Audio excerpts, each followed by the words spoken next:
Day 4 of the unprecedented congressional hearings.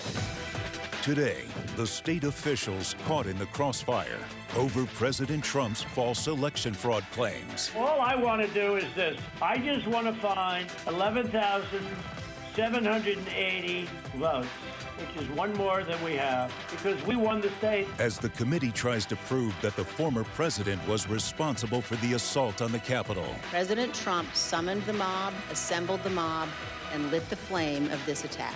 New evidence set to be revealed today as the January 6th committee makes its case to the American people. Here now is Chuck Todd. Good day. This afternoon marks day 4 of what is an historic January 6th set of hearings, which are set to begin in about a half an hour. The committee is laying out its case that the attack on the Capitol was a direct result of the actions and rhetoric of former President Donald Trump. The committee is accusing the president of using a lie that the election was stolen from him to incite a mob of supporters to storm the Capitol building. The last hearing focused on the former president's pressure campaign against his then Vice President Mike Pence to use his power to overturn the election or stop the certification process. He argued that when he refused to go along with the president's plan, Pence became the main target of this mob who marched on the Capitol. But they say it wasn't just Pence that the president was putting pressure on to spin the results of the election. Today's hearing will focus on the president's pressure campaign to get local and state officials in battleground states to overturn the results. We expect to see more tape testimony and hear live from state elections officials from Georgia and Arizona. Let's bring in NBC News senior Capitol Hill correspondent Garrett Haake on what we can expect today. So, Garrett, again, we expect to hear a lot of Republican voices today making some allegations against the former president. Yeah, that's been a theme of these hearings, Chuck. The committee using Republicans, in this case, Republican elected officials from the state level, to be their prosecutors, if you will, to be the witnesses who paint the picture of a Trump campaign, of a Trump White House putting pressure on them. I think of today's hearing as something of a prequel to the hearing that we saw on Thursday. What we will hear today are the steps that Trump and his allies engaged in along the way from mid-November up till the beginning of January that failed to come up with some other way to overturn the election results, leading ultimately to that pressure on Mike Pence on the day of the attack on the Capitol itself. Now, as you said, we will hear from 2 elected officials from the state of Georgia whose stories have been fairly well told. The Secretary of State, Brad Raffensperger, and his deputy, who were pressured repeatedly by Trump, including on that recorded phone call, to come up with votes that might turn a traditionally red state back into the red column when Joe Biden had won it outright. And then we'll hear testimony that I think will be new to most Americans from the Republican Speaker of the State House in Arizona, who was the subject of also a lengthy pressure campaign, largely led by Rudy Giuliani, to try to come up with votes there or to come up with alternate electors. That's another kind of key term that's going to be introduced today, the idea that somehow, regardless of the votes in the states, the votes that counted in Washington would come from these alternate electors. So we're going to hear much more about those 2 states in particular today, but not just them. Expect to hear recorded testimony going down similar paths in states like Michigan and Pennsylvania as well today, Chuck. And Garrett, you know, the first hearings that we've done have really focused on January 4th, 5th, and 6th, you know, and 7th even. This is the first hearing where we're broadening out and showing that they're making the case this began essentially, and in fact, they may allege it began before Election Day, but at least started to take started to become serious on Election Day. Yeah, Chuck, I mean, the committee has always said they believe this is a wide-ranging conspiracy, that January 6th was not some single discrete event. It was the last step, basically, in a multi-step plot to try to keep Donald Trump in power by any means necessary. I believe they will show that the genesis of this idea started before the election, but really, as it became increasingly clear that some of these traditionally red states in particular were not going to go Donald Trump's way, this plan went into motion in November, really carried all the way through December. And I think critically, the committee will argue really in some ways continues to this day. The idea of sowing distrust in election results at any level is kind of the long tentacles of this plot that began very specifically focused on Donald Trump, but has now been co-opted by other figures within the Republican Party. And very quickly, Garrett, who's leading today's session? I know every day a different committee member takes the lead, if you will. Who is today's lead? That's right. Today it would be Congressman Adam Schiff from California, kind of a longtime Trump antagonist in that he also led the first impeachment of President Trump. We also heard from President Trump late last week going after Schiff in personal terms. No love lost between these two men, but it'll be Schiff, the former prosecutor himself, leading today's panel. All right, Garrett, outside the hearing room for us. Garrett will be back a lot. Joining me here at the table, our chief White House correspondent, Kristen Welker, and our national Washington correspondent, Yamiche Alcindor. So, Kristen, today we're going to hear, and we played it in the opening, the single most legal exposure the president may have is the aggressive efforts he made in the state of Georgia. And that, to me, with Brad Raffensperger testifying, who just beat back a Trump challenge. So there's he's coming in with some political Teflon that perhaps he didn't have 6 weeks ago, and we don't know if we would have seen him had he been in a runoff right now. By the way, he could be in the middle of a runoff, but he is not, and he's testifying. The importance of these hearings today. It's a really important point, and I think you hit the nail on the head. This could be the day where we see the greatest legal exposure for former President Trump. This is where the battle was playing out to try to get the results of the election overturned. Last week, we met John Eastman, who was the person who was advising Trump that he could overturn these results. Today, we're going to learn just how far-reaching those efforts went, not just from Eastman, not just from Trump, but from Mark Meadows as well. I'm told that we're going to get new information about his involvement, Chuck. And so far, if you talk to legal analysts, they say there hasn't been a real smoking gun yet. We haven't heard a conversation where the former president has said he knew what he was doing was illegal. But today is going to really flesh that idea out, we are told. Will there be a smoking gun today? That remains to be seen. But again, I think it's going to really lean into the legal exposure for the former president. I also think it's going to underscore a key argument that we've heard from the January 6th committee, which is that this is an ongoing threat to the nation's democracy, that Trump has endorsed a number of candidates who've said that they would move. They would have done what he was asking them to do, which is essentially to create fake electors. Yeah. And that there is this ongoing threat, and there's ongoing political violence. Over the weekend, Adam Kinzinger talking about the threats that he has received. And I think today we're going to hear about those threats, how they've impacted these officials personally. Shea, who's going to be testifying in the second panel, is a Georgia election official who's going to talk in painful detail, I am told, about the threats that she received because she refused to do what Trump was asking her to do. And I imagine if we've heard the stories of the Pennsylvania Republicans in Philadelphia in particular, I would be surprised if we didn't see videotape testimony of them. We knew what happened to the folks in Detroit, in Wayne County, the Republicans on that one. Yamiche, we're going backwards in the timeline. I was thinking about this for the viewers. Like, we start on January 6th. Mike Pence, most of that is the 72 hours up through January 6th. And now we're going back almost like another 2 weeks up to, we know January 2nd was a big deal. That's the infamous day of the phone call to Brad Raffensperger here.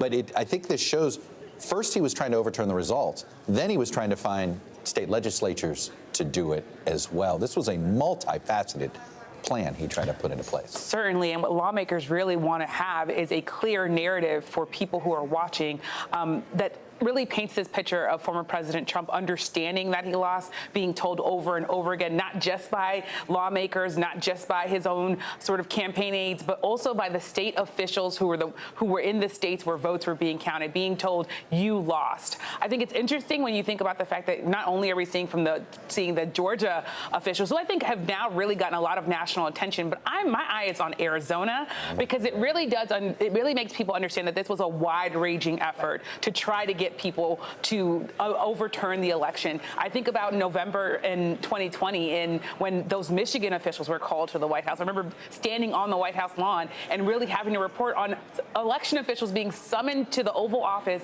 by former President Trump to try to be pressured to overturn the election. So I think it's very interesting to me that we're going past sort of the famous state and going into other states to really understand sort of what's at stake here. I also think, as you talk about Brad Raffensperger, he's someone who is right now a political anomaly, right? He is someone who is not the norm in the Republican Party. He stood up, he was able to keep a seat, but there are so many Republicans who wish they were Brad Raffensperger, but who are much more vulnerable at being targeted by former President Trump and who cannot do what he's doing. This is the first time we've seen him in public since he won.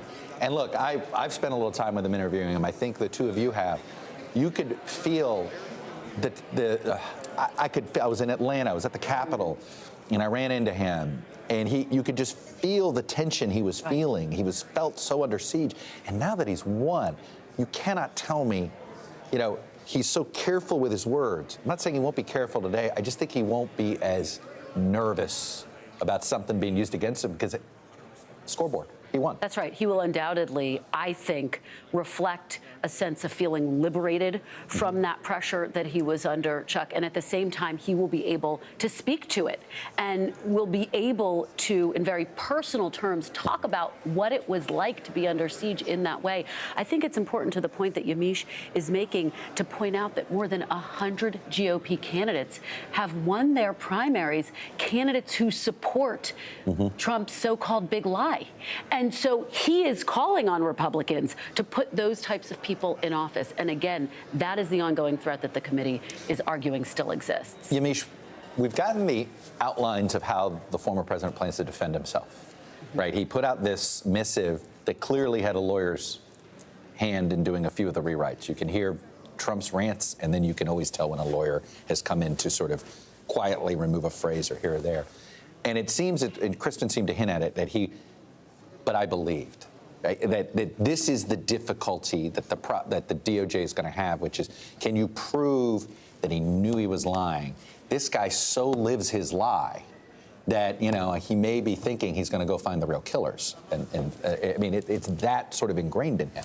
It's certainly about beliefs and intent. When I talk to lawyers, it's about whether or not former President Trump believed his own lies and whether or not a jury or maybe even just the American public, when they hear about this, would it be common sense? Would it make sense to people that after you heard from multiple people that you lost, that you would continue to still believe this and that you would continue to still believe your own lie? I think that's, of course, the thing that is going to be at the heart of this. I also think when it comes to the danger, even if this isn't criminal and they can't prove that he believed his own lies and that he was someone who was breaking the law on purpose.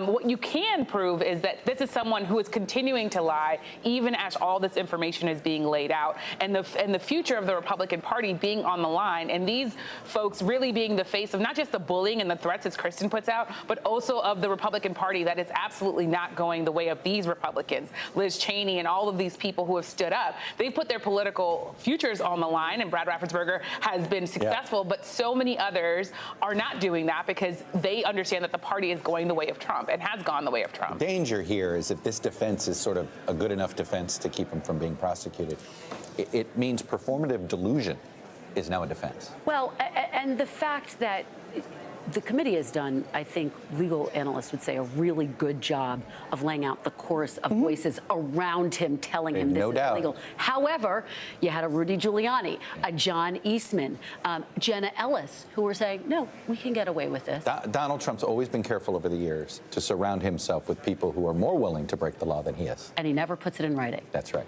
Joining us now from Peoria, Illinois, that's where the former Vice President, Mike Pence, just attended an event. Our NBC News correspondent, Vaughn Hilliard, he's been keeping track of President Trump's reaction to the hearings. And you heard us talking there, Vaughn, and it's sort of why I wanted to have that conversation, almost to set you up here. Because the former president clearly is worried enough about the effectiveness of these hearings that he's trying to stage a defense, a political defense. The missive in writing, the attacks on Pence. What else are you seeing, and what are you hearing? The latest being this Rolling Stone article that says they're now looking for a fall guy. They're going to blame it all on Eastman. Pretty convenient at this point, but what do you hear? Well, the hardest part for Donald Trump is the lack of defense. You know, that is where you heard over the weekend him refer to these the depositions that played out in the form of video, as well as security camera footage from within the Capitol that day, as well as photo evidence that has been presented by this January 6th Select Committee is so damning, and it is hard for him to refute. That is why you heard him over the weekend refer to it as deceptively edited and misleading. And it's hard because so many of these individuals are his own family members, Jared and Ivanka Trump.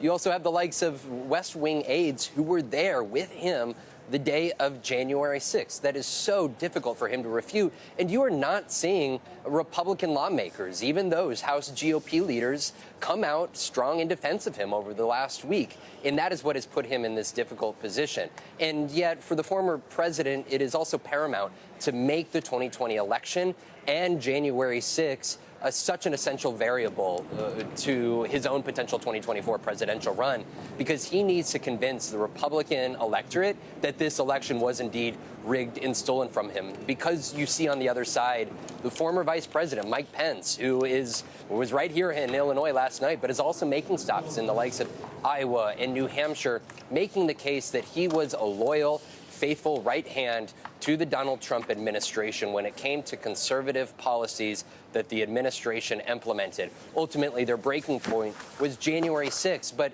you know, I think it was notable. I listened to two different speeches. I was here at the one in Peoria, Illinois last night, in which the former vice president himself, who was the central character on January 6th, tried to do his best to avoid the subject altogether because the Republican electorate is still so much aligned with former President Trump on this. I want to let you hear, though, from the former vice president last night, because he gave a subtle nod to the decision and the role that he did play on January 6th. Take a listen. Now is the time for us to have the courage of our convictions, to stand firm, to speak boldly with stout hearts. Now look at it this way. 18 months ago was January 6th. If we fast forward 18 months from now, you guys, we're looking at the Iowa caucuses to help determine the GOP nominee for president in 2024.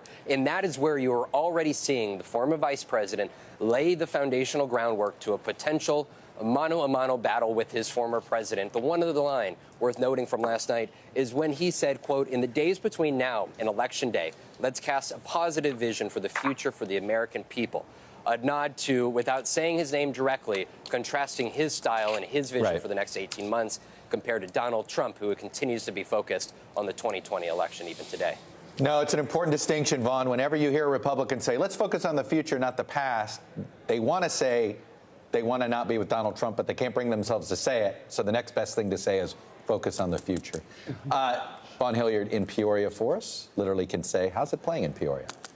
Vaughn Hilliard, thank you. Joining me now is a reporter for the Atlanta Journal-Constitution. He's also an NBC News political analyst, Greg Bluestein. So, Greg, tell us a little bit more about the three Georgia officials that we're going to see today. Brad Raffensperger, Gabriel Sherman has become somewhat of a familiar face to those following this stuff, Gabriel Sterling, extraordinarily closely. And then you have Shea Moss, who is a Fulton County elections worker here. But let's start with Brad Raffensperger. How different is he going to come across today without the burden of his political future on the line? It's never looked brighter for him. Yeah, he'll feel unburdened, but I think he'll still be guarded in his testimony. I don't expect any new bombshells. I don't expect any jaw-dropping new developments because he's written so much about it. He's talked so much about it, and millions of people have heard that phone call. And remember, he still has a November election battle against a Democrat who will be decided tonight, actually, in runoffs. And it's going to be a formidable challenge for him, and he can't afford to alienate Trump supporters still. Even the 30 or so percent of Trump supporters who backed his adversaries, he can't afford to alienate them. So I think he'll be walking a fine line. But yes, he does feel unburdened, relieved. That primary changed everything for him. Gabriel Sterling is usually a little less reserved. Should we expect similar? Yes, Gabriel Sterling was first and foremost. He was one of the biggest debunkers of, he played basically whack-a-mole every single day in 2020, debunking all these lies, conspiracy theories, myths, frauds, all this stuff that just came out in a torrent in 2020. But he was also one of the most prominent voices urging Republican officials and the former president to stop intimidating election officials. We're not talking about public election officials who are elected, like Brad Raffensperger. We're talking about low-level, staffers who are getting intimidated, bullied, harassed by Trump supporters because of these false conspiracies. These are the folks who are the backbones of our democracy, who make sure our elections can be carried out, and they were being intimidated by Trump supporters. And I think we'll hear a little bit from Gabe Sterling about that today. And then there's Shea Moss. And what happened in Fulton County and the crazy stories that were made up about Fulton County, essentially, I'll be honest, every majority African-American county seems to get attacked like this by some Republicans. This was on another level. Walk us through that, Greg. Yeah, it really was on another level. She and her mother, Ruby Freeman, were harassed. They were intimidated. They were bullied. They were threatened. Felt like they had to go into hiding. Couldn't live the lives they wanted to lead because they felt so much pressure because of these pro-Trump conspiracies that had no basis in truth whatsoever. And again, we're not talking about someone with a loud pulpit who can go and call a press conference and get the world's media to attend. We're talking about a low-level of basically an election functionary who played a pivotal role in making sure our ballots were counted here in Georgia, but didn't have that and was unjustly targeted. And now she's getting that attention, fighting back, filing lawsuits, filing legal claims. Greg Bluestein, it's going to be interesting. Georgia at the center, in some ways, of this hearing today. Greg, thanks very much. Also with us to give us a glimpse of what prosecutors may be looking for today is our NBC News legal analyst, Danny Ceballos. So, Danny, it's the question that's on the lips of every Washington figure, if you will. A lot of people in legal communities, and I think some in the deep anti-Trump trenches. Is he going to face legal accountability here, either on the criminal front or civil front?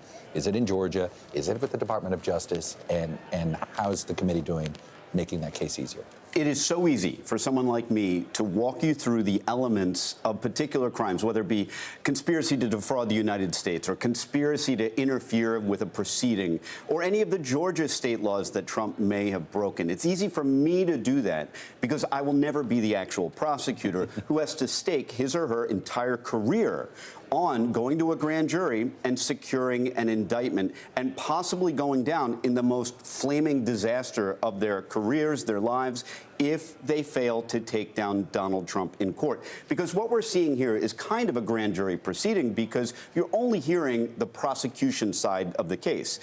Now, whatever Trump's defenses would be, they might be rooted in the First Amendment. They might be rooted in presidential immunity. They may not be that strong, but they are defenses. And because we're dealing with something that we have virtually no precedent for, we don't have a president from the 1800s who did something even remotely similar to this.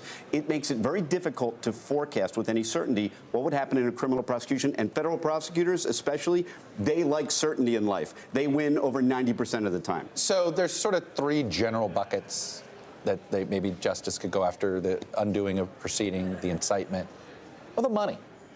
I've talked to a few U.S. attorneys, former U.S. attorneys, who's like, the money's a little, in some ways, it's a familiar case. And while it may not get what some people want with Trump. Right? You're not defending the democracy. It's akin to Capone and tax evasion. What do you make of that? Yeah, so going through those different buckets, you have the incitement of riot. In my personal opinion, I think that's going to be a difficult one. You've seen the DOJ. A lot of people seem to say that. Right, you've seen the DOJ charge the people who entered the Capitol, and now they're creeping up, as they love to do. They're going up the chain of command to people a little above them. Well, Tario did not enter the Capitol. That's right. Right, so he's been charged. So you have the organizers who may have directed people or assisted them or conspired. But going up much further than that, especially all the way to Trump, is going to be very difficult. He has potential First Amendment defenses, and they're going to need a real connection between him essentially ordering them to behave that way rather than them just behaving that way because of him. What about performative delusion? And I sort of made up this phrase, but the point is, well, he believed the election was stolen. Yeah. So if you can portray yourself as delusional enough, you can get away with a crime like this? Like, that's the... What is there? How do you prove? You know, we're hearing everybody around him knew he was being told bunk, but he chose to believe it anyway. Yeah. Does this mean the president's got a mental incapacity, or what? How do you get around that? Delusion is the centerpiece of this inquiry, because at the core of this issue is whether or not Trump knew, but then there's another legal concept, whether he should have known, and whether he was willfully blind. Whatever happened to if what was in ignorance front of the him. law is no defense? Ignorance of the law is no defense, with some minor exceptions, and maybe that's a criminal defense attorney and me saying that, but generally speaking, in America, right. You guys get away with it. You guys get people off. He didn't know there was paperwork. He didn't know about the tax code, those kinds of things, but not the crimes that we're talking about here. Some of the regulatory crimes, you do need to know what the actual regulation was or that it was illegal. Not here, not with these crimes. And so you're absolutely right in that we live in an era where the president of the United States, we've generally come to believe, oh, well, he's so out of it. And by the way, that will feature prominently today. If we listen to any part of that phone call that he made with Brad Raffensperger and the others on that group call, you will, I believe, any reasonable person will say, this guy is making arguments with 0.0 justification other than we won over and over again. So at some point, are they willfully blind? Are they the proverbial ostrich sticking their head in the sand and ignoring what's in front of them? Because if so, then they can be held criminally responsible. Isn't the most damning thing he said in that phone call the exact number of votes he needed? No, and I think that's the challenge here, is that all this information is out there, but it does get whittled down to sort of a snippet, like I need to find those votes. And without context, most of America doesn't really see how damning this phone call is. Yes, I need 11,000 votes, doesn't sound good, but without context, well, maybe it's a statement of hope, or maybe it's a demand, maybe it's something else. But almost immediately before and after, there are several instances where Trump directly suggests that not only Raffensperger, but an attorney right there with him may have criminal responsibility. Now, Chuck, that is coming from the chief executive of the United States, the chief law enforcement officer. If a guy on the street says, or even Chuck Todd says, hey, you might face criminal responsibility, you don't really have a lot of U.S. attorneys underneath you. But if the president of the United States tells you you are looking at criminal responsibility for what you're doing, that, in my mind, is a threat. Let me go back to Garrett Haake. He's outside the hearing room where witnesses have come in. And Garrett, the issue of whether we're going to hear a criminal referral, isn't the hearing presentation an obvious referral at this point? I've talked to a couple committee members who are not ready to get into the public back and forth about whether they should issue a criminal referral. But they sort of argue, well, that's what we're laying out. You know, whether we're officially sending a referral or not, hello, Justice, we're laying it out for you. Chuck, I think that's exactly right. I mean, you talk to these committee members, and they are increasingly convinced in their public statements that Donald Trump did break the law, whether in the lead up to the attack on the Capitol or in inciting the attack directly. But they're in the same breath, in many cases, saying they don't think a criminal referral would be particularly useful or would carry much legal weight. I would let Danny and others weigh in on that. But the point of the matter is, you know, they can't just write an indictment and drop it off on the DOJ's front step and expect Merrick Garland to pick it up. And so what they're trying to do in public is effectively the same thing. And the Attorney General may have done them a favor a couple of weeks ago when he did come out in public and say he is watching these hearings, and so too are his prosecutors. So too, I suspect, is the DA down in Georgia who's been looking into this case. So what the committee presents publicly and what they've agreed to do behind the scenes in terms of sharing their transcripts with the DOJ may be more effective and less political than writing up some kind of criminal referral, which would carry no specific prosecutorial weight down at DOJ. Right, but it would only give, I mean, I imagine, my guess is the compromise will be individual committee members will at least make the case. Very quickly, Danny, if you're in Garland's shoes and you're watching the state prosecution down there in Georgia, do you want to get out of their way first? Yes, and in fact, that's a federal principle of prosecution, that if there's a situation where a state prosecution would adequately vindicate the federal interests, then generally speaking, it's not a rule, federal prosecutors don't have to follow it, but they usually abstain. However, if there is some special federal purpose in proceeding with a prosecution, then they will. They can and they will. And you see that often in civil rights cases. Somebody is charged by the state for, say, murder, and then the federal government swoops in and they charge them with civil rights violations if they think they're warranted. But they don't do that all the time, obviously, because they are a government of limited jurisdiction. So it is really a discretionary choice. But of course, Merrick Garland is watching closely. It could be said that this entire hearing process is not just for America, it's for an audience of one, and that one is Merrick Garland. Yeah, and the pressure building on him is only becoming greater. In some ways, it may be why President Biden went out of his way to find a former federal judge, knowing what kind of decisions he was going to have to make. Let me pause here for just a moment. We're going to give our NBC stations a chance to join our special coverage of the January 6th Select Committee hearings.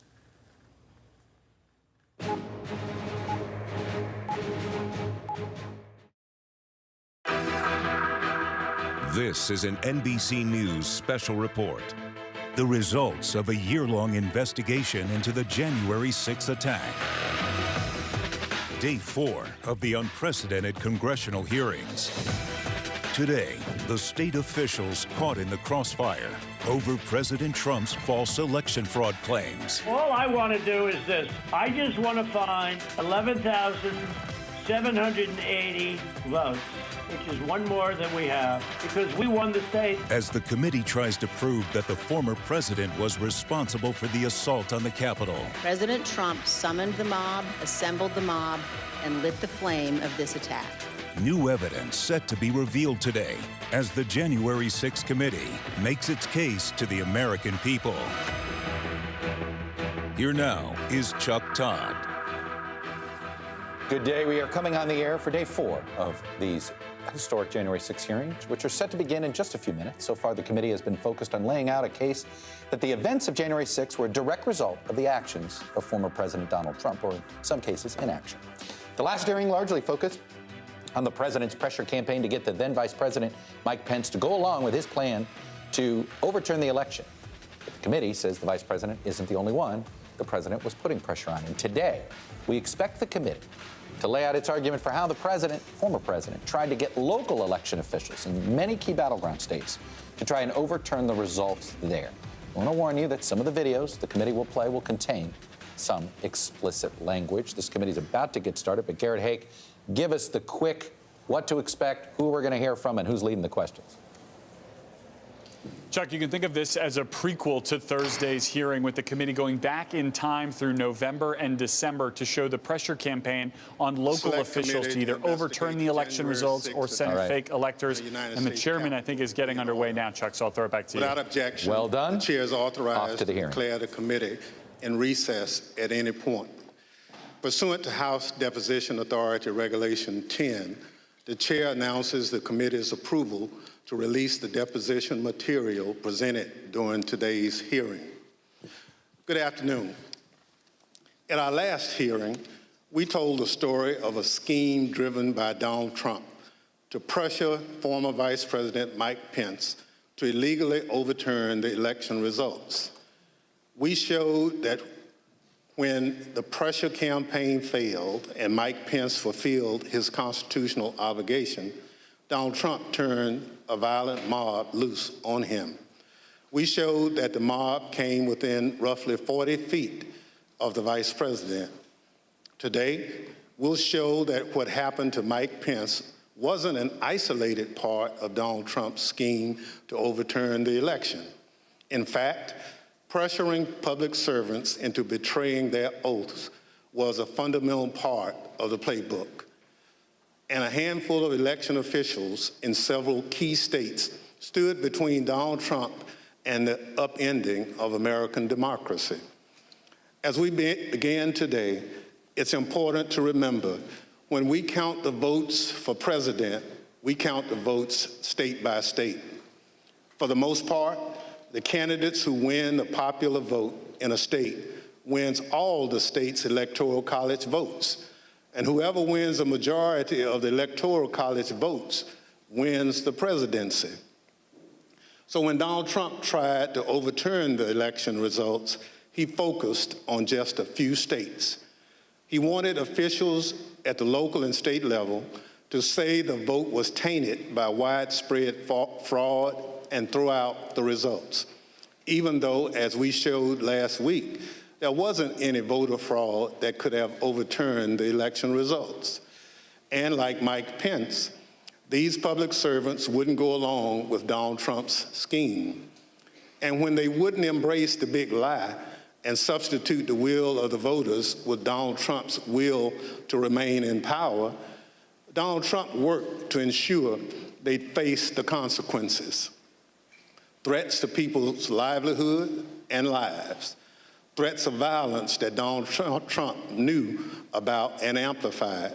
And in our other hearings, we can't just look backward at what happened in late 2020 and in the early 2021 because the danger hadn't gone away. Our democracy endured a mighty test on January 6th and in the days before. We say our institutions held. But what does that really mean? Democratic institutions aren't abstractions or ideas. They are local officials who oversee elections, secretaries of state, people in whom we placed our trust that they'll carry out their duties. But what if they don't? 2 weeks ago, New Mexico held its primary elections. One county commission refused to certify the results, citing vague, unsupported claims dealing with Dominion voting machines. The court stepped in, saying New Mexico law required the commission to certify the results. 2 of the 3 members of the commission finally relented. One still refused, saying his vote, quote, isn't based on any evidence, it's not based on any facts, it's only based on my gut feeling and my own intuition, and that's all I need. By the way, a few months ago, this county commissioner was found guilty of illegally entering the Capitol grounds on January 6th. This story reminds us of a few things.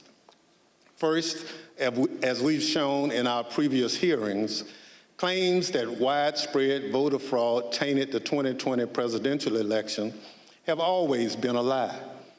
Donald Trump knew they were a lie, and he kept amplifying them anyway.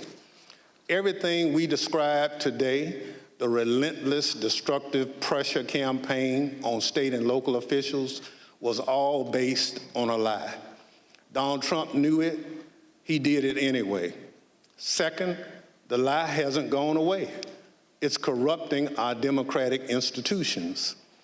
People who believe that lie are now seeking positions of public trust. And as seen in New Mexico, their oath to be to the people they serve will take a backseat to their commitment to the big lie. If that happens, who will make sure our institutions don't break under the pressure? We won't have close calls. We'll have a catastrophe. My distinguished colleague from California, Mr. Schiff, will present much of the Select Committee's finding on this matter. First, I'm pleased to recognize our Vice Chair, Ms. Cheney of Wyoming, for any opening statement she'd care to offer. Thank you very much, Mr. Chairman. Today, we will begin examining President Trump's effort to overturn the election by exerting pressure on state officials and state legislatures. Donald Trump had a direct and personal role in this effort, as did Rudy Giuliani, as did John Eastman. In other words, the same people who were attempting to pressure Vice President Mike Pence to reject electoral votes illegally were also simultaneously working to reverse the outcome of the 2020 election at the state level. Each of these efforts to overturn the election is independently serious. Each deserves attention both by Congress and by our Department of Justice. But as the federal court has already indicated, these efforts were also part of a broader plan. And all of this was done in preparation for January 6th. I would note 2 points for particular focus today. First, today you will hear about calls made by President Trump to officials of Georgia and other states. As you listen to these tapes, keep in mind what Donald Trump already knew at the time he was making those calls. He had been told over and over again that his stolen election allegations were nonsense. For example, this is what former Attorney General Bill Barr said to President Trump about allegations in Georgia. We took a hard look at this ourselves, and based on our review of it, including the interviews of the key witnesses, the Fulton County allegations had no merit. The ballots under the table were legitimate ballots. They weren't in a suitcase. They had been pre-opened for eventually feeding into the machine. All the stuff about the water leak and that there was some subterfuge involved. We felt there was some confusion, but there was no evidence of a subterfuge to create an opportunity to feed things into the count. And so we didn't see any evidence of fraud in the Fulton County episode. And Acting Deputy Attorney General Richard Donahue told Donald Trump this. And I said something to the effect of, sir, we've done dozens of investigations, hundreds of interviews. The major allegations are not supported by the evidence developed. Mr. Trump was told by his own advisors that he had no basis for his stolen election claims. Yet he continued to pressure state officials to change the election results. Second, you will hear about a number of threats and efforts to pressure state officials to reverse the election outcome. One of our witnesses today, Gabriel Sterling, explicitly warned President Trump about potential violence on December 1st, 2020, more than a month before January 6th. You will see excerpts from that video repeatedly today. It has all gone too far. All of it. Joe DeGenova today asked for Chris Krebs, a patriot who ran CISA, to be shot. A 20-something tech in Gwinnett County today has death threats and a noose put out saying he should be hung for treason because he was transferring a report on batches from an EMS to a county computer so he could read it. It has to stop. Mr. President, you have not condemned these actions or this language. Senators, you have not condemned this language or these actions. This has to stop. We need you to step up, and if you're going to take a position of leadership, show some. My boss, Secretary Raffensperger, his address is out there. They have people doing caravans in front of their house. They've had people come onto their property. It has to stop. This is elections. This is the backbone of democracy, and all of you who have not said a damn word are complicit in this. The point is this: Donald Trump did not care about the threats of violence. He did not condemn them. He made no effort to stop them. He went forward with his fake allegations anyway. One more point. I would urge all of those watching today to focus on the evidence the committee will present. Don't be distracted by politics. This is serious. We cannot let America become a nation of conspiracy theories and thug violence. Finally, I want to thank our witnesses today for all of your service to our country. Today, all of America will hear about the selfless actions of these men and women who acted honorably to uphold the law, protect our freedom, and preserve our Constitution. Today, Mr. Chairman, we will all see an example of what truly makes America great. Thank you, Mr. Chairman. I yield back. Without objection, the chair recognizes the gentleman from California, Mr. Schiff, for an opening statement. Thank you, Mr. Chairman and Madam Vice Chair. On November 3rd, 2020, Donald Trump ran for re-election to the office of the presidency, and he lost. His opponent, Joe Biden, finished ahead in the key battleground states of Arizona, Michigan, Wisconsin, Pennsylvania, Georgia, and elsewhere. Nevertheless, and for the first time in history, the losing presidential candidate fought to hold on to power. As we have seen in previous hearings, he did so through a variety of means. On Election Day, he sought to stop the counting of the vote, knowing that the millions of absentee ballots elections officials would be counting on Election Day and thereafter would run strongly against him and deliver a victory to Joe Biden. Next, and when he could not stop the counting, he tried to stop state legislatures and governors from certifying the results of the election. He went to court and filed dozens of frivolous lawsuits, making unsubstantiated claims of fraud. When that too failed, he mounted a pressure campaign directed at individual state legislators to try to get them to go back into session and either declare him the winner, decertify Joe Biden as the winner, or send two slates of electors to Congress, one for Biden and one for him, and pressure Vice President Pence to choose him as the winner. But the state legislatures wouldn't go along with this scheme, and neither would the vice president. None of the legislatures agreed to go back into special session and declare him the winner. No legitimate state authority in the states Donald Trump lost would agree to appoint fake Trump electors and send them to Congress. But this didn't stop the Trump campaign either. They assembled groups of individuals in key battleground states and got them to call themselves electors, created phony certificates associated with these fake electors, and then transmitted these certificates to Washington and to the Congress to be counted during the joint session of Congress on January 6th. None of this worked. But according to Federal District Judge David Carter, former President Trump and others likely violated multiple federal laws by engaging in this scheme, including conspiracy to defraud the United States. You will hear evidence of the former president and his top advisors' direct involvement in key elements of this plot, or what Judge Carter called a coup in search of a legal theory. For as the judge explained, President Trump's pressure campaign to stop the electoral count did not end with Vice President Pence.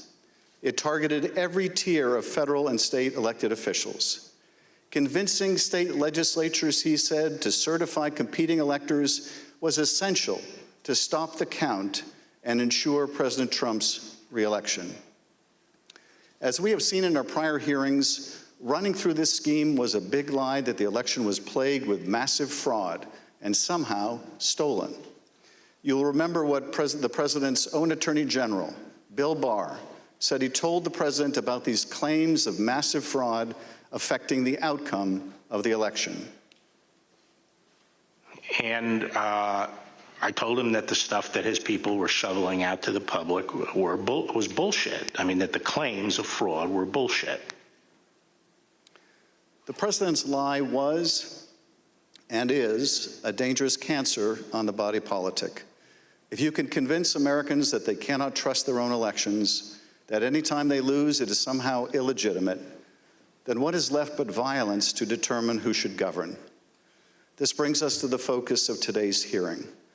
When state elections officials refused to stop the count, Donald Trump and his campaign tried to put pressure on them. When state executive officials refused to certify him the winner of states he lost, he applied more pressure. When state legislators refused to go back into session and appoint Trump electors, he amped up the pressure yet again. Anyone who got in the way of Donald Trump's continued hold on power after he lost the election was the subject of a dangerous and escalating campaign of pressure. This pressure campaign brought angry phone calls and texts, armed protests, intimidation, and all too often, threats of violence and death. State legislators were singled out. So too were statewide elections officials. Even local elections workers, diligently doing their jobs, were accused of being criminals and had their lives turned upside down. As we will show, The president's supporters heard the former president's claims of fraud and the false allegations he made against state and local officials as a call to action. Stop the steal! Stop the steal! Stop the steal! You're a threat to democracy! You're a threat to free and honest election! America! We love our right to our freedom! Tyranny will not be allowed in our country. You're a tyrant, you're a felon, and you must turn yourself into the authorities immediately. And then about 45 minutes later, we started to hear the noises outside my home, and that's my stomach sunk, and I thought, it's me. And then it's just, we don't know what's going to, I mean, the uncertainty of that was what was the fear. Like, are they coming with guns? Are they going to attack my house? I'm in here with my kid, I'm trying to put him to bed. And so it was, that was the scariest moment, just not knowing what was going to happen. This pressure campaign against state and local officials spanned numerous contested states, as you will see in this video produced by the Select Committee. My name is Josh Roselman. I'm an investigative counsel for the House Select Committee to investigate the January 6th attack on the United States Capitol. Beginning in late November 2020, the president and his lawyers started appearing before state legislators, urging them to give their electoral votes to Trump, even though he lost the popular vote. I represent President Trump along with Jenna Ellis, and this is our fourth or fifth hearing. This election has to be turned around because we won Pennsylvania by a lot, and we won all of these swing states by a lot. This was a strategy with both practical and legal elements. The Select Committee has obtained an email from just 2 days after the election in which a Trump campaign lawyer named Cleta Mitchell asked another Trump lawyer, John Eastman, to write a memo justifying the idea. When do you remember this coming up as an option in the post-election period for the first time? Right after the election. It might have been before the election. Eastman prepared a memo attempting to justify this strategy, which was circulated to the Trump White House, Rudy Giuliani's legal team, and state legislators around the country. And he appeared before the Georgia state legislature to advocate for it publicly. But you could also do what the Florida legislature was prepared to do, which is to adopt a slate of electors yourselves. And when you add in the mix of the significant statistical anomalies and sworn affidavits and video evidence of outright election fraud, I don't think it's just your authority to do that, but quite frankly, I think you have a duty to do that, to protect the integrity of the election here in Georgia. But Republican officials in several states released public statements recognizing that President Trump's proposal was unlawful. For instance, Georgia Governor Brian Kemp called the proposal unconstitutional, while Arizona House Speaker Rusty Bowers wrote that the idea would undermine the rule of law. The pressure campaign to get state legislators to go along with the scheme intensified when President Trump invited delegations from Michigan and Pennsylvania to the White House. Either you or Speaker Chatfield, did you make the point to the president that you were not going to do anything that violated Michigan law? I believe we did. Whether or not it was those exact words or not, but I think that the words that I would have more likely used is we were going to follow the law. Nevertheless, the pressure continued. The next day, President Trump tweeted, quote, "Hopefully the courts and/or legislatures will have the courage to do what has to be done to maintain the integrity of our elections and the United States of America itself. The world is watching." He posted multiple messages on Facebook listing the contact information for state officials and urging his supporters to contact them to, quote, "demand a vote on decertification." In one of those posts, President Trump disclosed Mike Shirkey's personal phone number to his millions of followers. All I remember is receiving over just shy of 4,000 text messages over a short period of time, calling to take action. It was a loud noise, loud, consistent cadence of, we hear that the Trump folks are calling and asking for changes in the electors, and you guys can do this. Well, they were believing things that were untrue.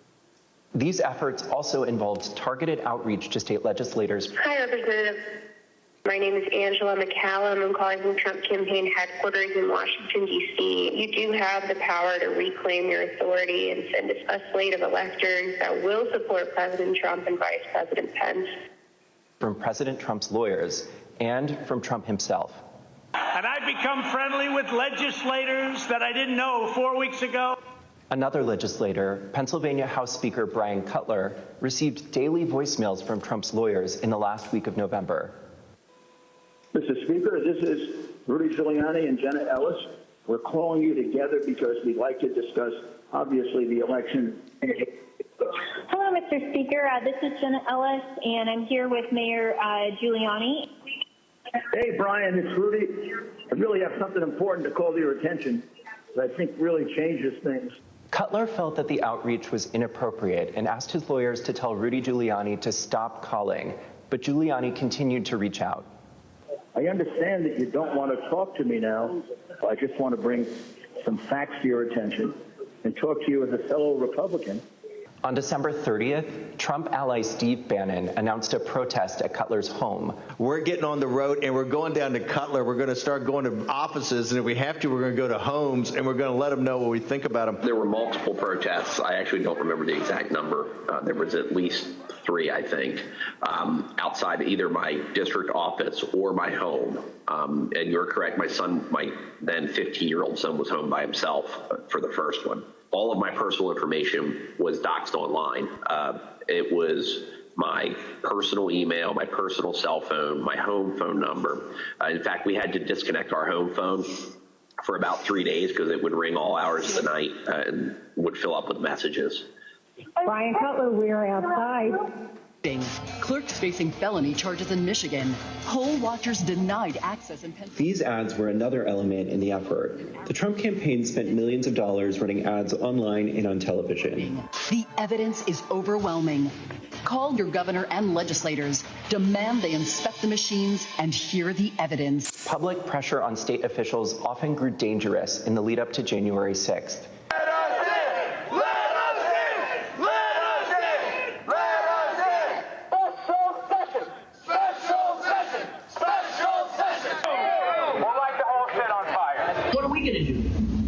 What can you and I do to a state legislator besides kill him? Although we should not do that. I'm not advising that, but I mean, what else can he do, right? The punishment for treason is death. The state pressure campaign and the danger it posed to state officials and to state capitals around the nation was a dangerous precursor to the violence we saw on January 6th at the U.S. Capitol. Today you will hear from Rusty Bowers, the Republican Speaker of the Arizona House of Representatives.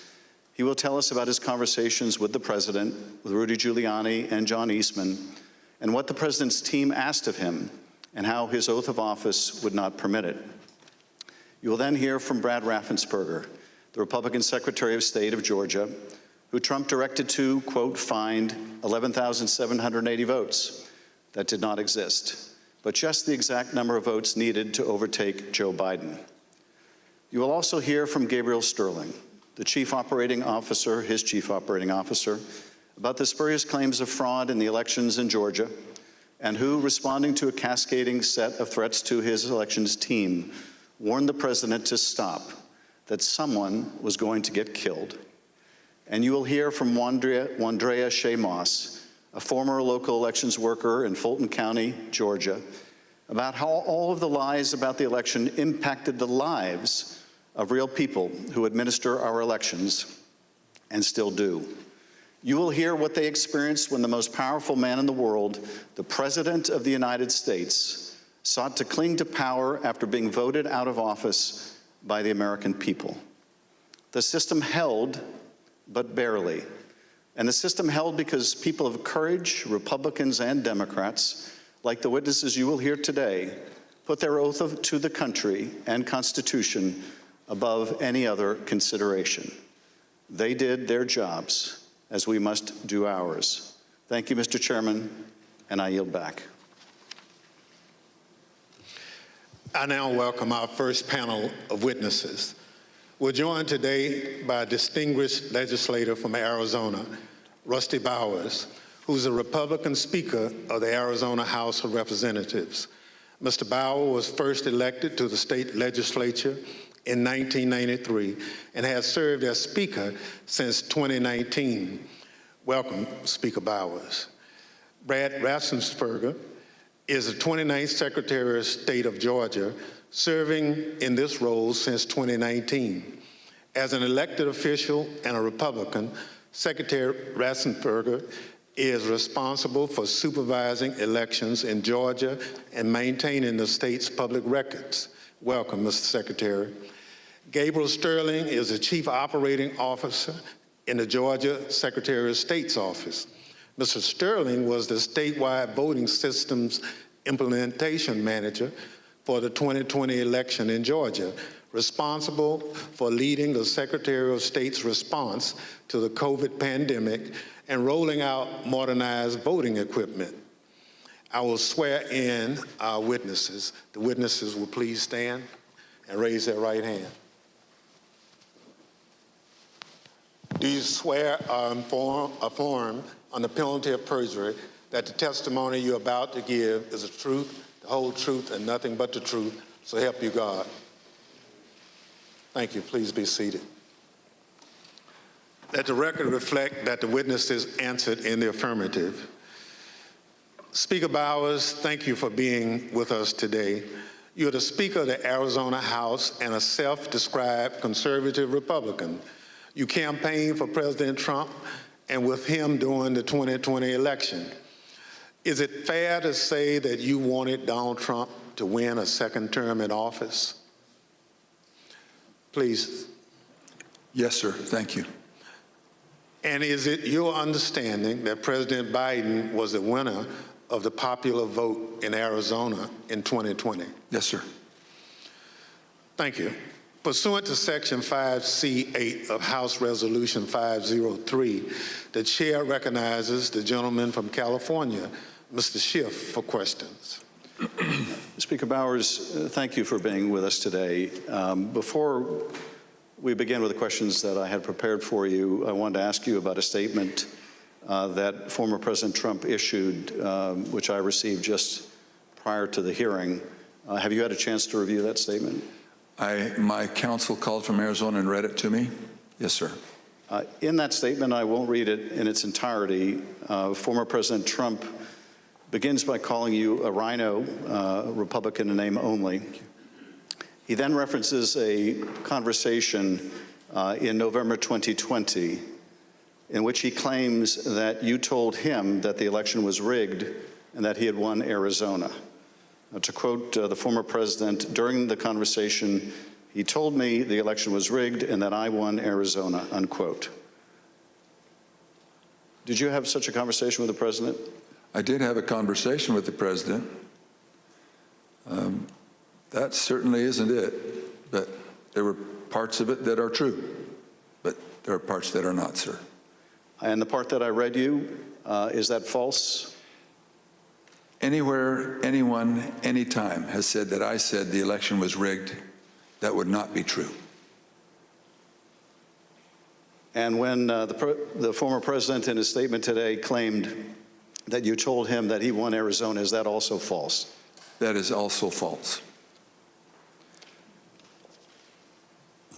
Mr. Bowers, I understand that after the election, and I don't know whether this is the conversation the former president is referring to, but after the election, you received a phone call from President Trump and Rudy Giuliani in which they discussed the result of the presidential election in Arizona. If you would, tell us about that call and whether the former president or Mr. Giuliani raised allegations of election fraud. Thank you. My wife and I had returned from attending our church meetings. It was on a Sunday. And we were still in the driveway, and I had received a call from a colleague telling me that the White House was trying to get in touch with her and I, and that she said, please, if you get a call, let's try to take this together.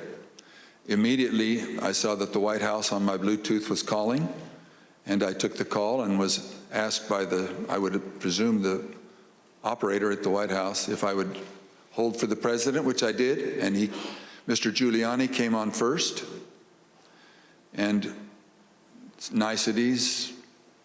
Then Mr. Trump, President Trump, then President Trump came on, and we initiated a conversation. And during that conversation, did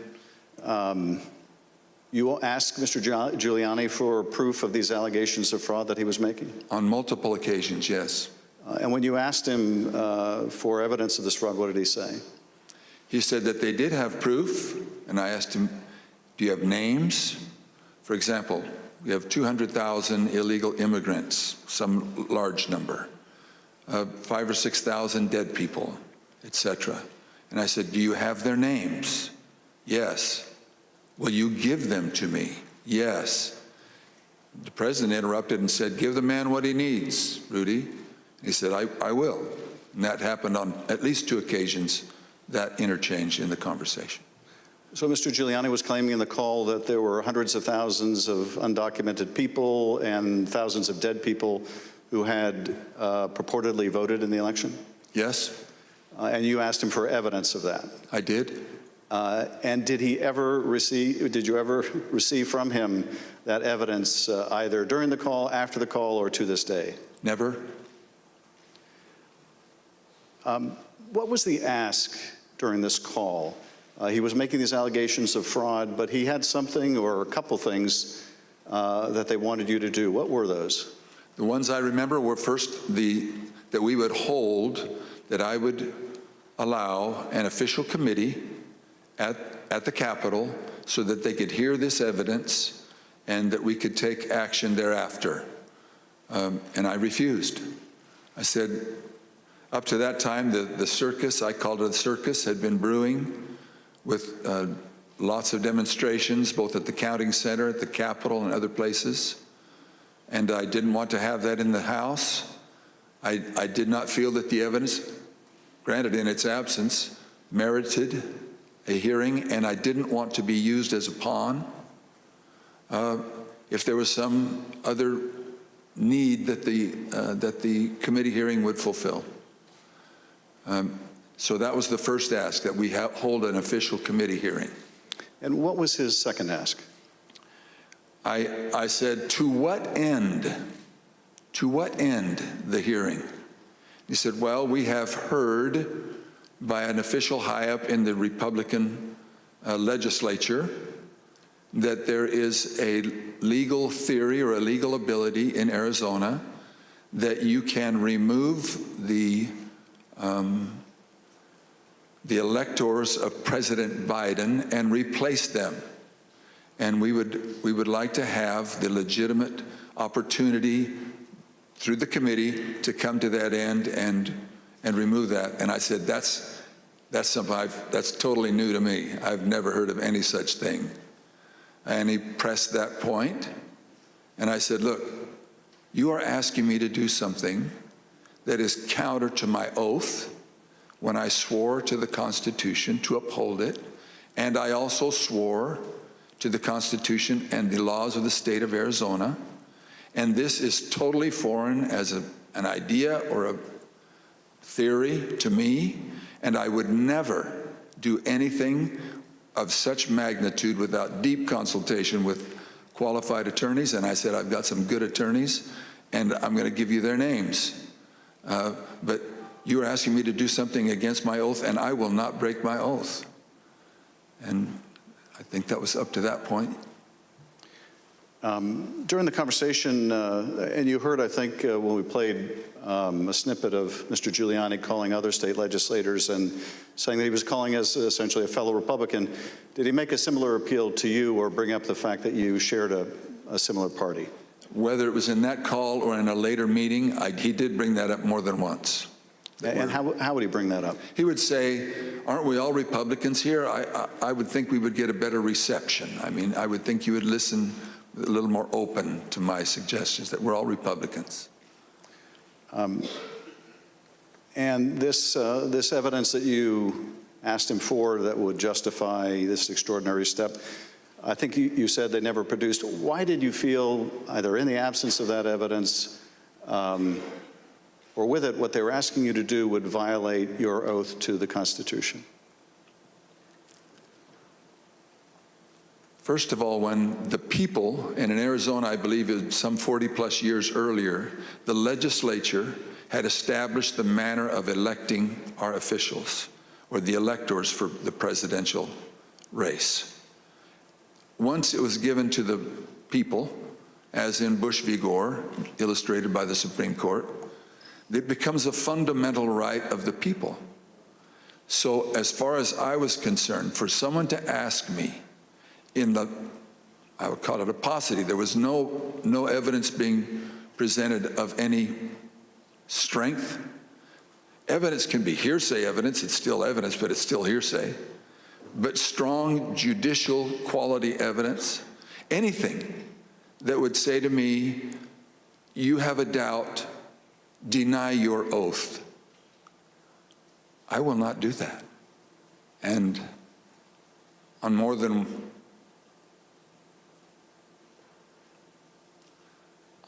one occasion throughout all this, that has been brought up, and it is a tenet of my faith that the Constitution is divinely inspired of my most basic foundational beliefs. And so for me to do that because somebody just asked me to is foreign to my very being. I will not do it. During that conversation, Speaker Bowers, did you ask him if what he was proposing had ever been done before? I did. And what did he say? He said, well, I'm not familiar with Arizona law or any other laws, but I don't think so. And that also was brought up in other conversations, both with him and with John Eastman and others. Speaker Bowers, I understand that a week after that call, Mr. Giuliani appeared with others associated with President Trump's effort to overturn the result of the election at a purported legislative hearing in a hotel ballroom in Phoenix. Was this an official hearing of the state legislature? It was not. And why was it not a real or official hearing of the legislature? A legislator can hold a group meeting. You can call it a hearing. But when they ask me to have an official hearing, we establish it by protocols, public notice, etc. It's typically held at the Capitol, but it doesn't need to be. We can authorize a hearing off campus. And in this case, I had been asked on several occasions to allow a hearing. I had denied it, but said, you're free to hold a meeting, any meeting you want, to the person who asked, and which he ultimately did. I think he was a little frustrated, but he ultimately did. This meeting was the same day, I believe, that the governor of Arizona, Doug Ducey, certified Biden as the winner of the presidential election in Arizona.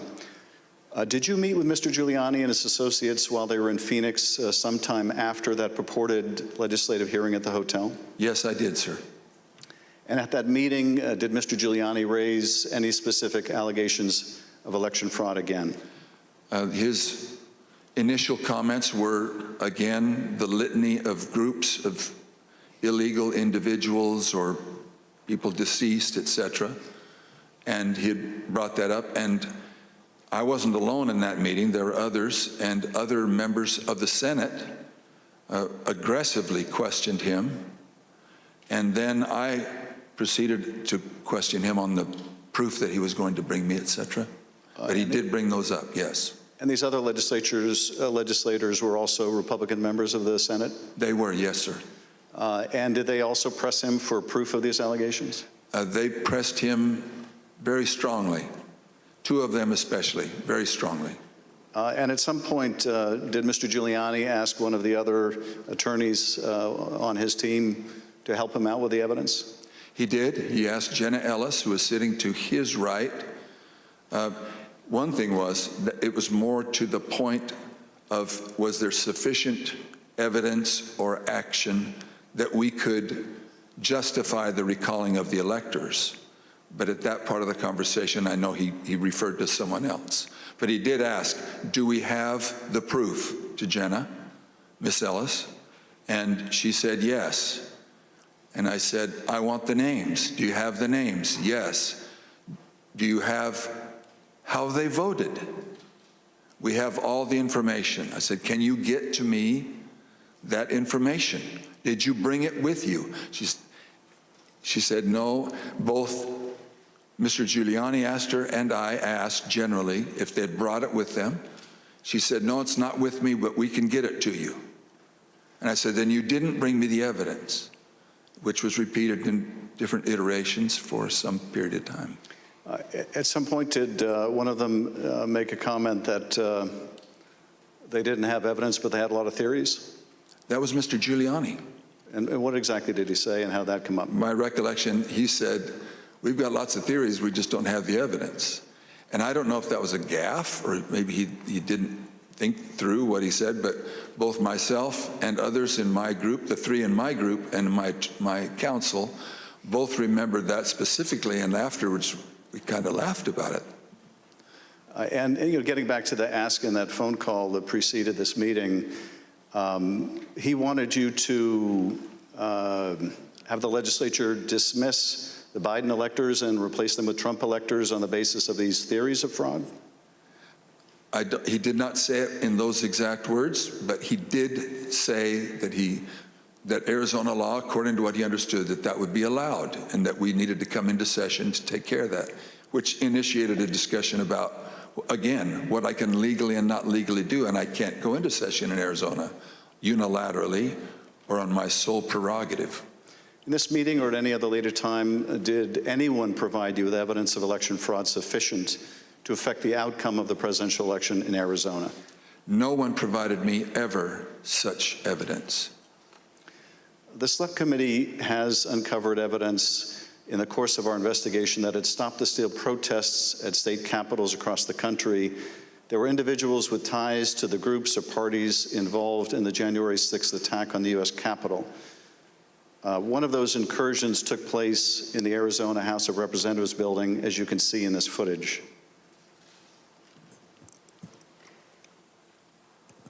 This is previously undisclosed video of protesters illegally entering and refusing to leave the building. One of the individuals prominently shown in this video is Jacob Chansley. Perhaps better known as the QAnon shaman, this rioter entered the Capitol on January 6th, was photographed leaving a threatening note on the dais in the U.S. Senate chamber, and was ultimately sentenced to 41 months in prison after pleading guilty to obstruction of an official proceeding. Other protesters who occupied the Arizona House of Representatives building included Proud Boys, while men armed with rifles stood just outside the entrance.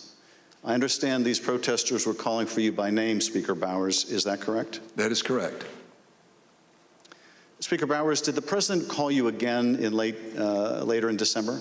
He did, sir.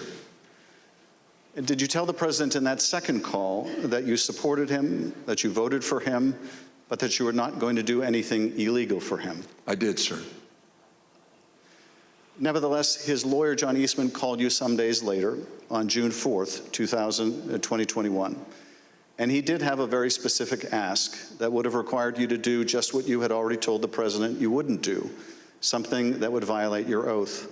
Is that correct? That's correct. It wasn't just me. I had my counsel and others on the call. And what did Dr. Eastman want you to do?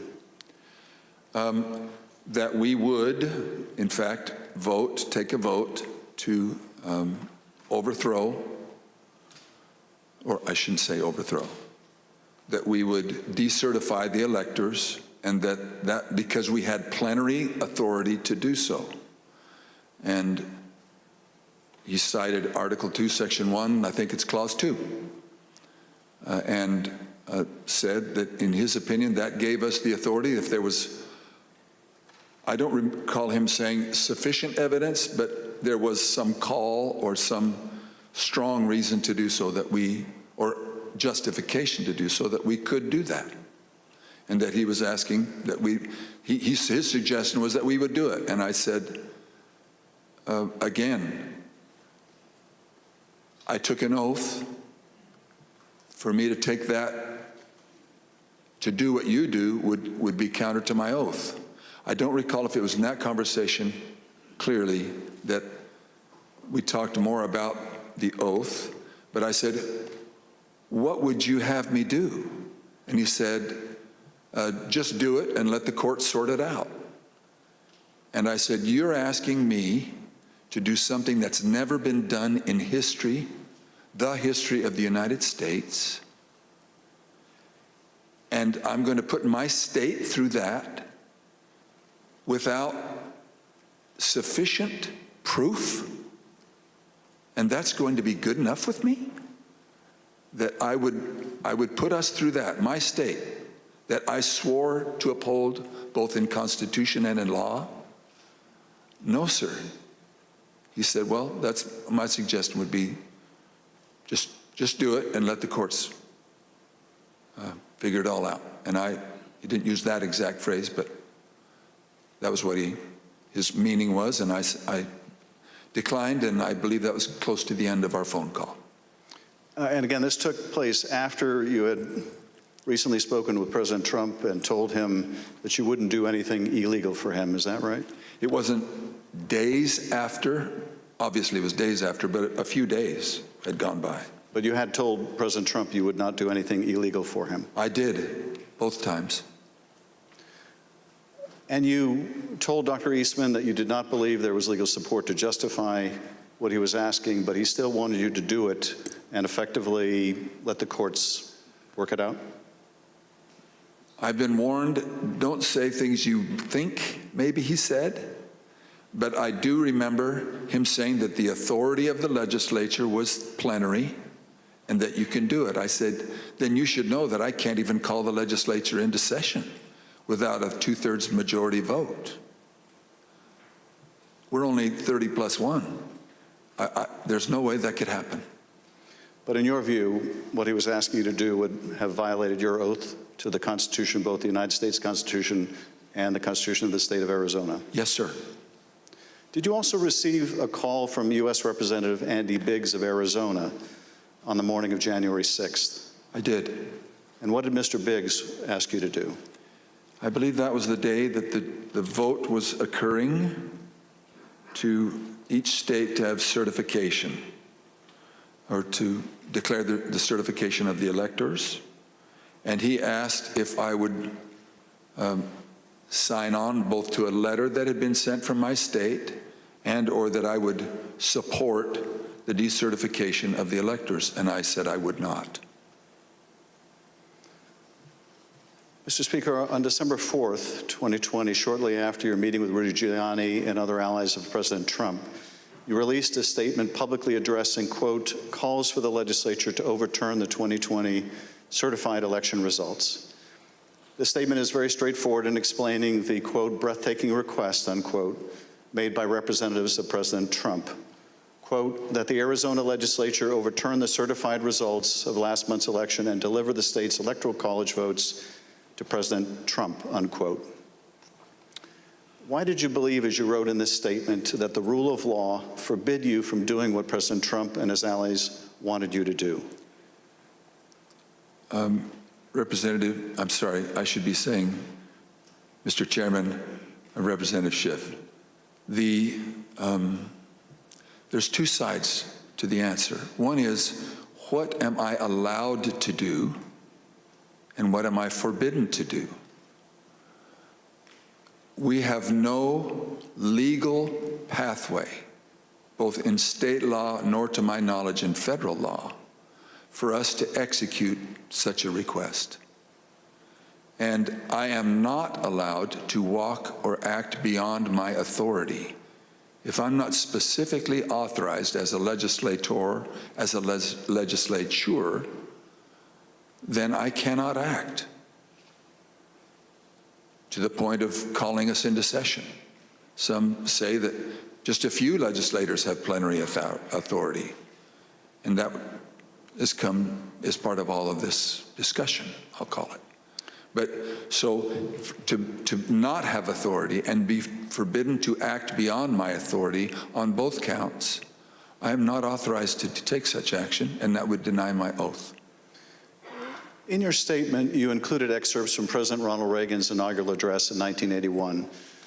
The newly inaugurated president told the country, quote, "The orderly transfer of authority as called for in the Constitution routinely takes place as it has for almost 2 centuries, and few of us stop to think how unique we really are.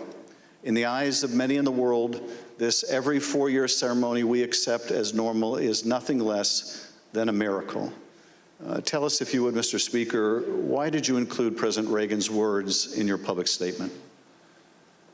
Mr. Chairman, Representative Schiff, because I have a lot of admiration for Ronald Reagan.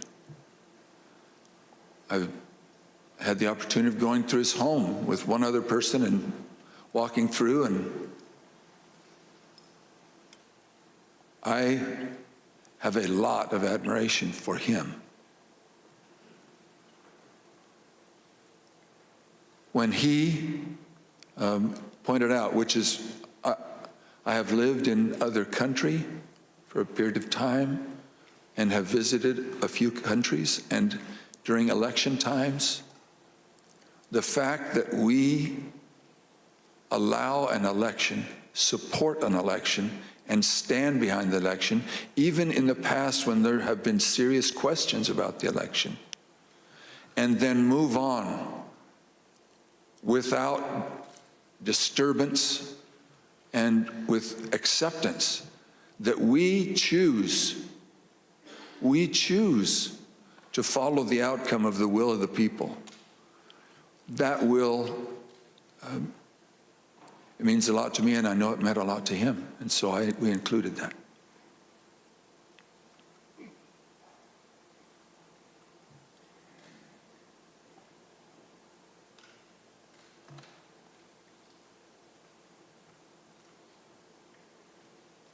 Thank you, Speaker Bowers.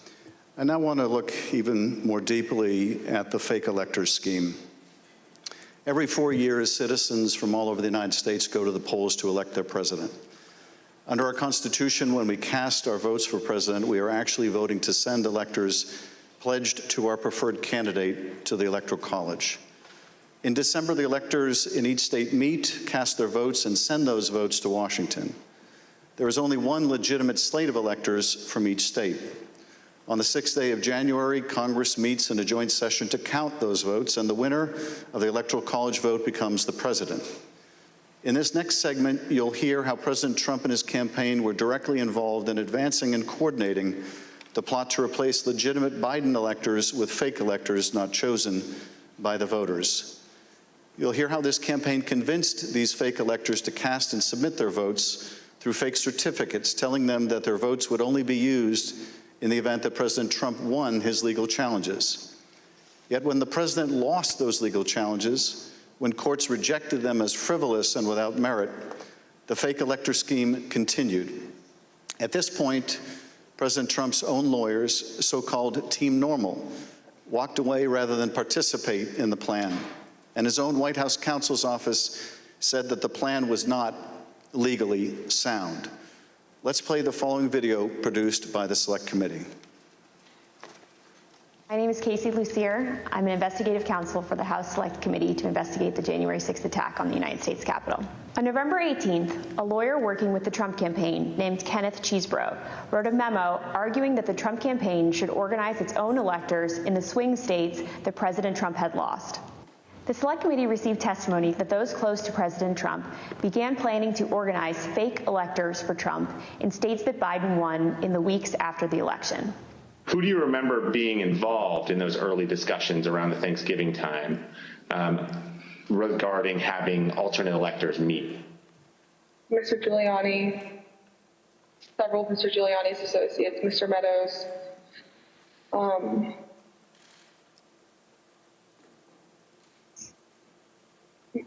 members of Congress, although it's difficult to distinguish if the members that I'm thinking of were involved during Thanksgiving or if they were involved as we progressed through December. At the president's direct request, the RNC assisted the campaign in coordinating this effort. What did the president say when he called you?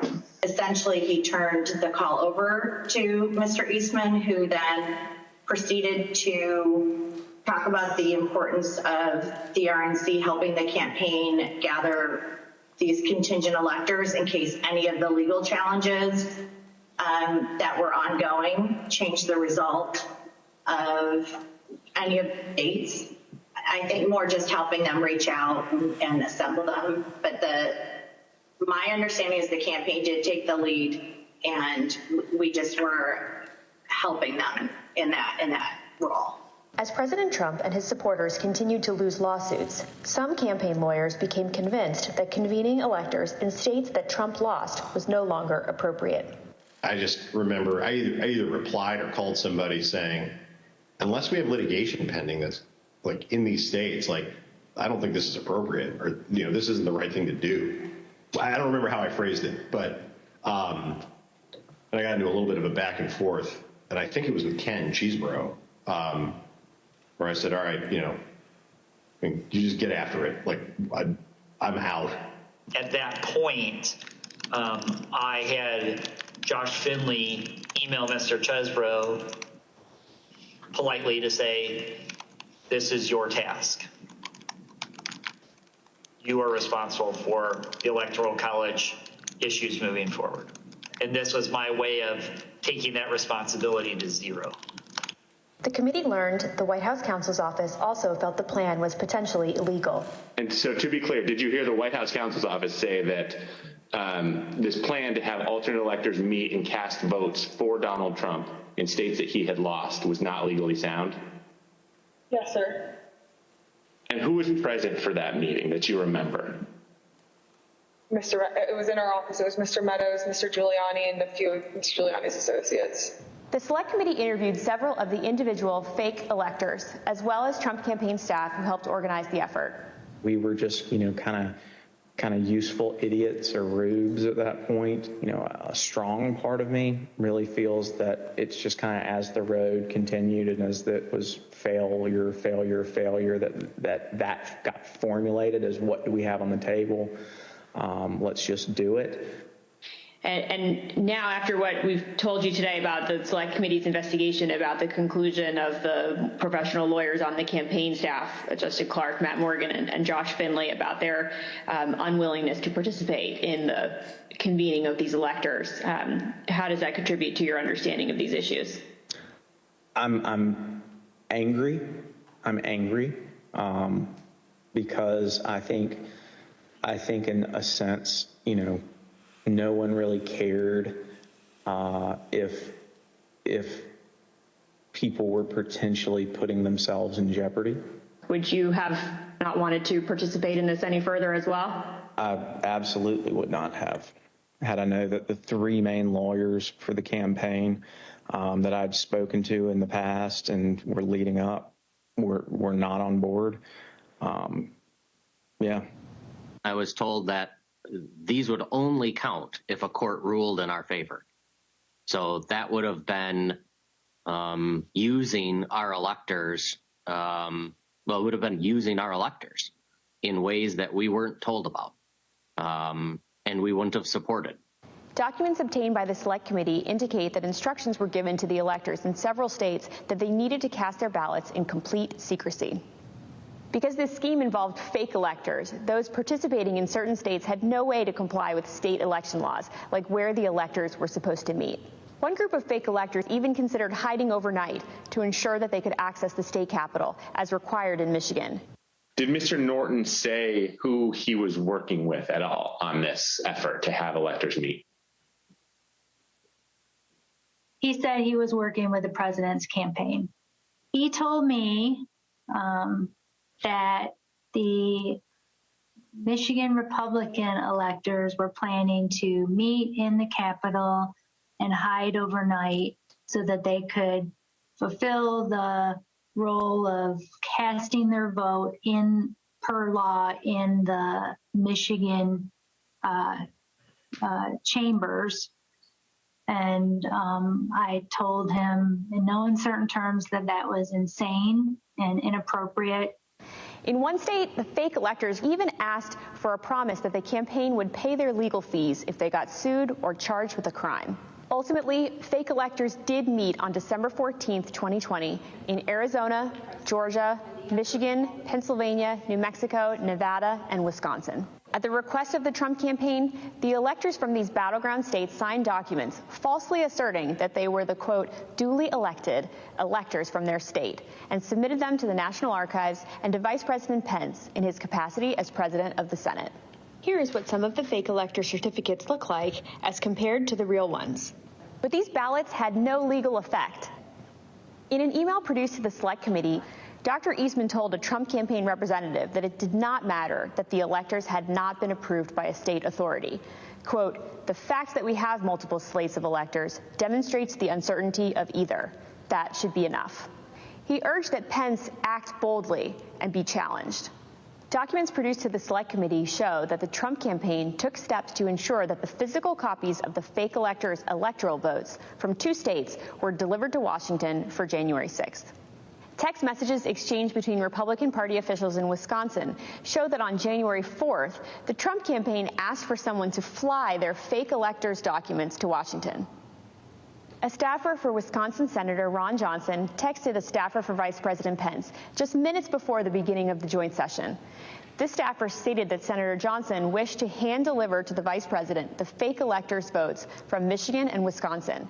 The vice president's aide unambiguously instructed them not to deliver the fake votes to the vice president. Even though the fake elector slates were transmitted to Congress and the executive branch, the vice president held firm in his position that his role was to count lawfully submitted electoral votes. Joseph R. Biden Jr. of the state of Delaware has received 306 votes. Donald J. Trump of the state of Florida has received 232 votes. Which is what he did when the joint session resumed on January 6th after the attack on the Capitol. 538.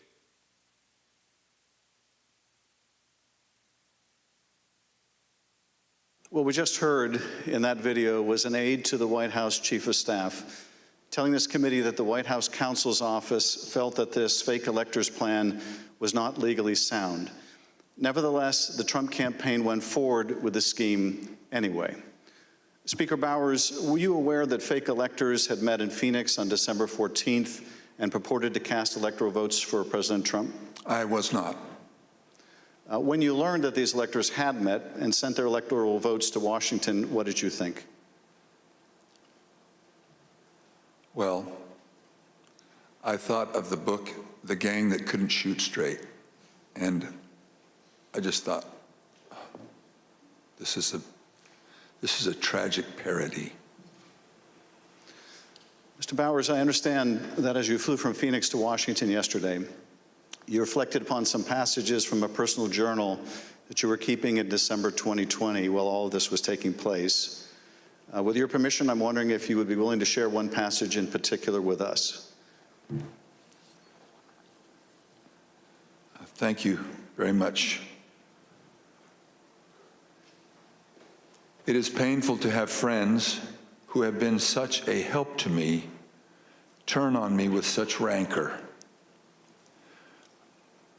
I may, in the eyes of men, not hold correct opinions or act according to their vision or convictions, but I do not take this current situation in a light manner, a fearful manner, or a vengeful manner. I do not want to be a winner by cheating. I will not play with laws I swore allegiance to, with any contrived desire towards deflection of my deep foundational desire to follow God's will as I believe He led my conscience to embrace. How else will I ever approach Him in the wilderness of life, knowing that I ask this guidance only to show myself a coward in defending the course He let me take. He led me to take. Thank you, Mr. Speaker. Those are powerful words. I understand that taking the courageous positions that you did following the 2020 election in defense of the rule of law and protecting the voters of Arizona resulted in you and your family being subjected to protests and terrible threats. Can you tell us how this impacted you and your family? Well, as others in the videos have mentioned, we received, my secretaries would say, in excess of 20,000 emails and tens of thousands of voicemails and texts, which saturated our offices and we were unable to work, or at least communicate. But at home, up till even recently, it is the new pattern, or a pattern in our lives, to worry what will happen on Saturdays, because we have various groups come by and they have had video panel trucks with videos of me proclaiming me to be a pedophile and a pervert and a corrupt and politician, and blaring loudspeakers in my neighborhood, and leaving literature both on my property, but arguing and threatening with neighbors and with myself. I don't know if I should name groups, but there was one gentleman that had the 3 bars on his chest, and he had a pistol and was threatening my neighbor, not with the pistol, but just vocally. When I saw the gun, I knew I had to get close. And at the same time, on some of these, we had a daughter who was gravely ill, who was upset by what was happening outside. And my wife, that was a valiant person, very, very strong, quiet, very strong woman.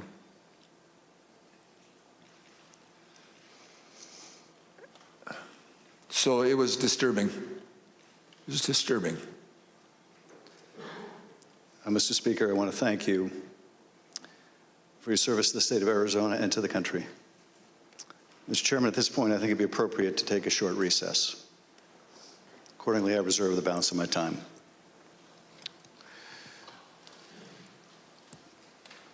The chair requests that those in the hearing room remain seated until the Capitol Police have escorted members and witnesses from the room.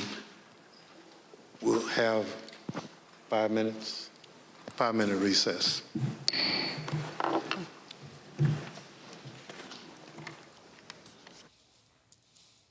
All right, we are going to do a quick 5-minute recess here. So far, the committee has been focusing on its claims that the former president, Donald Trump, tried to pressure state-level officials in some key battleground states to overturn the election results in any way possible, even when some of his own advisors said there was no legal basis for claims that the election was stolen. The committee argued that these claims put state officials' safety at risk when they refused to go along with former President Trump's plans to hold on to power. And we also heard some emotional testimony, surprisingly emotional, from the first witness, the Arizona Speaker of the House, Republican Rusty Bowers, who spoke about how the president and his team directly tried to get him to reject the election results, but he simply kept telling them it was against the law. And I have to tell you, Kristen Welker, if there's a quote, the emotional testimony of Speaker Bowers definitely, I think, is certainly going to be what we focus on here, and I want to focus on in a second, but I can't get over the one sentence he kept saying, which sums up the Trump strategy. We have lots of theories. We just don't have the evidence.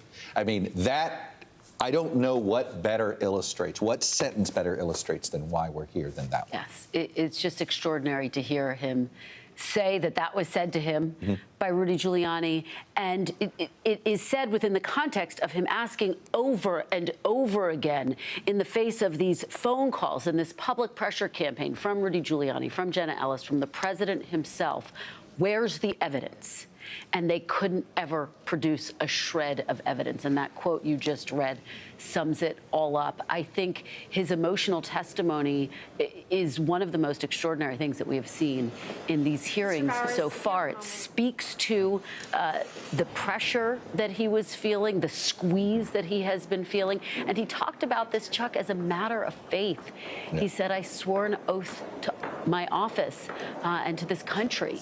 And for him, it's ingrained in religious principles. And I think that's part of what makes him so credible. This is the top Republican in the Arizona House saying this, and it speaks to what he endured, but also to the ongoing threat, which is a key part of the argument that the committee is trying to lay out. You know, Yamiche, Arizona Republican politics is really divided in two. You have Rusty Bowers as part of the Jeff Flake wing, Doug Ducey wing, this sort of, you know, follow the rule of law, John McCain, however you want to describe them. They're one set of Republicans. There's always been a fringe element that has had an extraordinary amount of influence inside the Arizona Republican Party. There's a governor, apologize for going in the Wayback Machine, a guy named Evan Mecham, who was a delusional man who ended up as governor. He was impeached.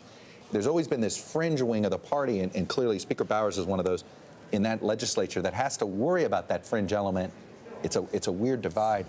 But the BYU graduate there, he clearly is a man of faith, and he's been a Republican for so long in Arizona. I think he's unassailable. He came across as an unassailable witness. What did you think? I think that this comes down to the danger to our democracy and the danger to physical life. What Rusty Bowers did was break down both. He said that Rudy Giuliani told him, we're all Republicans here. Why are you not more open to this? Why are you pushing past the limits of political loyalty? Let me pause right there. In the man who represents a state who made famous the phrase country before party, I'm referring to John McCain, Rudy Giuliani, essentially saying party over country. Yeah, that's what you're and party and for Rusty Bowers to Kristen Ford, party over God in Rusty Bowers' point, that's what right? he saw it as. Because he saw that as you're not just asking me about my country, you're asking me about my faith, you're asking me about all of the different things that make me me. He said it would be foreign to my body to violate the Constitution, and he also, I think, made it very clear that his family, his sick daughter, his quiet but powerful wife, they were all scared and continue to be scared, right? So the danger to democracy. Right, the democracy is not just about also what's happening in New Mexico 2 weeks ago, but also what's happening every Saturday in his neighborhood. That is the legacy of former President Trump on his doorstep, with him having to deal with people who are armed at his door, claiming that he's a pedophile, which of course goes to QAnon and all of these conspiracy theories. He absolutely was the kind of witness that lawmakers want to have. And the fact that he was about to cry, that you saw tears in his eyes, tells you just how disturbed he is by all that's happened. Garrett Hake, you were in the hearing room. You're outside it now. Look, I think all of us were caught off guard by how emotional he got. You know, he strikes me as somebody that doesn't lead with emotion, which I think made it all the more powerful. I think that's right, Chuck. And look, this is part of the committee's strategy. It always has been to try to have Republican witnesses be the ones telling the story. And I think that's part of what makes Bowers effective here, because as he laid out, Rudy, the idea that he wasn't, open to what Rudy is suggesting, he was repeatedly saying, where's the evidence? What do you have? Give me the names. Give me something I can work with. He said at the beginning, he wanted Donald Trump to win. And time again, with his eyes wide open, not seeing that evidence provided, not seeing any evidence of fraud, he became disillusioned to the point where he felt he was being pushed to betray his oath. And I think that moment deserves hearing again when Bowers clearly gets pushed beyond what he's willing to do. Listen to what he told the committee. Anything that would say to me, you have a doubt, deny your oath, I will not do that. And on more than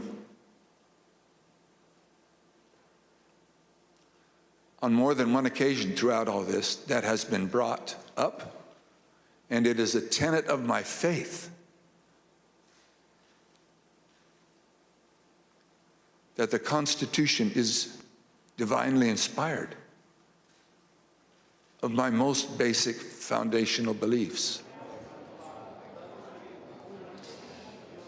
So Chuck, you see, he's only willing to get pushed so far. And that kind of language, I mean, that's the same kind of language I remember hearing from, like, Mitt Romney when Romney voted for the conviction in Donald Trump's first impeachment, the kind of thing of a sacred oath here, the Constitution held above all. He was willing to listen, but he was only willing to go so far and not betray what he considered to be a sacred principle. And if you're this committee and you're trying to reach folks beyond the audience who have been following every step of the way in this investigation, that seems like a pretty good way to do it.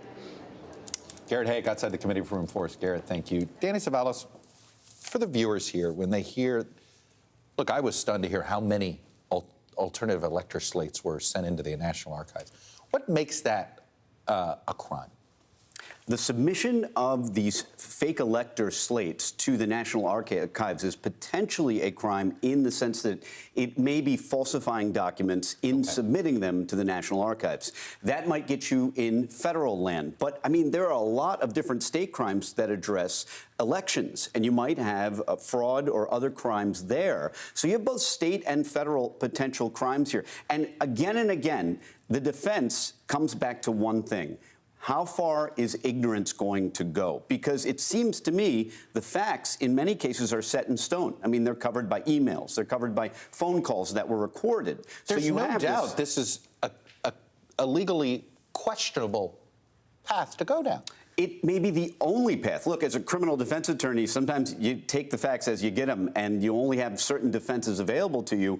And as I'm watching this unfold, more and more I start thinking, well, the only thing left is a knowledge-type defense. Not quite an insanity defense, but a knowledge. What did they know, and were they acting in good faith? And so when you hear that testimony, well, what did you have? Well, we have theories. We don't really have any evidence. We don't have any facts. Consider that the Trump team is asking people like Mr. Bowers to do something that would be in violation of state law and arguably federal law. And in order to meet that high burden, he says, what do you have? And they don't really have anything. And that becomes a problem for the Trump team in that they are asking someone to do something. By the way, it's not an out for the Trump team that these people refused their entreaties, because you have what are called inchoate or incomplete crimes. But not everybody refused them. Right, that's right. Went along with them, so the electors went along with it. Who's got more legal exposure for the electors going along with it? The electors themselves, or the folks on the Trump campaign who convinced them to do it? Well, look for the electors themselves to raise that we were just duped. We were useful. You're sort of hearing it. Boy, that one staffer who called himself a useful idiot. Yep. Well, think about it. You're right. You saw that staffer. You think about it. In the law, you sometimes have an advice of attorney defense. Hey, my attorney told me to do this, and I relied on the attorney. That's just some attorney somewhere. This is the President of the United States. You can imagine that a lot of these fake electors are starting to feel, my gosh, I had faith in someone I thought was the president. Now I realize I was duped. This gets at the framing of this for the longest time with all things Trump. And I confess to this, which is Rusty Bowers called it a tragic parody. Yeah. The word use of parody or Keystone Cops or caper, and I confess to it myself because everything Trump does is so stupid. Okay, and so dumb at how they go about it. But I think sometimes using the words parody or caper, it diminishes the importance and the scariness of it. And I think he got to the fact that so many people underestimated what the former president was capable of with that term as well. And that's part of the case that's being laid out here. What if Rusty Bowers wasn't in that position?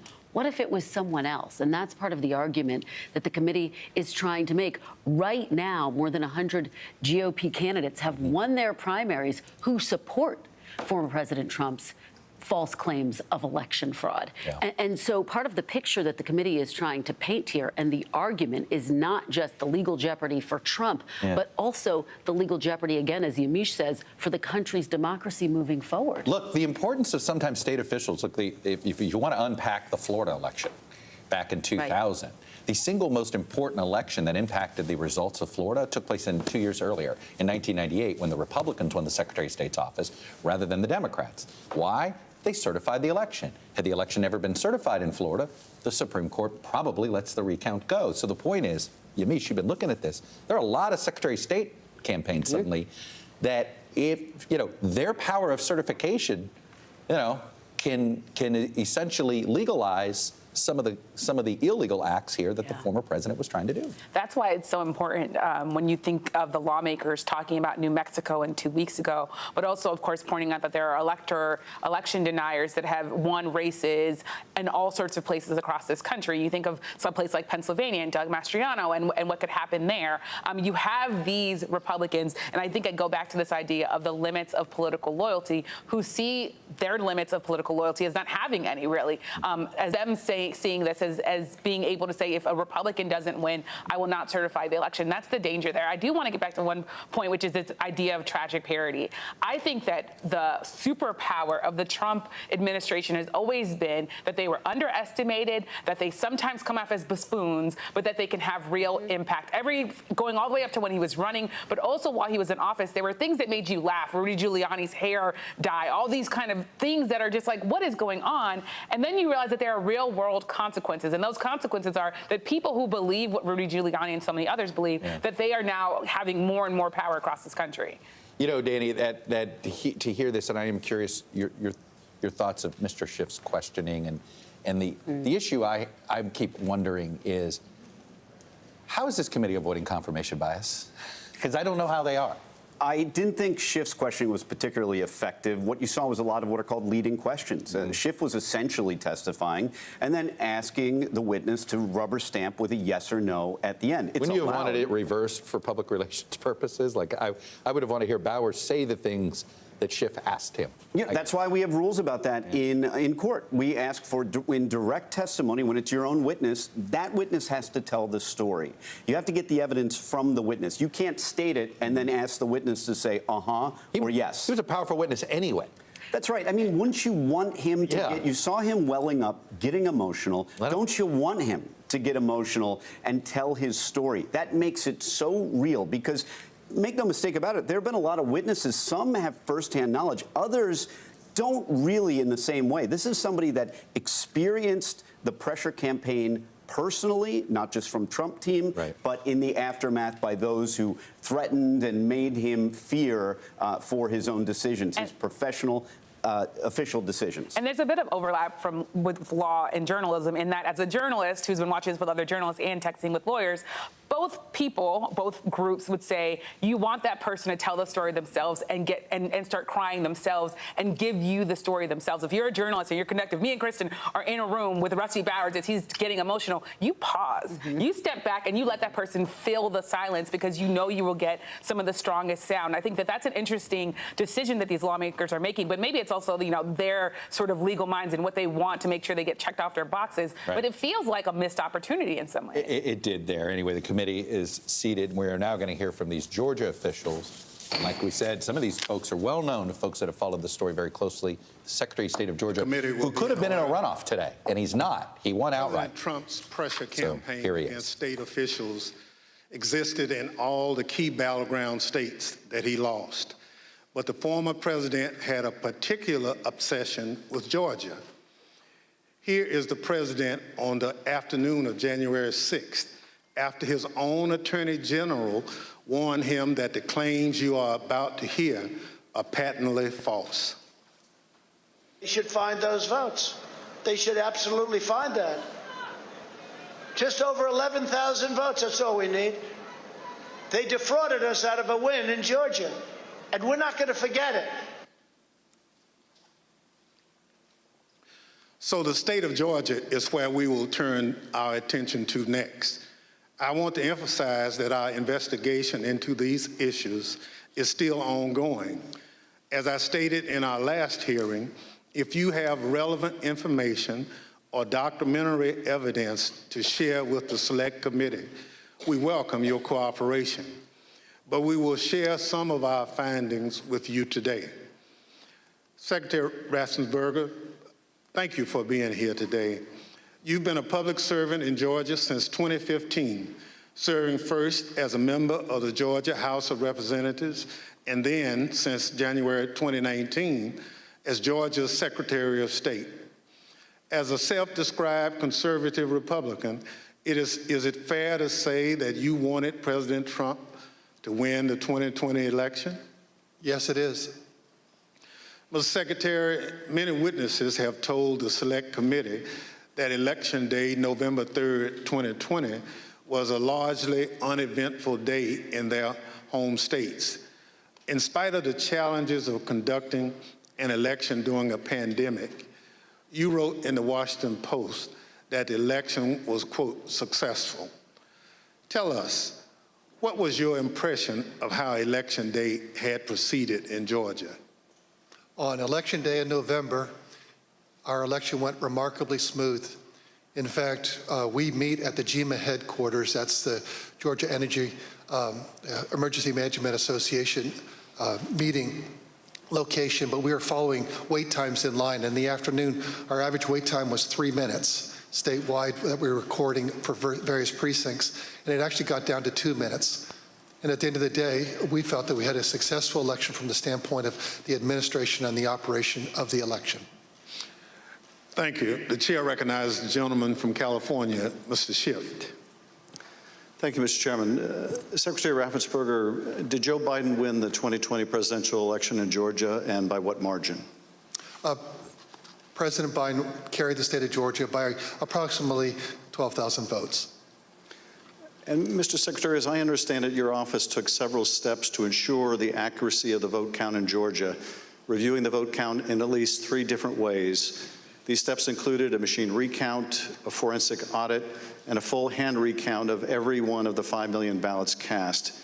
Did these efforts, including a recount of literally every ballot cast in the state of Georgia, confirm the result? Yes, they did.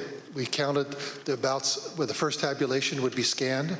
Then when we did our 100% hand audit of the all 5 million ballots in the state of Georgia, all cast in place, all absentee ballots, they were all hand recounted, and they came remarkably close to the first count. And then upon the election being certified, President Trump, because he was within 0.5%, could ask for a recount. And then we recounted them again through the scanners, and we got remarkably the same count. 3 counts, all remarkably close, which showed that President Trump did come up short. Nevertheless, as you will see, the president and his allies began making numerous false allegations of voter fraud, false allegations that you and Mr. Sterling, among others, had to address. Mr. Sterling, thank you also for being here today. Following the 2020 election, in addition to your normal duties, I understand that you became a spokesperson to try to combat disinformation about the election and the danger it was creating for elections officials, among others. In a December 1 press conference, you addressed some of your remarks directly to President Trump. Let's take a look at what you said that day. Mr. President, it looks like you likely lost the state of Georgia. We're investigating. There's always a possibility. I get it. You have the rights to go through the courts. What you don't have the ability to do, and you need to step up and say this, is stop inspiring people to commit potential acts of violence. Someone's going to get hurt. Someone's going to get shot. Someone's going to get killed. And it's not right. It's not right. Mr. Sterling, what prompted you to make these remarks? Mr. Schiff, we had a previously scheduled press conference that day, as we were in the habit of doing, trying to be as transparent as we could about the election and the counts going on. A little after lunch that day, lunchtime, I received a call from the project manager from Dominion Voting Systems, who was oddly, audibly shaken. She's not the kind of person I would assume would be that way. She has a master's from MIT, a graduate of the Naval Academy, and is very much on the ball and pretty unflappable. And she informed me about a young contractor they had who had been receiving threats from a video had been posted by some QAnon supporters. And at that point, we had been steeping in this kind of stuff. So it was around us all the time. So I didn't take note of it more than adding to the pile of other stuff we were having to deal with. And I did pull up Twitter, and I scrolled through it, and I saw the young man's name. There was a particular tweet that, for lack of a better word, was a straw that broke the camel's back. Had the young man's name. It was a very unique name. I believe it was a first-generation American.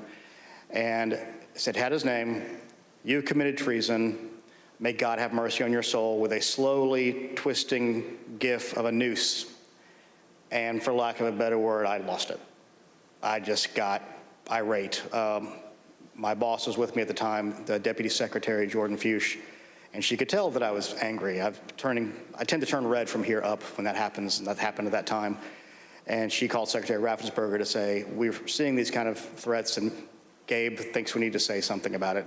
And the Secretary said yes, and that's what prompted me to do what I did. I lost my temper, but it seemed necessary at the time because it was just getting worse. And I could not tell you why that particular one was the one that put me over the edge, but it did. Now, after you made this plea to the president, did Donald Trump urge his supporters to avoid the use of violence? Not to my knowledge. Now, as we know, the president was aware of your speech because he tweeted about it later that day. Let's take a look at what the president said. In the tweet, Donald Trump claims that there was, quote, massive voter fraud in Georgia. Mr. Sterling, that was just plain false, wasn't it? Yes, sir. Nevertheless, the very next day, on December 2nd, President Trump released a lengthy video again making false claims of election fraud in Georgia. Let's take a look at what he said this time. They found thousands and thousands of votes that were out of whack, all against me. In fact, the day after Donald Trump released that video, so now we're talking just 2 days after the emotional warning that you gave that someone's going to get killed, representatives of President Trump appeared in Georgia, including Rudy Giuliani, and launched a new conspiracy theory that would take on a life of its own and threaten the lives of several innocent election workers. This story falsely alleges that sometime during election night, election workers at the State Farm Arena in Atlanta, Georgia, kicked out poll observers.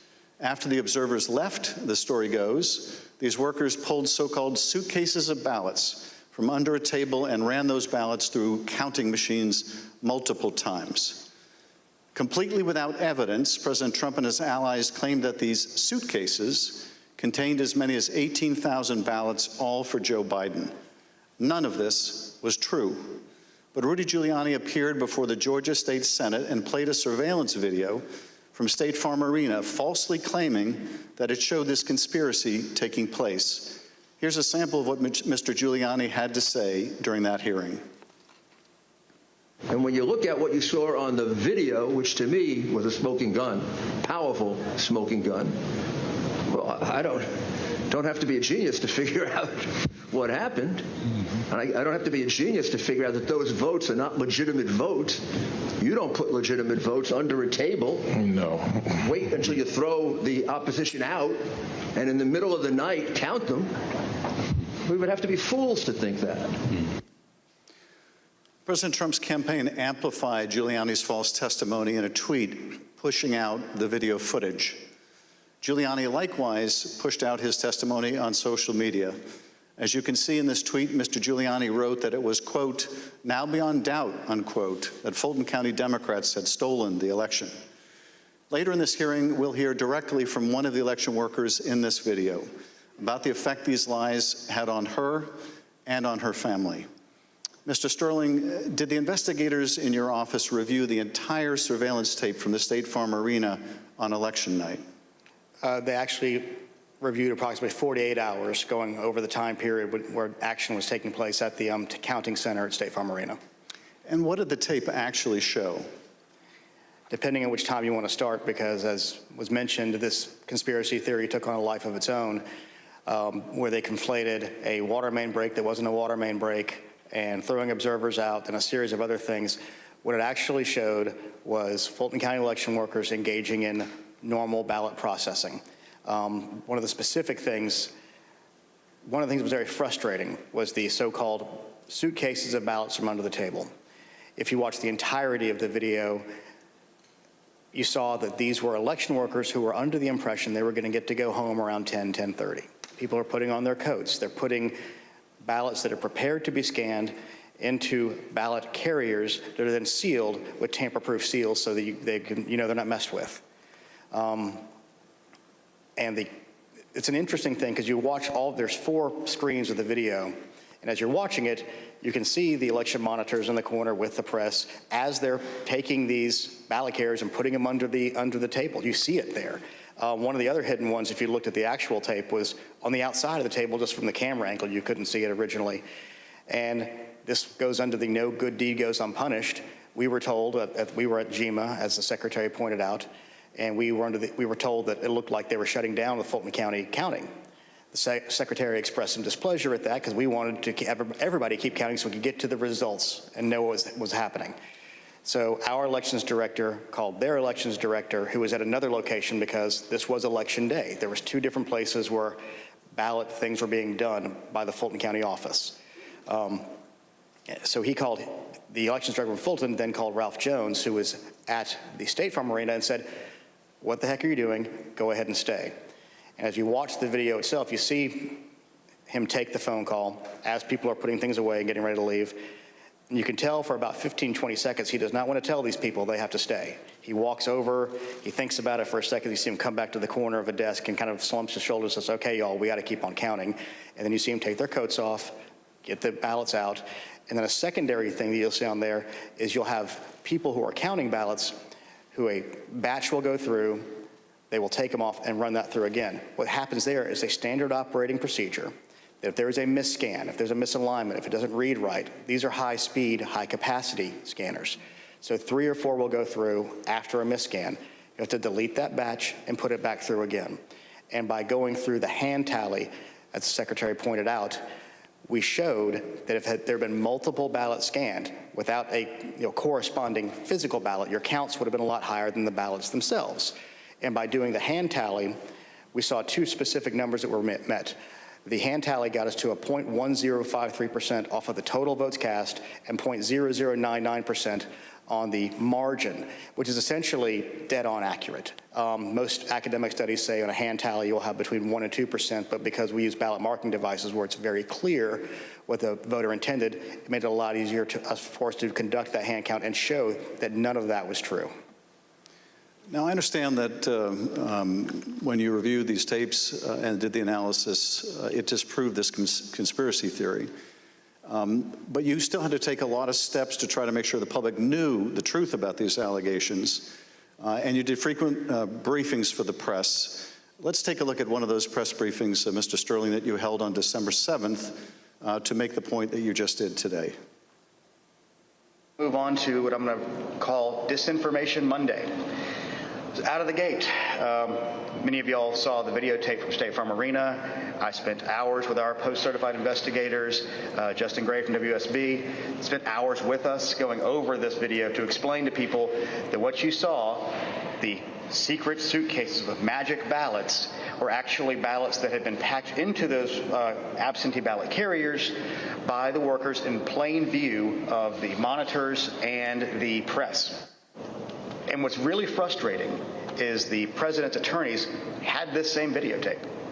They saw the exact same things the rest of us could see, and they chose to mislead state senators and the public about what was on that video. I'm quite sure that they will not characterize the video if they try to enter it into evidence, because that is the kind of thing that could lead to sanctions, because it's obviously untrue. They knew it was untrue, and they continue to do things like this. Mr. Sterling, despite the efforts by your office to combat this misinformation by speaking out publicly and through local media, you were unable to match the reach of President Trump's platform and social media megaphone spreading these false conspiracy theories. What was it like to compete with a president who had the biggest bully pulpit in the world to push out these false claims? For lack of a better word, it was frustrating, but oftentimes I felt our information was getting out, but that there was a reticence of people who needed to believe it because the President of the United States, whom many looked up to and respected, was telling them it wasn't true, despite the facts. And I have characterized at one point it was kind of like a shovel trying to empty the ocean. And yes, it was frustrating. I even have family members who I had to argue with about some of these things, and I would show them things, and the problem you have is you're getting to people's hearts. I remember there's one specific, an attorney that we know that we showed and walked him through, this wasn't true, okay, I get that, this wasn't true, okay, I get that, this wasn't, 5 or 6 things, but at the end he goes, I just know in my heart they cheated. That's just, and so once you get past the heart, the facts don't matter as much.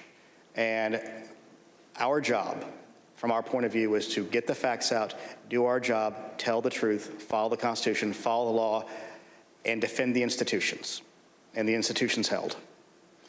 Let's take a look at what you were competing with. This is the former president speaking in Georgia on December 5th. Evidence of fraud is overwhelming, and again, I'm going to ask you to look up at that very, very powerful and very expensive screen. Hidden cases of possible ballots are rolled out from under a table. 4 people under a cloud of suspicion. So, if you just take the crime of what those Democrat workers were doing, and by the way, there was no water main break. You know, they said there was no water main break. That's 10 times more than I need to win this state. 10 times more. It's 10 times, maybe more than that, but it's 10 times more because we lost by a very close number. In this committee's hearing last Monday, we heard from senior federal law enforcement officials, from the senior-most federal law enforcement official in Atlanta at the time, U.S. Attorney for the Northern District, B.J. Pack, as well as former Attorney General Bill Barr. They both testified that the allegations were thoroughly investigated and found to have no merit. Here is U.S. Attorney Pack. Particularly to Attorney General Barr, I told him that we looked into it. We've done several things, including interviewing the witnesses. I listened to the tapes and reviewed the videotape myself, and that there was nothing there. Giuliani was wrong in representing that this was a suitcase full of ballots. And here's what Attorney General Bill Barr had to say about the same allegations. Took a hard look at this ourselves, and based on our review of it, including the interviews of the key witnesses, the Fulton County allegations had no merit. We also have testimony from senior Department of Justice officials establishing that they specifically told President Trump that these allegations had been thoroughly investigated and were completely without merit. Here is Acting Deputy Attorney General Richard Donoghue describing a phone conversation in which he specifically told President Trump that these allegations were false. The president kept fixating on this suitcase that supposedly had fraudulent ballots and that the suitcase was rolled out from under the table. And I said, no, sir, there is no suitcase. You can watch that video over and over. There is no suitcase. There is a wheeled bin where they carry the ballots. No matter how many times senior Department of Justice officials, including his own Attorney General, told the president that these allegations were not true, President Trump kept promoting these lies and putting pressure on state officials to accept them. On January 2nd, the president had a lengthy telephone conversation with Secretary Raffensperger. Prior to the president's call, though, I want to share a bit of important context. First, the White House, including the former president's chief of staff, Mark Meadows, repeatedly called or texted the secretary's office some 18 times in order to set up this call. They were quite persistent. Second, Chief of Staff Mark Meadows took the extraordinary step of showing up at a signature audit site in Georgia, where he met with Secretary Raffensperger's chief investigator, Francis Watson, who was supervising that audit process. Behind me is a photograph from that visit. Third, the day after Meadows' Georgia visit, he set up a call between President Trump and Francis Watson. On the call between President Trump and Georgia investigator Francis Watson, the former president continued to push the false claim that he'd won the state of Georgia. Let's listen to that part of the conversation. You know, it's just, you have the most important job in the country right now, because if we win Georgia, first of all, if we win, you're going to have 2 wins. They're not going to win right now. You know, they're down because the people of Georgia are so angry at what happened to me. They know I won by hundreds of thousands of votes. It wasn't close. And in this next clip, he told this state law enforcement official that she'd be praised if she found the right answer. You know, I will, when the right answer comes out, you'll be praised. I mean, I don't know why, they made it so hard. They will be praised. People will say, great, because that's what it's about, that ability to check and to make it right, because everyone knows it's wrong. There's just no way. Mr. Raffensperger, I know you weren't on this call, but that you have listened to it. President Trump didn't win by hundreds of thousands of votes in Georgia, did he? No, he did not. I've been traveling through the state of Georgia for a year now, and simply put, in a nutshell, what happened in fall of 2020 is that 28,000 Georgians skipped the presidential race, and yet they voted down ballot in other races. And the Republican congressman ended up getting 33,000 more votes than President Trump, and that's why President Trump came up short. Thank you, Mr. Secretary. The president on this call doesn't stop here. Let's listen to another part of the conversation between President Trump and Ms. Watson. Anyway, but whatever you can do, Francis, it would be, it's a great thing. It's an important thing for the country. So important. You have no idea it's so important. Well, and I very much appreciate it. Whatever you can do, Francis. This is the President of the United States calling an investigator looking into the election in which he is a candidate and asking her to do whatever you can do. Mr. Secretary, he placed this call to your chief investigator on September 23rd, 2020. The Select Committee has received text messages indicating that Mark Meadows wanted to send some of the investigators in her office, in the words of one White House aide, a shitload of POTUS stuff, including coins, actual autographed MAGA hats, etc. White House staff intervened to make sure that didn't happen. It was clear at the time of this call that the former president had his sights set on January 6th. Listen to this portion when he told Francis Watson about a very important date. Do you think they'll be working after Christmas and keep it going fast? Because, we have that date of the 6th, which is a very important date. That important date, of course, was the joint session of Congress, where Georgia's electoral votes would be counted for Joe Biden. A little over a week after this call to Francis Watson, the president was finally able to speak with you, Secretary Raffensperger. Bear in mind, as we discuss this call today, that by this point in time, early January, the election in Georgia had already been certified. But perhaps more important, the President of the United States had already been told repeatedly by his own top Justice Department officials that the claims he was about to make to you about massive fraud in Georgia were completely false. Mr. Secretary, the call between you and the President lasted 67 minutes, over an hour. We obviously can't listen to the entire recording here today, although it is available on the Select Committee's website. But we'll listen to selected excerpts of it now so that we can get your insights. Let's begin with the President raising the thoroughly debunked allegations of suitcases of ballots. In an official voter box, they were in what looked to be suitcases or trunks, suitcases, but they weren't in voter boxes. The minimum number it could be, because we watched it and they watched it certified in slow motion, instant replay, if you can believe it, but had slow motion and it was magnified many times over. And the minimum it was 18,000 ballots, all for Biden. These are the allegations that the Department of Justice, the Attorney General, the Georgia Bureau of Investigation, and your office had all said were false. Is that right? Correct. And even more importantly, when B.J. Pack resigned as U.S. Attorney of the Northern District, President Trump appointed as acting U.S. Attorney of the Northern District Bobby Christine. And Bobby Christine looked at that, and he was quoted in the AJC that he found nothing, and he dismissed that case early also. Thank you, Mr. Secretary. The President references suitcases or trunks. Mr. Sterling, were the objects seen in these videos suitcases or trunks, or were they just the ordinary containers that are used by election workers? They're standard ballot carriers that allow for seals to be put on them so they're tamper-proof.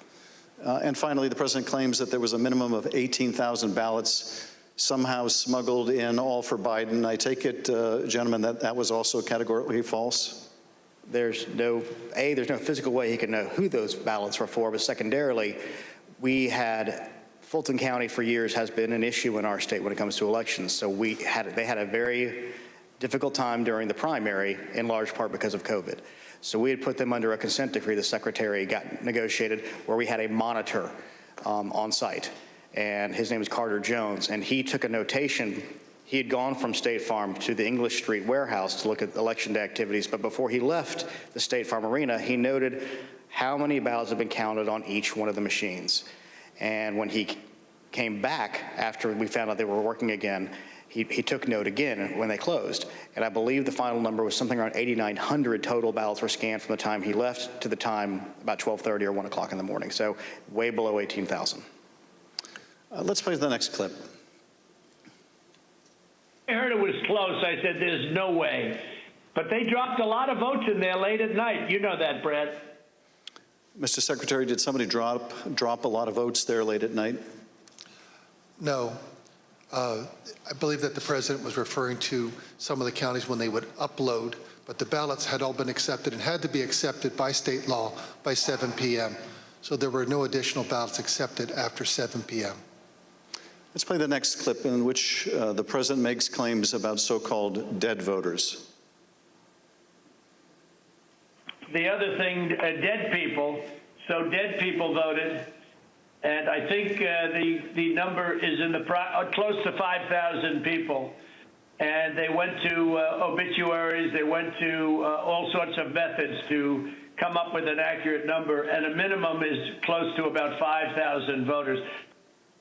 Mr. Secretary, did your office investigate whether those allegations were accurate? Did 5,000 dead people in Georgia vote? No, it's not accurate. And actually, in their lawsuits, they alleged 10,315 dead people. We found 2 dead people when I wrote my letter to Congress that's dated January 6th. And subsequent to that, we found 2 more. That's 1, 2, 3, 4 people, not 4,000, but just a total of 4, not 10,000, not 5,000. Let's play the next clip.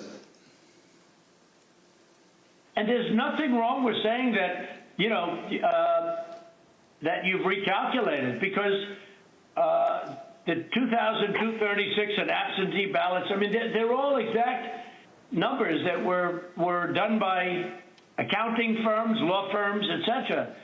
And even if you cut them in half, cut them in half, and cut them in half again, it's more votes than we need. Mr. Secretary, is there any way that you could have lawfully changed the result in the state of Georgia and somehow explained it away as a recalculation? No, the numbers are the numbers. The numbers don't lie. We had many allegations, and we investigated every single one of them. In fact, I challenged my team, did we miss anything? They said that there was over 66,000 underage voters. We found that there's actually 0. You can register to vote in Georgia. When you're 17 and a half, you have to be 18 by Election Day. We checked that out, every single voter. They said that there was 2,423 non-registered voters. There were 0. They said that there was 2,056 felons. We identified less than 74 or less that were actually still in felony sentence. Every single allegation we checked. We ran down the rabbit trail to make sure that our numbers were accurate. So there's no way you could have recalculated it except by fudging the numbers? The numbers were the numbers, and we could not recalculate because we had made sure that we had checked every single allegation. And we had many investigations. We had nearly 300 from the 2020 election. Mr. Secretary, you tried to push back when the president made these unsupported claims, whether they were about suitcases of ballots or that Biden votes were counted 3 times. Let's play the next clip. President, they did not put that. We did an audit of that, and we proved conclusively that they were not scanned 3 times. Yeah, Mr. President, we'll send you the link from WSB that does. I don't care about a link. I don't need it. I have a much better link. You told the president you would send him a link from WSB, which I understand is a local television station that had a unedited video from the State Farm Arena. But the president wasn't interested in that. He said he had a much better link. Mr. Secretary, at the time that you were on the call with the president, as we have shown, both the FBI and the Georgia Bureau of Investigation have proven these claims to be nonsense. And you told him about these investigations on the phone. Let's listen to what President Trump had to say about the state and federal law enforcement officers who investigated these false claims.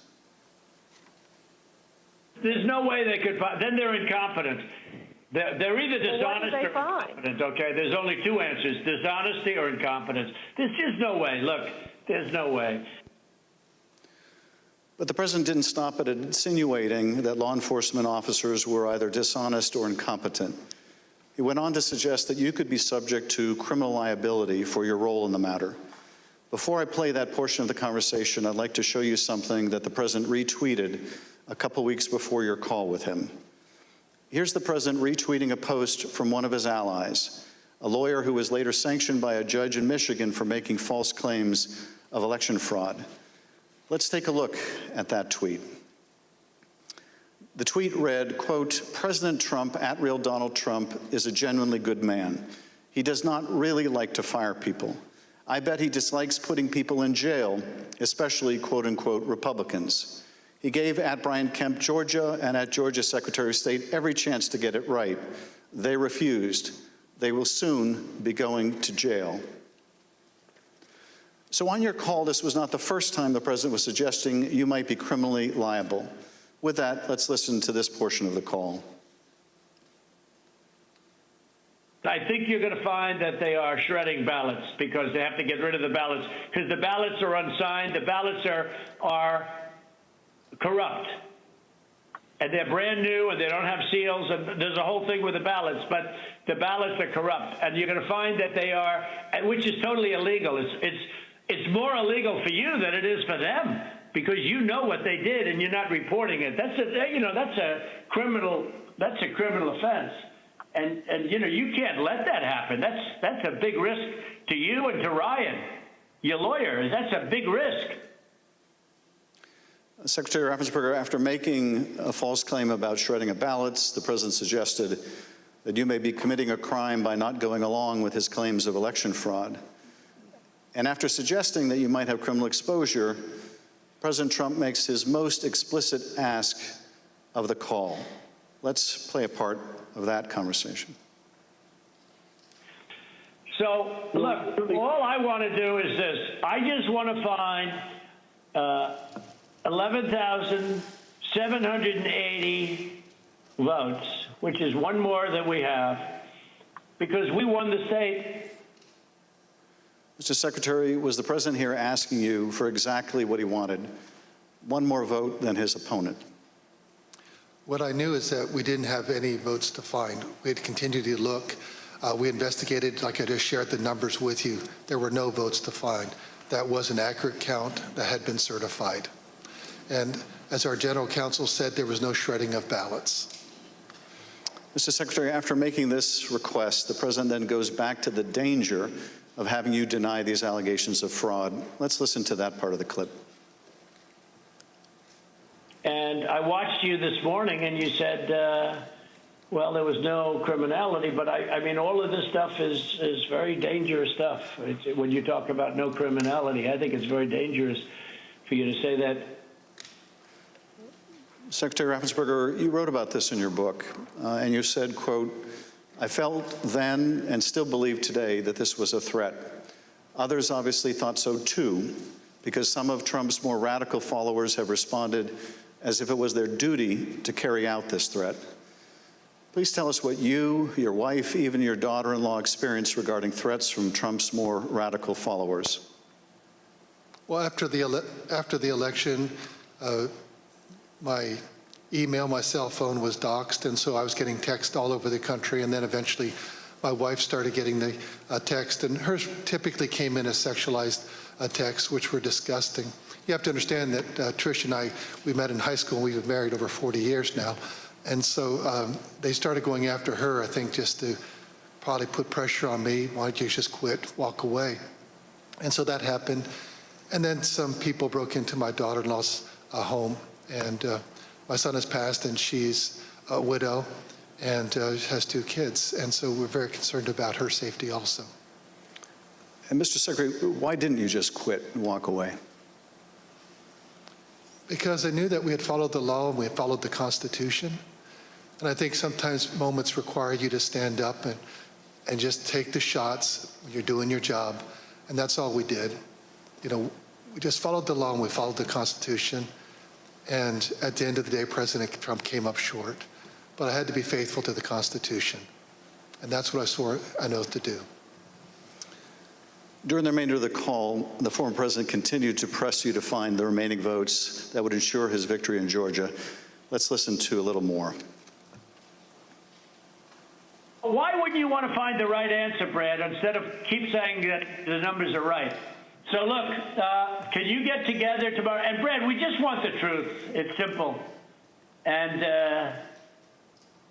And everyone's going to look very good if the truth comes out. It's okay. It takes a little while, but let the truth come out. And the real truth is I won by 400,000 votes, at least. So what are we going to do here, folks? I only need 11,000 votes. Fellas, I need 11,000 votes. Give me a break. 4 days after the president's call to Secretary Raffensperger was January 6th. The president whipped up the crowd in front of the ellipse, once again promoting the allegation that Secretary Raffensperger, the president's own attorney general, had told him was false. Here he is on the ellipse. In Fulton County, Republican poll watchers were ejected, in some cases physically, from the room under the false pretense of a pipe burst. Water main burst, everybody leave, which we now know was a total lie. Then election officials pulled boxes, Democrats, and suitcases of ballots out from under a table. You all saw it on television, totally fraudulent, and illegally scanned them for nearly 2 hours, totally unsupervised. Tens of thousands of votes. This act coincided with a mysterious vote dump of up to 100,000 votes for Joe Biden, almost none for Trump. Oh, that sounds fair. That was at 1:34 a.m. Mr. Secretary, Mr. Sterling, I want to thank you for your service to the state of Georgia and to the country. Speaker Bowers, likewise, I want to thank you for your service to the state of Arizona and to the country. You have served not only your home states, but our nation and our democracy. Mr. Chairman, I yield back. Thank you, Mr. Schiff. I thank the witnesses for joining us today. You are now dismissed.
I now welcome our final witness this afternoon.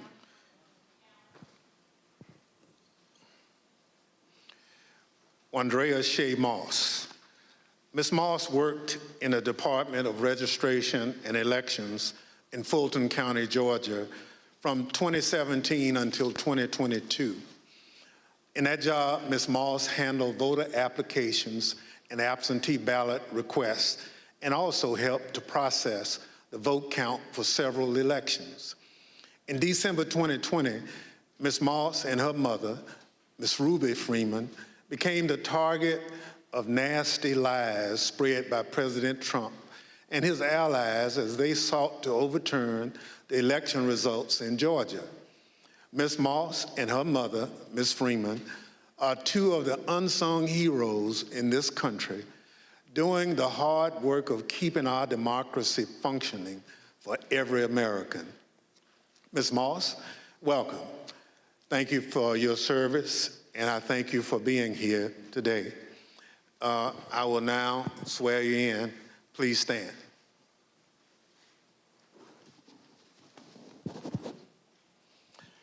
Do you swear or affirm on the penalty of perjury that the testimony you're about to give is the truth, the whole truth, and nothing but the truth, so help you God? Thank you. Please be seated. Let the record reflect that the witness answered in the affirmative. Ms. Moss, thank you very much for being here today. I understand that you are here along with your mother today. Would you like to introduce your mama?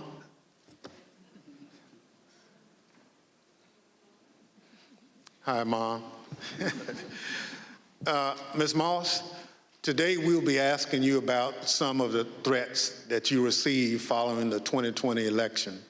Since you've been an election worker for over 10 years, I want to ask you, in your decade of service, had you ever experienced threats like these before?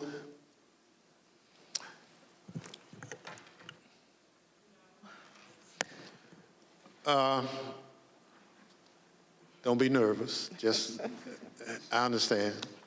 So, and I want to make sure that the record reflects that you've done it for quite a while and you never received a threat, and your answer was no. Thank you.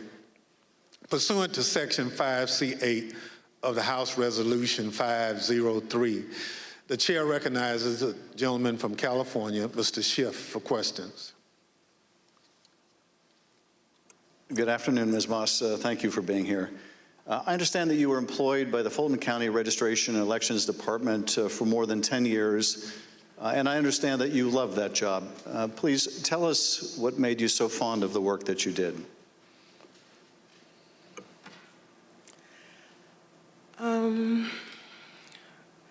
Well, I've always been told by my grandmother how important it is to vote, and how people before me, a lot of people, older people in my family, did not have that right. So what I loved most about my job were the older voters. Younger people could usually do everything from their phone or go online, but the older voters like to call, they like to talk to you, they like to get my card, they like to know that every election I'm here. And like even college students, a lot of parents trust in me to make sure their child does not have to drive home. They'll get an absentee ballot, they can vote, and I really found pleasure in that. I liked being the one that, you know, if someone can't navigate my voter page, or, you know, they want a new precinct card and they don't have a copy machine or a computer or all of that, I could put it in the mail for them. I was excited always about sending out all the absentee ballots for the elderly, disabled people. I even remember driving to an hospital to give someone her absentee application. That's what I love the most. So you really enjoyed helping people vote and participate, and that was something, the right to vote, that your grandmother taught you was precious. Yes.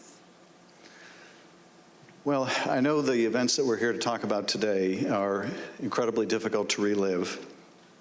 Your proud service as an election worker took a dramatic turn on the day that Rudy Giuliani publicized a video of you and your mother counting ballots on election night. President Trump, Rudy Giuliani, and others claimed on the basis of this video that you and your mother were somehow involved in a plot to kick out observers, bring suitcases of false ballots for Biden into the arena, and then run them through the machines multiple times. None of that was true, was it? None of it. I'd like to show you some of the statements that Rudy Giuliani made in a second hearing before the Georgia state legislators A week after that video clip from State Farm Arena was first circulated by Mr. Giuliani and President Trump, I want to advise viewers that these statements are completely false and also deeply disturbing. Tape earlier in the day of Ruby Freeman and Shea Freeman Moss and one other gentleman quite obviously surreptitiously passing around USB ports as if they're vials of heroin or cocaine. I mean, it's obvious to anyone who's a criminal investigator or prosecutor they are engaged in surreptitious illegal activity again that day.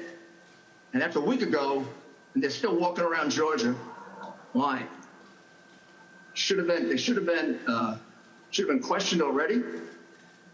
Their places of work, their homes should have been searched for evidence of ballots, for evidence of USB ports, for evidence of voter fraud. That video was from Rudy Giuliani's appearance at a Georgia State Senate hearing on December 10. How did you first become aware that Rudy Giuliani, the president's lawyer, was accusing you and your mother of a crime?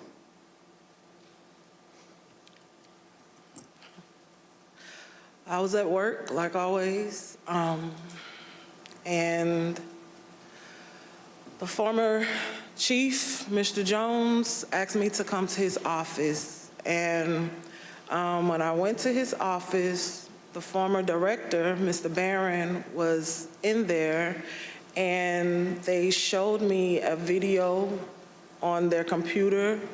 It was just like a very short clip of us working at State Farm, and it had someone on the video like talking over the video, just saying that we were doing things that we weren't supposed to do, just lying throughout the video. And that's when I first found out about it.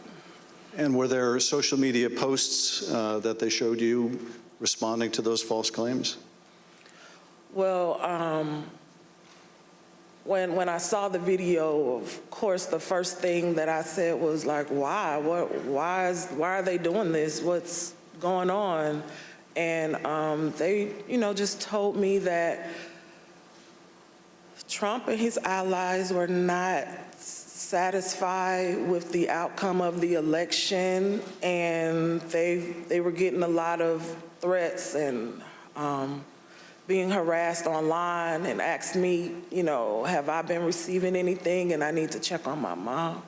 And I told them, I was like, where have they, where have you been getting these threats? I don't believe I have any. And Mr. Jones told me, like, they're attacking his Facebook, and I don't really use Facebook. I have one, so I went to the Facebook app, and I'm just kind of panicky at this point because this has never happened to me, and my mom is involved, and I'm like her only child. So I'm just asking him, like, well, where are the messages? All I see is the feeds. Like, how do you get to the messages? And he said, it's another icon on your phone that says Messenger. And I went to that icon, and it was just a lot of horrible things there. And those horrible things, did they include threats? Yes, a lot of threats, wishing death upon me, telling me that, I'll be in jail with my mother, and saying things like, be glad it's 2020 and not 1920. That's, yeah. Were a lot of these threats and vile comments racist in nature? A lot of them were racist. A lot of them were just hateful. But yes, sir. In one of the videos we just watched, Mr. Giuliani accused you and your mother of passing some sort of USB drive to each other. What was your mom actually handing you on that video? A ginger mint. It wasn't just Rudy Giuliani. We heard President Trump make these false allegations repeatedly during his call with Secretary Raffensperger. Let's listen to a portion of what he had to say about you and your mother. we had at least 18,000, that's on tape. We had them counted very painstakingly, 18,000 voters having to do with Ruby Freeman. She's a vote scammer, a professional vote scammer and hustler. Donald Trump attacked you and your mother using her name 18 times on that call. 18 times. Ms. Moss, can you describe what you experienced listening to former President Trump attack you and your mother in a call with the Georgia Secretary of State? I felt horrible. I felt like it was all my fault. Like, if I would have never decided to be an elections worker, like, I could have done anything else, but that's what I decided to do. And now people are lying and spreading rumors and lies and attacking my mom. I'm her only child. Going to my grandmother's house. I'm her only grandchild. And my kid. It's just, I felt so bad. I just felt bad for my mom, and I felt horrible for picking this job and being the one that always wants to help and always there, and never missing not one election. I just felt like it was my fault for putting my family in this situation. Well, it wasn't your fault. Your mother was kind enough to come speak with us earlier. Let's listen to her story in her words. My name is Ruby Freeman. I've always believed that when God says that he'll make your name great, but this is not the way it was supposed to be. I could have never imagined the events that followed the presidential election 2020. For my entire professional life, I was Lady Ruby. My community in Georgia, where I was born and lived my whole life, knew me as Lady Ruby. I built my own business around that name, La Ruby's Unique Treasures, a pop-up shop catering to ladies with unique fashions. I wore a shirt that proudly proclaimed that I was, and I am, Lady Ruby. Actually, I had that shirt on. I had that shirt in every color. I wore that shirt on Election Day 2020. I haven't worn it since, and I'll never wear it again. Now I won't even introduce myself by my name anymore. I get nervous when I bump into someone I know in the grocery store who says my name.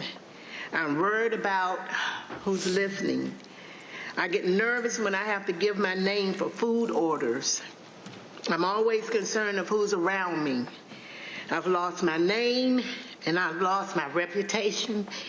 I've lost my sense of security, all because a group of people, starting with number 45 and his ally, Rudy Giuliani, decided to scapegoat me and my daughter, Shea, to push their own lies about how the presidential election was stolen. Ms. Moss, how has this experience of being targeted by the former president and his allies affected your life? It's turned my life upside down. I no longer give out my business card. I don't transfer calls. I don't want anyone knowing my name.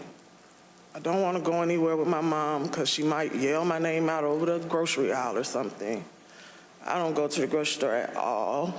I haven't been anywhere at all. I've gained about 60 pounds. I just don't do nothing anymore. I don't want to go anywhere. I second guess everything that I do. It's affecting my life in a major way. In every way, all because of lies. For me doing my job, same thing I've been doing forever.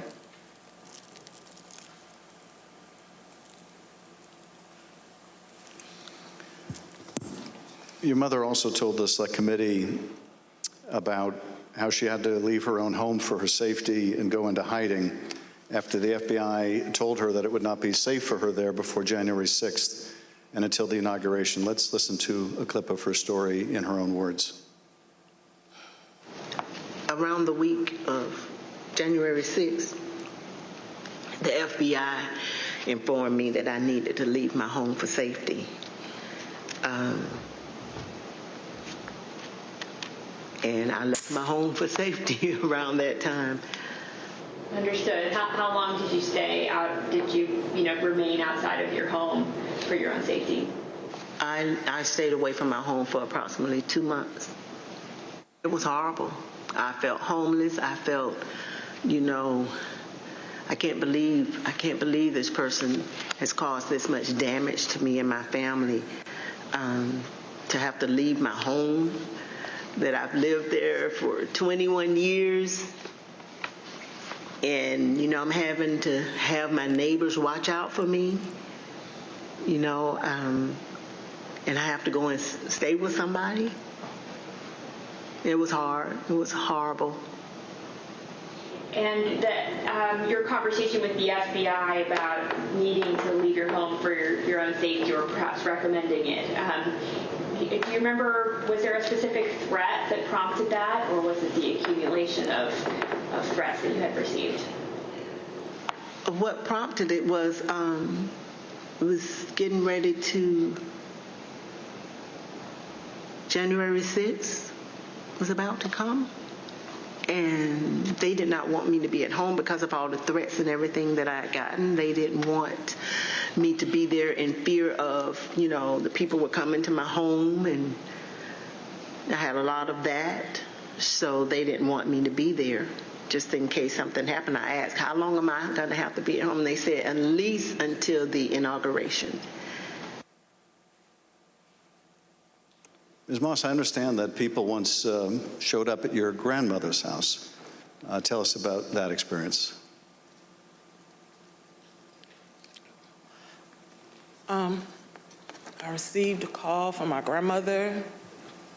This woman is my everything. I've never even heard her or seen her cry ever in my life. And she called me screaming at the top of her lungs, like, Shea, oh my God, Shea, just freaking me out, saying that there were people at her home, and they, they knocked on the door, and of course she opened it and seeing who was there, who it was, and they just started pushing their way through, claiming that they were coming in to make a citizen's arrest.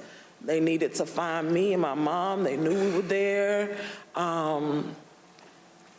And she was just screaming and didn't know what to do. And I wasn't there, so, I just felt so helpless and so horrible for her. And she was just screaming. I told her to close the door. Don't open the door for anyone. And she's a 70-something, I won't say, year-old woman, and she doesn't like having restrictions. She wants to answer the door. She likes to get her steps in, walking around the neighborhood, and I had to tell her, like, you can't do that. You have to be safe. She would tell me that at night, people would just continuously send pizzas over and over to her home, and they were expecting her to pay for these large amounts of pizzas, and she went through a lot that she didn't have to. And once again, it made me just feel so horrible. In addition to the personal impact this experience has had on you and your family, one of the things that I find most disturbing is how these lies discourage longtime election workers from continuing to do this important work.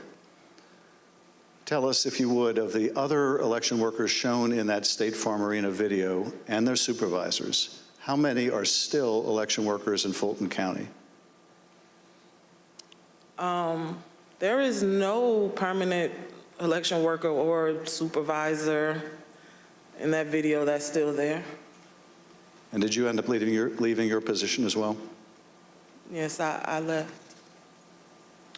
Ms. Moss, I want to thank you for coming in to speak with us and to thank you for your service to our democracy.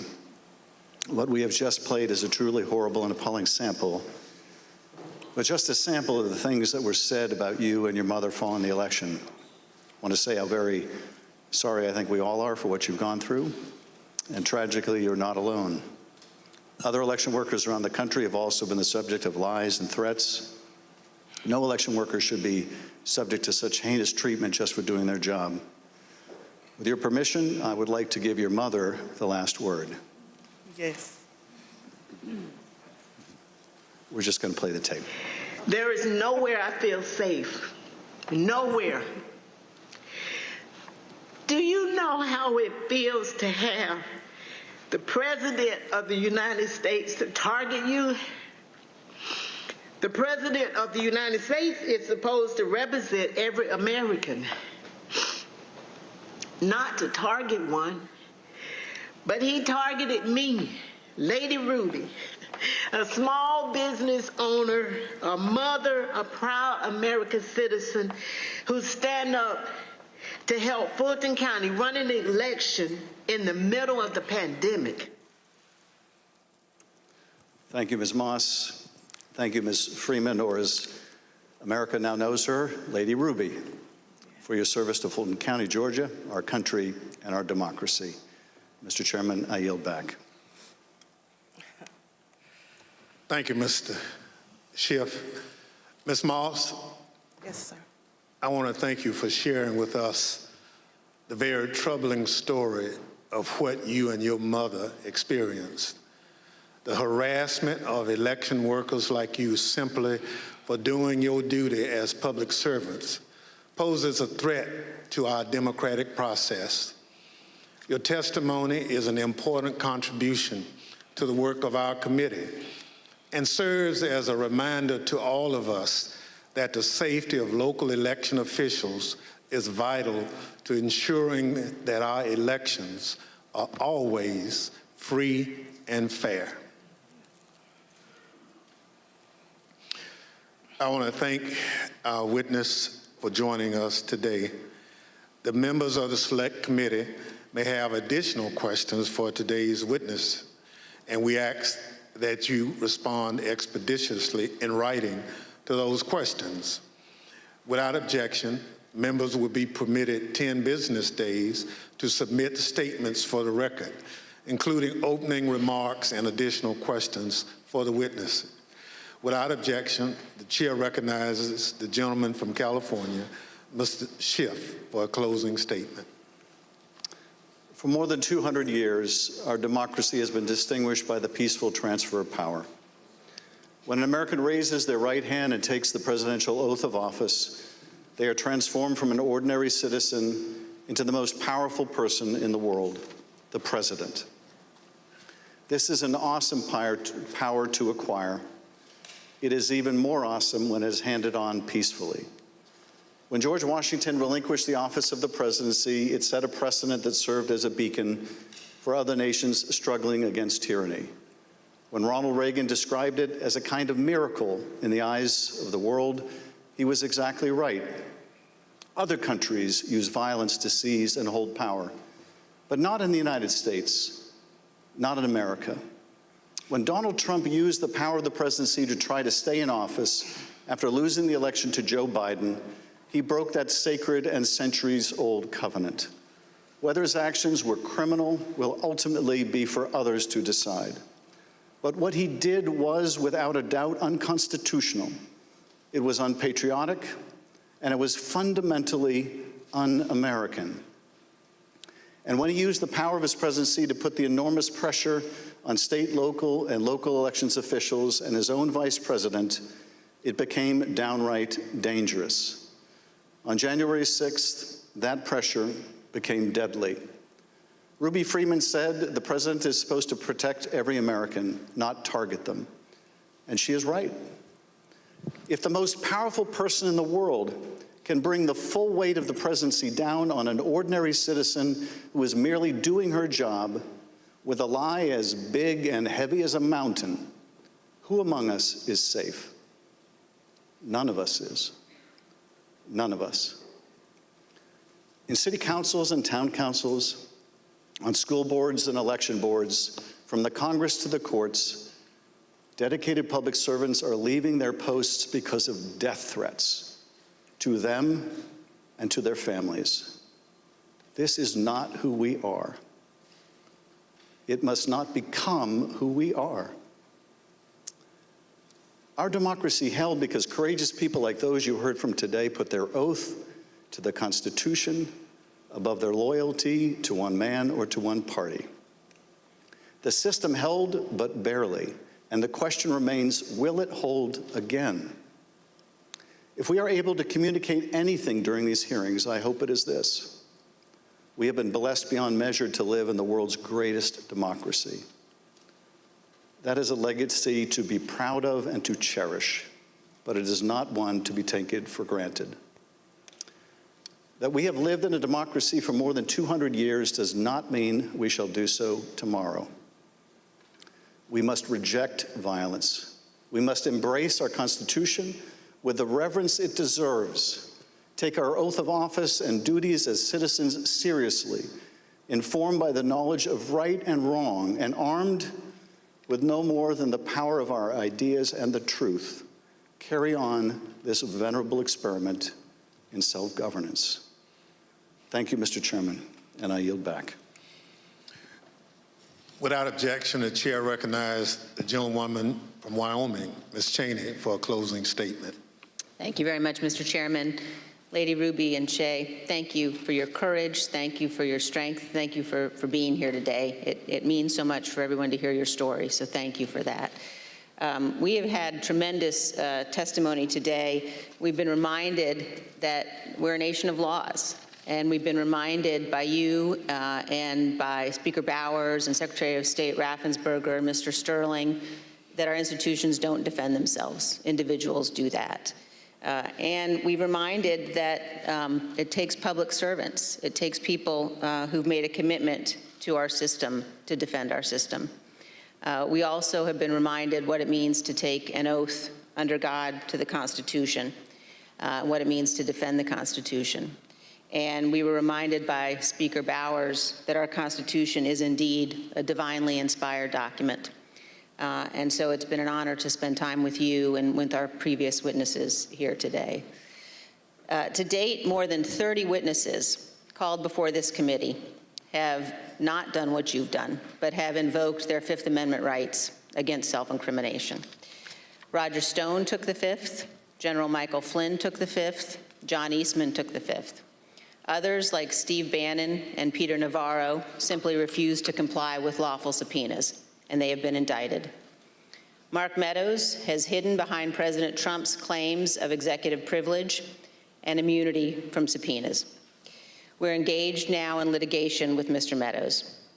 The American people in our hearings have heard from Bill Barr, Jeff Rosen, Richard Donahue, and many others who stood up and did what is right. And they will hear more of that testimony soon. But the American people have not yet heard from Mr. Trump's former White House counsel, Pat Cipolloni. Our committee is certain that Donald Trump does not want Mr. Cipolloni to testify here. Indeed, our evidence shows that Mr. Cipolloni and his office tried to do what was right. They tried to stop a number of President Trump's plans for January 6th. Today, and in our coming hearings, you will hear testimony from other Trump White House staff explaining what Mr. Cipolloni said and did, including on January 6th. But we think the American people deserve to hear from Mr. Cipolloni personally. He should appear before this committee, and we are working to secure his testimony. Thank you, Mr. Chairman. I yield back. People answer the call to public service in such different ways. Some run for office. Some volunteer to make sure their neighbors can get to their voting locations. Some work at polling sites to help election day go smoothly. Some look into problems to guarantee our elections are secure and accurate. just to name a few. As I mentioned at the start of this hearing, when we talk about our democratic institutions, we're talking about these individuals and many others who do these jobs across the country. They represent the backbone of our democracy at its most important moments, when the citizens cast their votes and when those votes are counted. We've heard the stories of their courage. They've earned the thanks of a grateful nation. But for Donald Trump, these witnesses and others like them were another roadblock to his attempt to cling to power. On Thursday, we'll hear about another part of that scheme, his attempt to corrupt the country's top law enforcement body, the Justice Department, to support his attempt to overturn the election. Just as we heard today that Donald Trump was deeply involved in a scheme to pressure state officials to overturn the election results, we will hear on Thursday that Donald Trump was also the driving force behind the effort to corrupt the Justice Department. Listen to this clip from the former acting Attorney General, Richard Donahue. The president said, suppose I do this. Suppose I replace him, Jeff Rosen, with him, Jeff Clark. What do you do? And I said, sir, I would resign immediately. There is no way I'm serving 1 minute under this guy, Jeff Clark. You'll hear from Mr. Donahue in person on Thursday as my colleague, Mr. Kinzinger, presents details about this plan. The chair requests those in the hearing room remain seated until the Capitol Police have escorted members from the room. Without objection, the committee stands adjourned.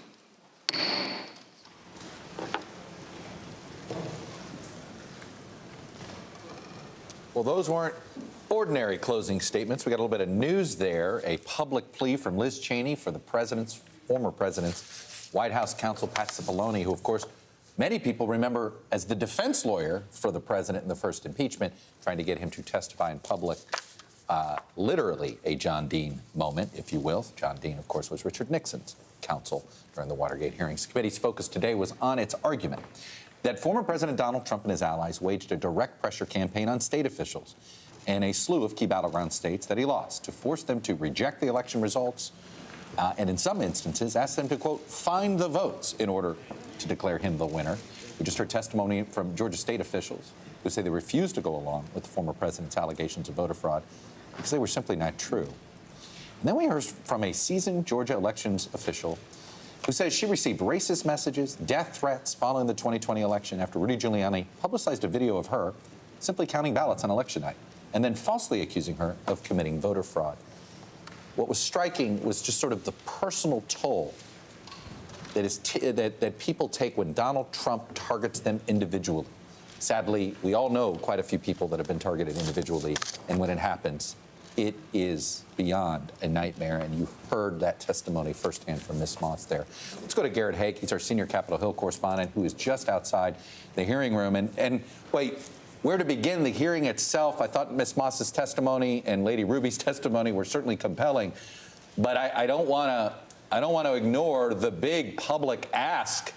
You don't normally see that. Liz Cheney publicly asking for former President Trump's White House counsel, Pat Cipolloni, to testify in public.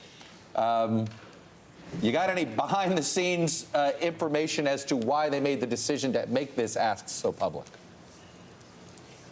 Well, Chuck, here's what I think. Remember, this hearing that we're going to have on Thursday focused on the DOJ was supposed to happen last week, and it was very abruptly moved back in the schedule. We weren't sure exactly when it was going to happen. We still haven't heard definitively about when next week's hearings are going to happen, and the committee has long maintained that this is about making sure their video elements are set, making sure, broadly speaking, witness availability is correct. And I think what Liz Cheney just did is fill in the blanks here about perhaps why this DOJ focused hearings specifically and why future hearings more broadly have been unsettled on the schedule. They want Pat Cipolloni to come and testify. And I think to bring that public is an extraordinary step. You know, Cheney has, in each of these hearings, had the role of coming attractions. You know, she is often the person who previews what we're going to hear next. In this case, clearly what the committee wants to hear next. You know, we've heard from the committee over the last couple of days that since they got started, they have been getting more information. They said it today. They have been getting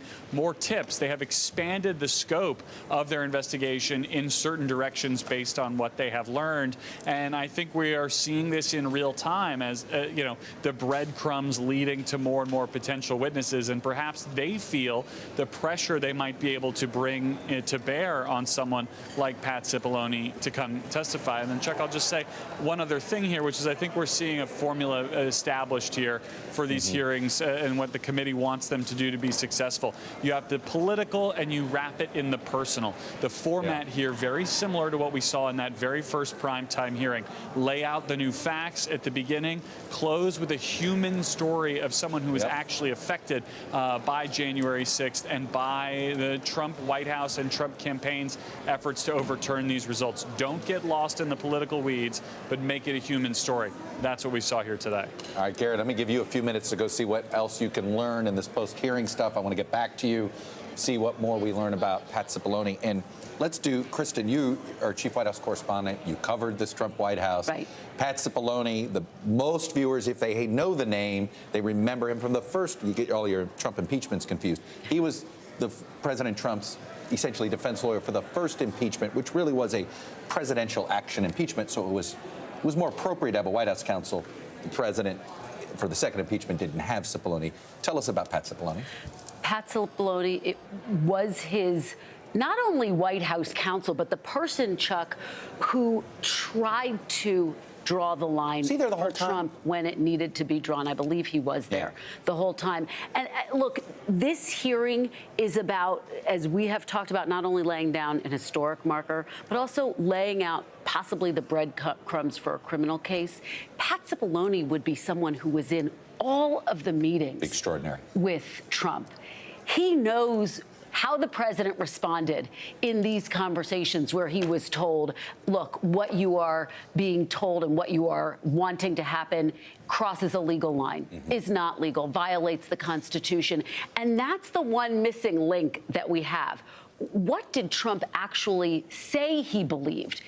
It's not definitive, but Pat Cipolloni could be able to fill in some of those blanks, Chuck, because that remains one of the biggest unanswered questions. And so he would be potentially a game changer in these hearings. Jamie Raskin told you on Meet the Press over the weekend that they've been getting more information, that they have more information this week than last week. The more information this week, that's like, it felt like, okay, you know. But this was a significant moment, I think, in the hearing. If they are able to bring Pat Cipolloni in, again, he was in many, if not most, of those really tough conversations. All right, Danny, the reason you guys are lawyers is so you don't have to ever testify, right, against your clients. Ideally, yes. No, Pat Cipolloni, this is a really, it's going to be interesting. Will he, if you were his lawyer, would you tell him to invoke executive privilege?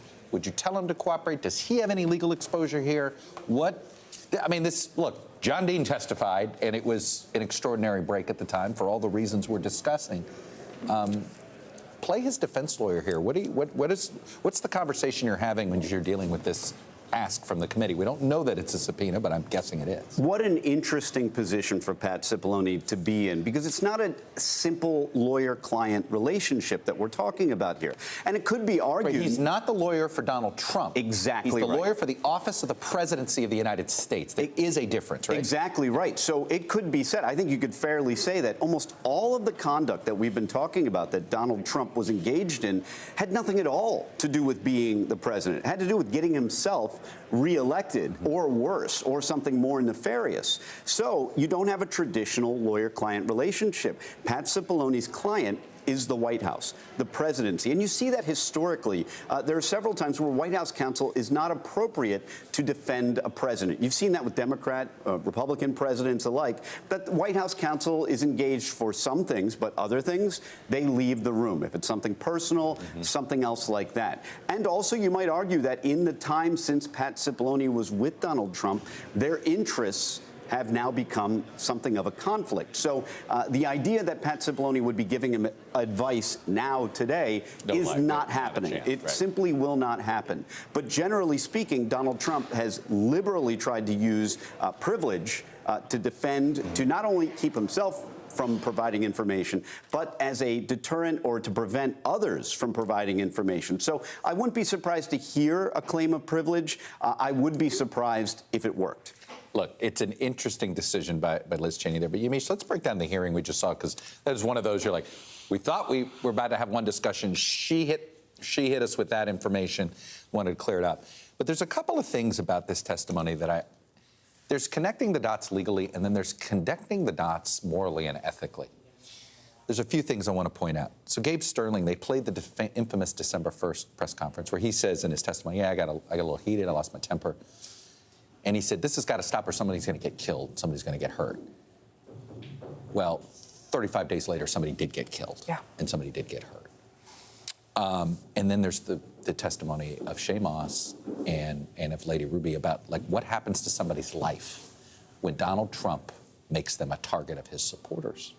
That connected dots, not legally, but I got to think it connected morally for a lot of people. It connected morally, I think, for a lot of people. And I was texting some sources who really were just moved by the idea that Ruby, Lady Ruby says, nowhere do I feel safe. And that also translates to nowhere should anyone else feel safe, but for the fact that you could become a target of a former president who's lying about the election. These two women in particular, Shea Moss and her mother, they are really representing everyday Americans who are trying to do the right thing. Shea Moss said she blamed herself because she wanted to help in the U.S. election. It's so hard to hear, because she was upset that her mom and grandmother got brought into this, and she somehow blamed herself. It was heartbreaking to hear that. And it also is, in some ways, the real-life consequences to the word misinformation. We use it a lot, and it's, of course, an important word. But when you break it down, this is people's lives. You think about Brad Raffensperger and saying that his daughter-in-law's home was broken into and that his son has passed away. So we're talking about a widow's home being broken into. You talk about Ruby's grandmother, Ruby's mother, Shea Moss's grandmother, people coming to her home to try to make a citizen's arrest on her daughter and her granddaughter. These are scary, scary things. And I think the point that they're all making is that this is continuing to happen, that the trauma continues to exist. And then add to that what we're talking about is the weapons and the standard democratic principles being weaponized by the Trump campaign and by his allies. These are standard things: counting ballots, passing a ginger mint,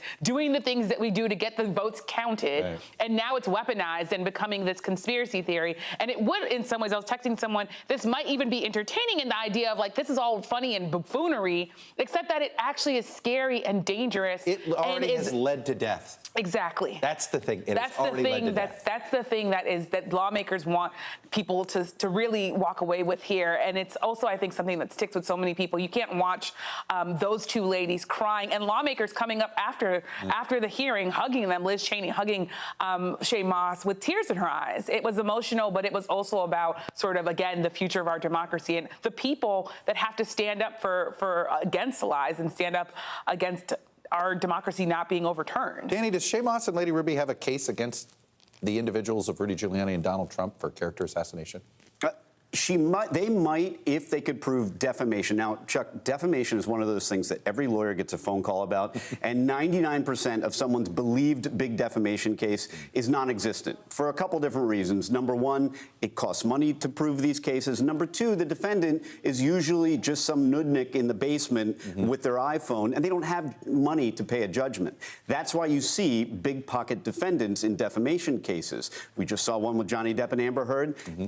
Donald Trump and arguably Rudy Giuliani might be big pockets as well. That could make it appetizing, but you would need a false statement that causes harm. Well, if you want evidence of That's harm... a lot of harm. A lot of people, I mean, Rusty Bowers has harm that's caused it, maybe right. Brad Raffensperger and Shea. Now, typically you need to show financial harm, but sometimes those damages are presumed if there's a special kind of defamation, and one of those is imputing criminality to someone, saying that you're a thief or you're a robber or something like that. Well, this sounds like a pretty strong case accusation of for pedophile damages. against Speaker Bauer.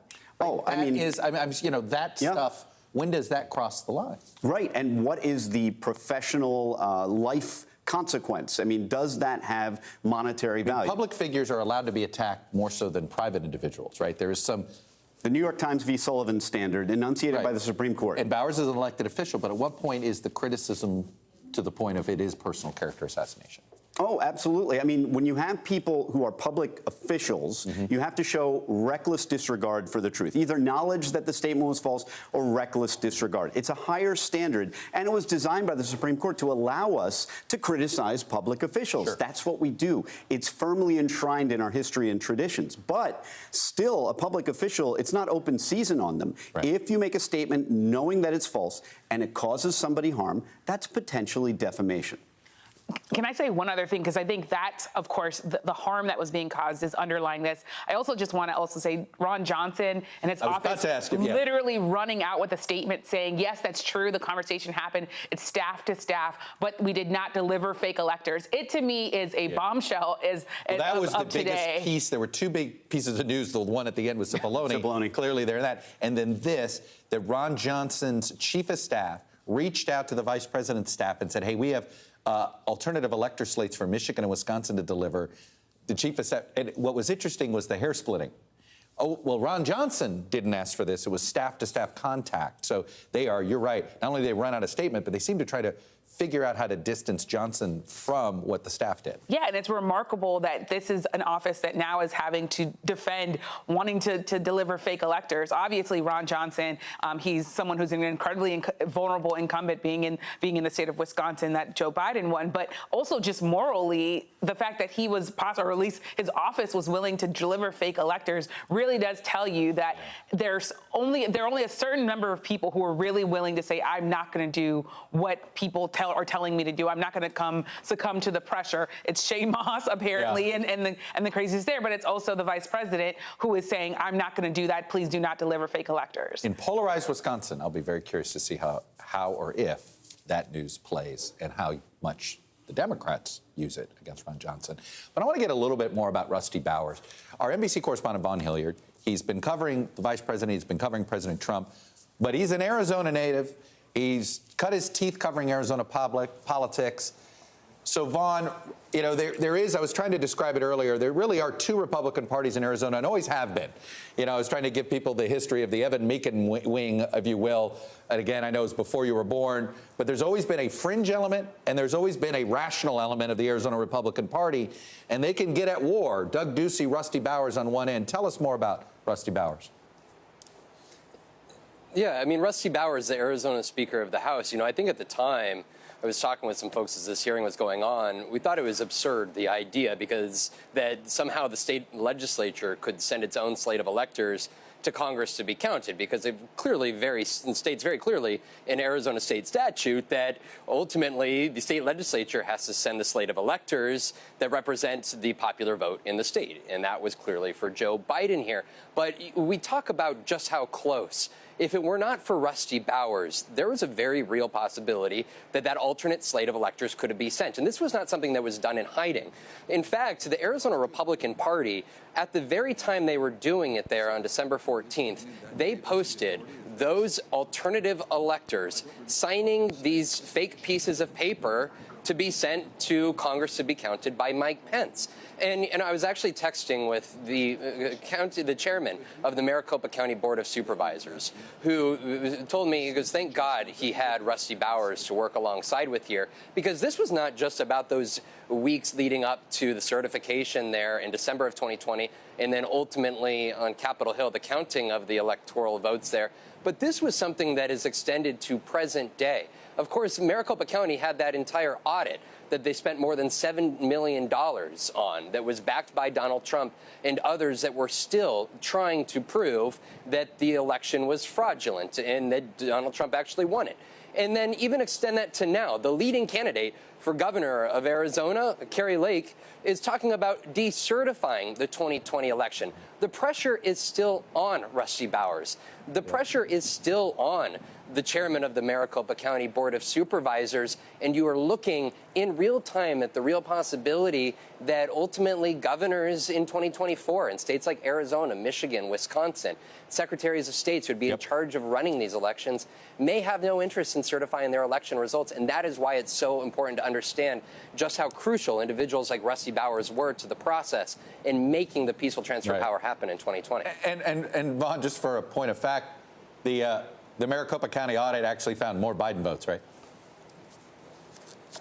That's absolutely accurate. They did their best to prove otherwise, but ultimately when you counted the votes, when they've counted the votes themselves, Joe Biden actually came out with more than the county officials did. Right. You know, that's the punchline of that shenanigan there. Vaughn Hilliard in Illinois for us. Vaughn, thank you. Let me pause for a moment and let stations go back to their regular programming as we continue our coverage on NBC News Now.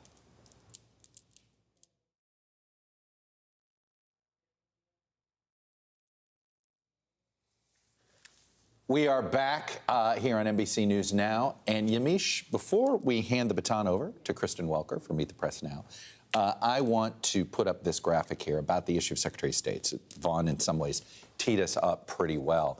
And it is really remarkable here. The Secretary of State's offices are not elected in every state. They used to be in Florida, for instance, but not anymore. That's an appointment. Everything in gray, the elections, it's an appointed position. Those obviously colored in most cases. It is an elected position. And we're seeing a lot of money being thrown at what is normally basically a race that goes to the party that wins the governor's race, to be quite frank. It is rare that you have a Secretary of State and a governor of two different parties. Arizona is one of the few places we've seen it. It's incredible. And when you're looking at it and you look at the states where election deniers are candidates and where they're winning in primaries, it tells you that the democracy is being whittled away in some ways. At least that's what critics of these election deniers would say. It also, in some ways, underscores that this long tail of January 6th continues, that I thought standing on the lawn at the White House, this is where the Trump legacy ends. This is kind of the ugly ending of this, and it's going to be bad, but we all kind of knew it was going to be bad. So you now learned the lesson of predicting Trump's demise? I realized, in fact, that was the beginning of this new phase where we were going to be even deeper and more divided, but also that our democracy was going to be sort of hanging in the balance here. I think Benny Thompson, in particular, today really tried to get at that when he was pointing at New Mexico, pointing at just 2 weeks ago, someone saying that just because they believed that there was issues with the election, they didn't want to certify the election. I also think Gabriel Sterling's talking about you have to go to people's hearts, right? He talked to that lawyer. Oh my goodness! I'm so glad. Over and over but again. In my heart. But in my heart. You know, that's where I'm left with the amount of misinformation, how it can actually impact over decades. I mean, basically, any majority African American county gets. In this country, if it's part of a major city, Republicans accuse that county of vote fraud. It's like clockwork. You go to Pennsylvania, you hear the code word Philadelphia. You go to Georgia, it's Fulton County. You go to Illinois, it's Chicago. You go to Michigan, it's Detroit. You see where I'm going here. This is decades of misinformation. Decades, and civil rights activists would say it's decades of misinformation, decades of racism, frankly. That's what civil rights leaders tell me when I ask them about, well, why do you think that they're really accusing black people of being dead voters and that these redistricting fights are so fierce, and you have judges saying that black people are being targeted with surgical precision by Republicans. And they say it comes down to the fact that we were a country that is continuously at war with itself, that race is continuously a big part of our political fights here. And Benny Thompson said, as this gets worse and worse, we're not going to have close calls. We're going to have catastrophe. That's what sticks with me when we think about these Secretary of States and the racism, the racist language that people have been using, according to civil rights leaders. You know, Danny, the importance of these Secretary of State's positions. I go back to the example I used in Florida. the Supreme Court could hang its hat on stopping the count because the election was certified. They had followed the letter of the law. By the way, if you dig deep into the 1876 election and you go back and forth in that disputed election, it in some ways, then the Democrats who were doing some voter suppression at that time, they technically had the vote count on their side.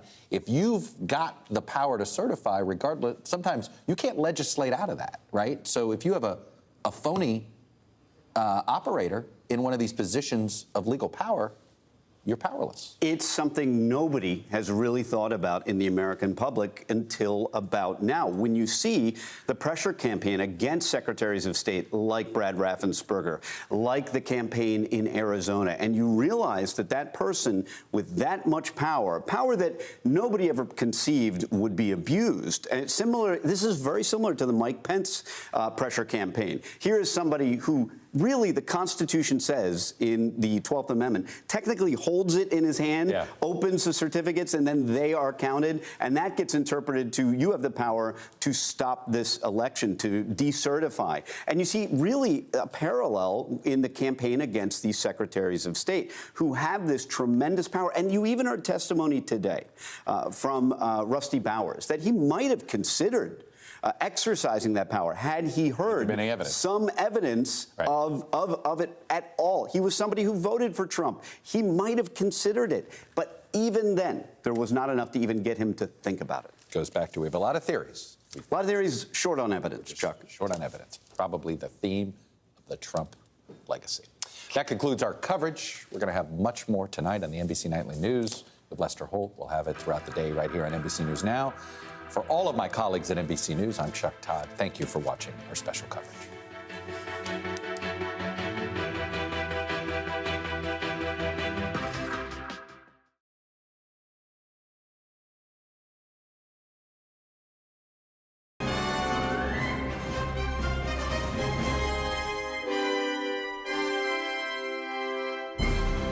Welcome to Meet the Press Now. I'm Kristen Welker on another day of compelling testimony from the January 6th committee.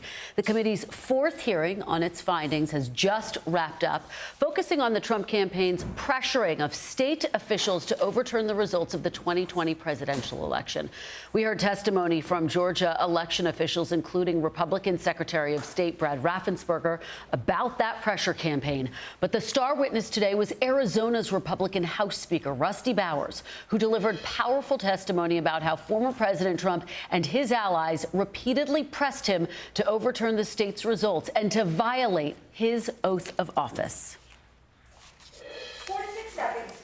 You are asking me to do something that is counter to my oath when I swore to the Constitution to uphold it. On more than one occasion throughout all this, that has been brought up, and it is a tenet of my faith that the Constitution is divinely inspired of my most basic foundational beliefs. And so for me to do that because somebody just asked me to is foreign to my very being. I will not do it. You had told President Trump you would not do anything illegal for him. I did, both times. Emotional testimony there. Bowers also testified that he repeatedly asked Trump's team for evidence to back up their claims of voter fraud, but they never provided it.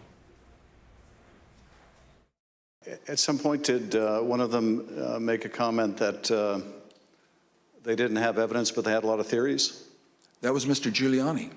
And what exactly did he say, and how did that come up? My recollection, he said, we've got lots of theories, we just don't have the evidence.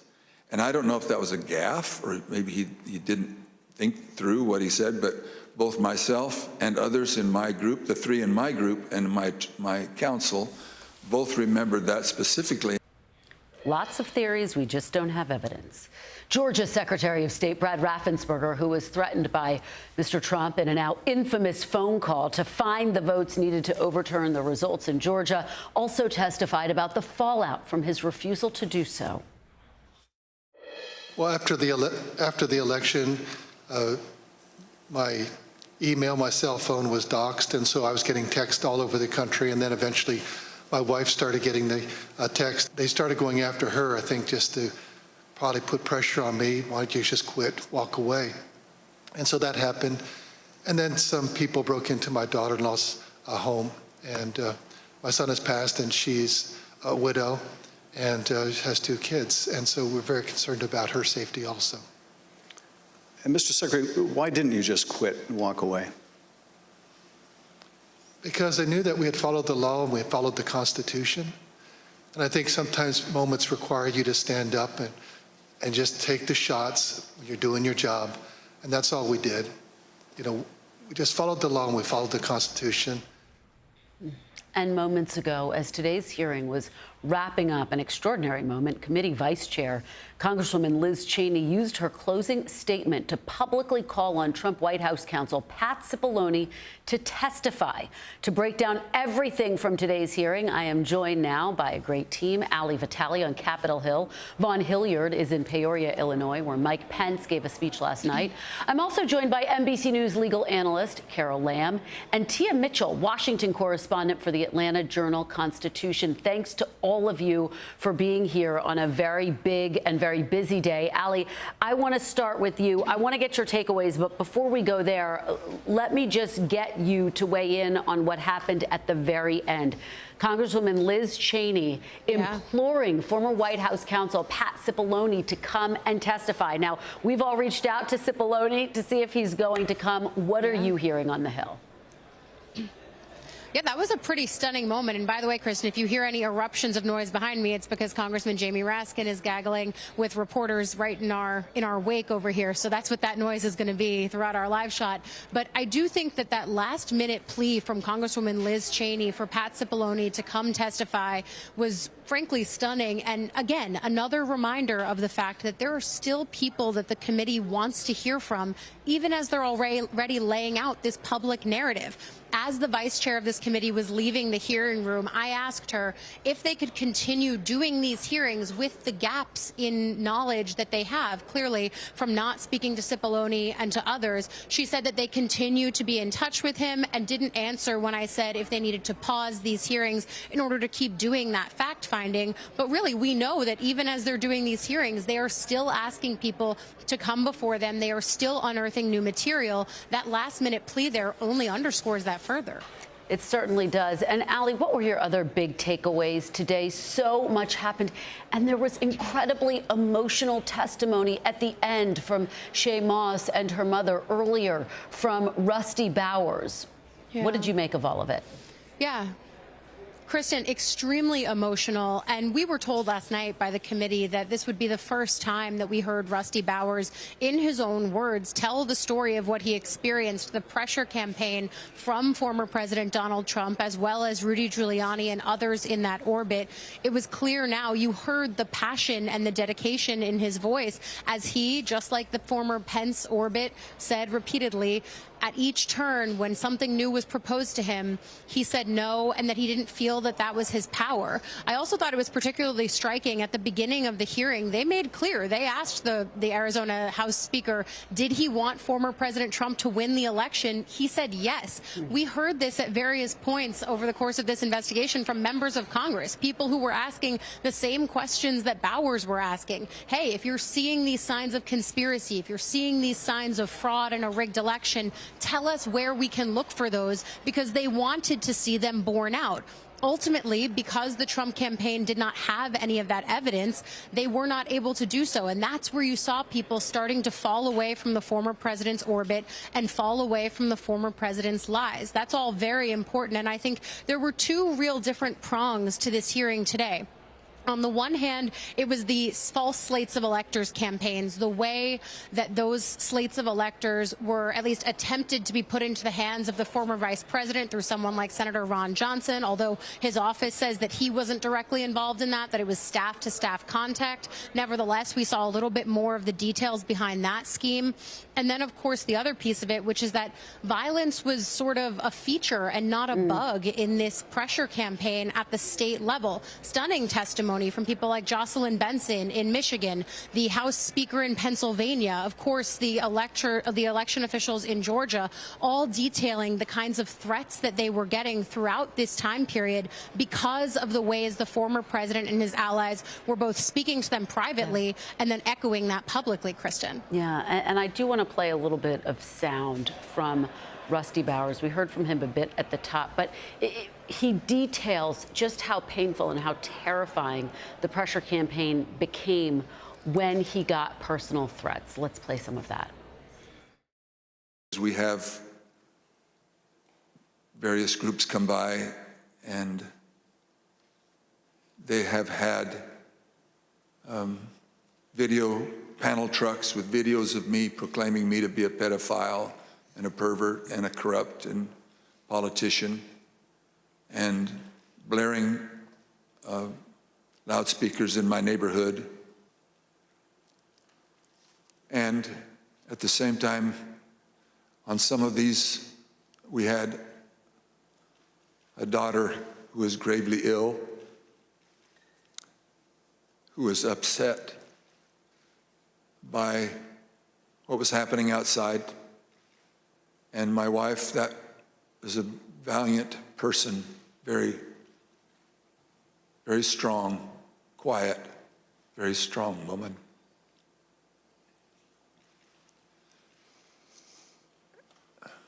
So it was disturbing. It was disturbing.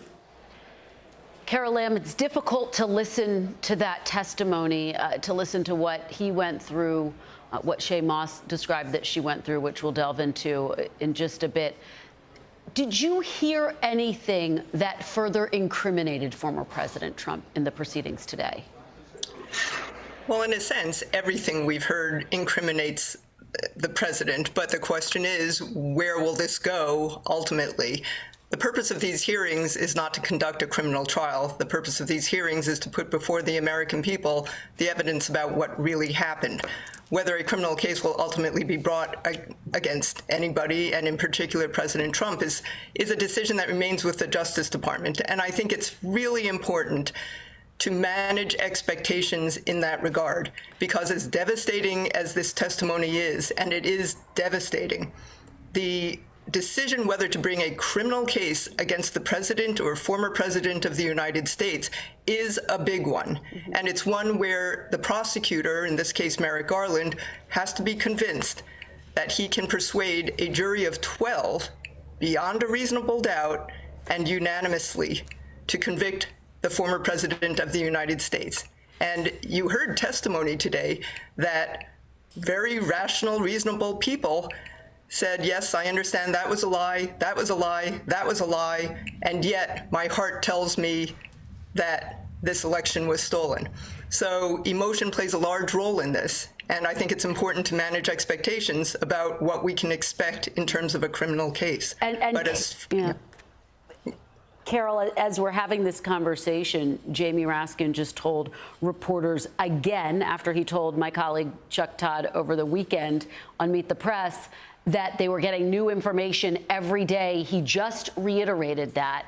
And I wonder how that fits into the call to have Pat Cipolloni come and testify. Could Pat Cipolloni be a game changer here in terms of a potential legal case against the former president? Clearly, Pat Cipolloni has a lot of information and could be a game changer, but you have to look at the situation that Pat Cipolloni is in. He's in the president's inner circle, and that means executive privilege attaches to many of the communications that took place between them and among the staff in general. And I think that is what Pat Cipolloni is really struggling with at this point in time. There are other obligations that attach. Could he say, yes, I'm doing what these other witnesses are doing, and I'm going to go ahead and testify fully in front of the committee? He could do that. Would there be ramifications to him professionally? Perhaps. This is all uncharted waters. Tia Mitchell, you have obviously been covering everything that has unfolded with officials in Georgia quite closely. We heard from Gabriel Sterling today, in addition to Brad Raffensperger. I want to play a little bit about what Mr. Sterling had to say as it relates to the ongoing pressure campaign he was getting, where he repeatedly asked for evidence and was never given evidence. Let's play a little bit of that. Oftentimes, I felt our information was getting out, but that there was a reticence of people who needed to believe it because the President of the United States, whom many looked up to and respected, was telling them it wasn't true. Despite the facts, the problem you have is you're getting to people's hearts. I remember there's one specific, an attorney that we know that we showed and walked him through. This wasn't true. Okay, I get that. This wasn't true. Okay, I get that. This wasn't 5 or 6 things. But at the end, he goes, I just know in my heart they cheated. That's just, and so once you get past the heart, the facts don't matter as much. Boy, what a great way to frame that and what he was facing in that moment. What do you make of what he and Brad Raffensperger said today during their testimony? What were your key takeaways? Yeah, my main takeaway from Secretary of State Raffensperger and Mr. Sterling was that they were up against, not just Trump and his allies, but intense pressure from fellow Republicans, intense pressure from Georgia voters who are supportive of President Trump, had believed, they've been inundated with election misinformation and had begun to believe it. And so in a lot of places, he talked about it feeling like a shovel in an ocean, that all the misinformation and disinformation they were trying to debunk. But Trump, the former president, had a much bigger platform. And so the lies began to outweigh the truth in so many examples. Even, we're talking about a conversation that's happening among Republicans with each other. We're not even getting into what the Democrats were saying. Yeah, and I'm glad you brought up that quote from Sterling about it was like trying to dig out the ocean with a shovel. It really speaks to what he was facing. I thought one of the really most extraordinary moments of today was the testimony from Shea, who is an election worker who talked about why she loved her job. Her ancestors didn't have the right to vote, so she was determined to be a part of the process of voting. I want to play you a little bit of what she faced. This pressure campaign went out of nowhere. The former president, Rudy Giuliani, targeted her and her mother, falsely claiming that they were engaging in fraud, which just was not true. Take a listen. Mr. Giuliani accused you and your mother of passing some sort of USB drive to each other. What was your mom actually handing you on that video? A ginger mint. I felt horrible. I felt like it was all my fault. Like, if I would have never decided to be an elections worker, like, I could have done anything else, but that's what I decided to do. And now people are lying and spreading rumors and lies and attacking my mom. Tia, this is, I think, one of the things that made her testimony so compelling. She's not an elected official. She is there basically helping the process of making sure that people can vote. Right. And she represents the thousands of local election workers that are the backbone of our democracy. And what she highlighted was, it wasn't just Ms. Moss and her mom who felt threatened. She said at one point that every election worker in her office that was in that surveillance video that Rudy Giuliani and other conservatives, used as what they said was evidence of fraud, none of them are working in those jobs anymore. And not only is that, to them, they've lost their livelihood, they've lost jobs that they enjoyed, but also that undermines the system. That means Fulton County has lost seasoned and educated election workers. That could lead to shortages, people who don't have as much information and experience for the next election. So in totality, it undermines our election even further because it makes it harder to get good people, fair people, people who are doing this out of a sense of love for America and democracy. you don't have as many people willing to sign up for these jobs anymore. And Tia, that is so much at the heart of the argument that the committee is making, that they are doing this, yes, for the historic record, but also they would argue because there is an ongoing threat to the country's democracy. Von Hilliard, what is notable about the testimony today is that it was really the precursor to the hearing last week, which showcased the pressure campaign of former Vice President Mike Pence. You're in Peoria, Illinois. He was speaking there overnight. What were your key takeaways from this hearing, and also what you've heard from the former Vice President in his public remarks, where he did touch on January 6th, but only briefly? It's clear he wants to keep his focus on policies as he mulls his own run in 2024. Right. This is such a multi-pronged effort, pressure campaign here. Of course, the former vice president was at the top of this pyramid, and you heard him here address a group of about 600 GOP activists last night, saying that this was time for individuals to stand by their convictions without directly talking about January 6th or these hearings or that pressure campaign placed on him. He is urging Republicans to look toward the future, a positive future in his words here. And again, standing by their convictions, which is what he did on January 6th. But then when you listen to today, this is when we talk about the pyramid and where this pressure campaign took place. Not only was it Speaker Rusty Bowers out of Arizona, but you'll recall when Arizona Governor Doug Ducey, Kristen, was signing and certifying Arizona's election results, literally signing and certifying their results there in December of 2020, about to send them off to Washington, D.C., his phone went off. It was a phone call from the White House, from Donald Trump. There up until that very last moment, a pressure campaign on Doug Ducey to not certify the state's election results.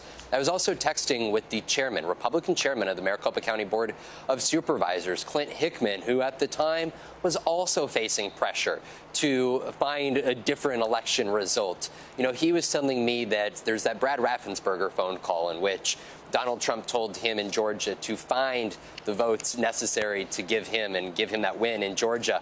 It was that day that the story came out and that audio recording came out in which Raffensperger was pressured by Trump. Just a few hours later, Clint Hickman, the Republican chairman of the Maricopa County Board of Supervisors, his phone rang from the White House. He let it go to voicemail, knowing it was an extension of that pressure campaign. And the voicemail that was left for him was asking him to call back because the president wanted to talk to him. Wow. That was January 3rd, just 3 days before this pressure campaign. That is where at the county level, the state level, the governor level, to the vice president, that is where this was such a multi-pronged effort on behalf of Trump and his allies. And it's such a smart point, Vaughn, and underscores just how widespread this pressure campaign was. All right, fantastic conversation starting us off. Really appreciate it, Allie, Vaughn, Carol, and Tia. Thanks to all of you. Coming up next, the January 6th committee today warned of the ongoing threat to democracy, as we were just talking about. I'm going to speak to the official who was in charge of Arizona's elections while everything we heard today was happening, and a legal expert about what officials can do to keep future elections from actually being stolen. You're watching Meet the Press now.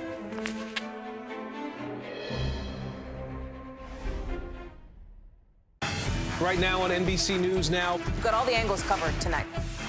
Look at what's making headlines around the world. We've got 3 new developments just this afternoon. We begin this hour with breaking news and the growing impact of Russia's assault. This is what it looks and feels like to try to escape Ukraine. I don't want to say goodbye.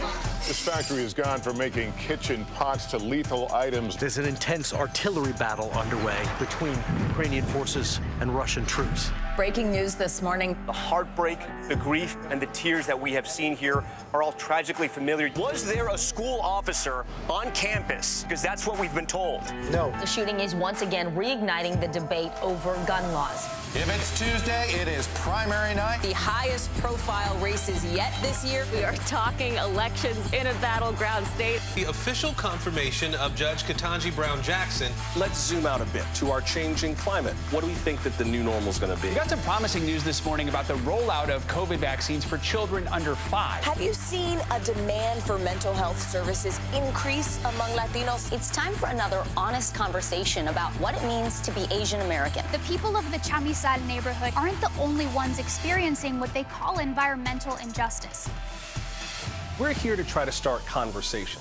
A lot to talk about as we continue our rolling coverage. We're coming on the air with the news NBC Scoop. Bringing the news to you is not only a job, it's an honor.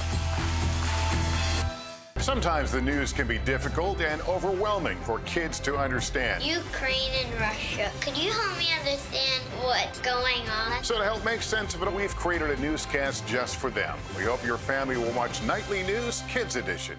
Hallie Jackson Now, weekdays at 5 on NBC News Now.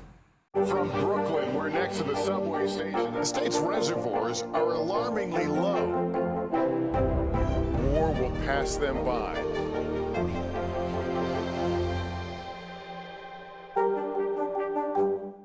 This is a very different kind of program. We're here to start conversation about the big things happening in our world. Professor, I'm not asking you to predict the future, but what do we think that the new normal is going to be?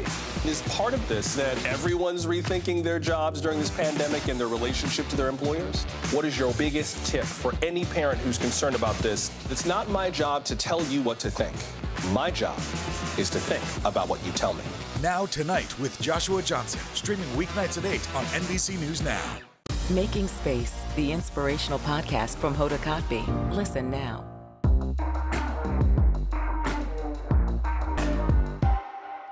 Sometimes the news can be difficult and overwhelming for kids to understand, so we've created a newscast just for them. We hope your family will watch Nightly News Kids Edition. Hallie Jackson Now, weekdays at 5 on NBC News Now.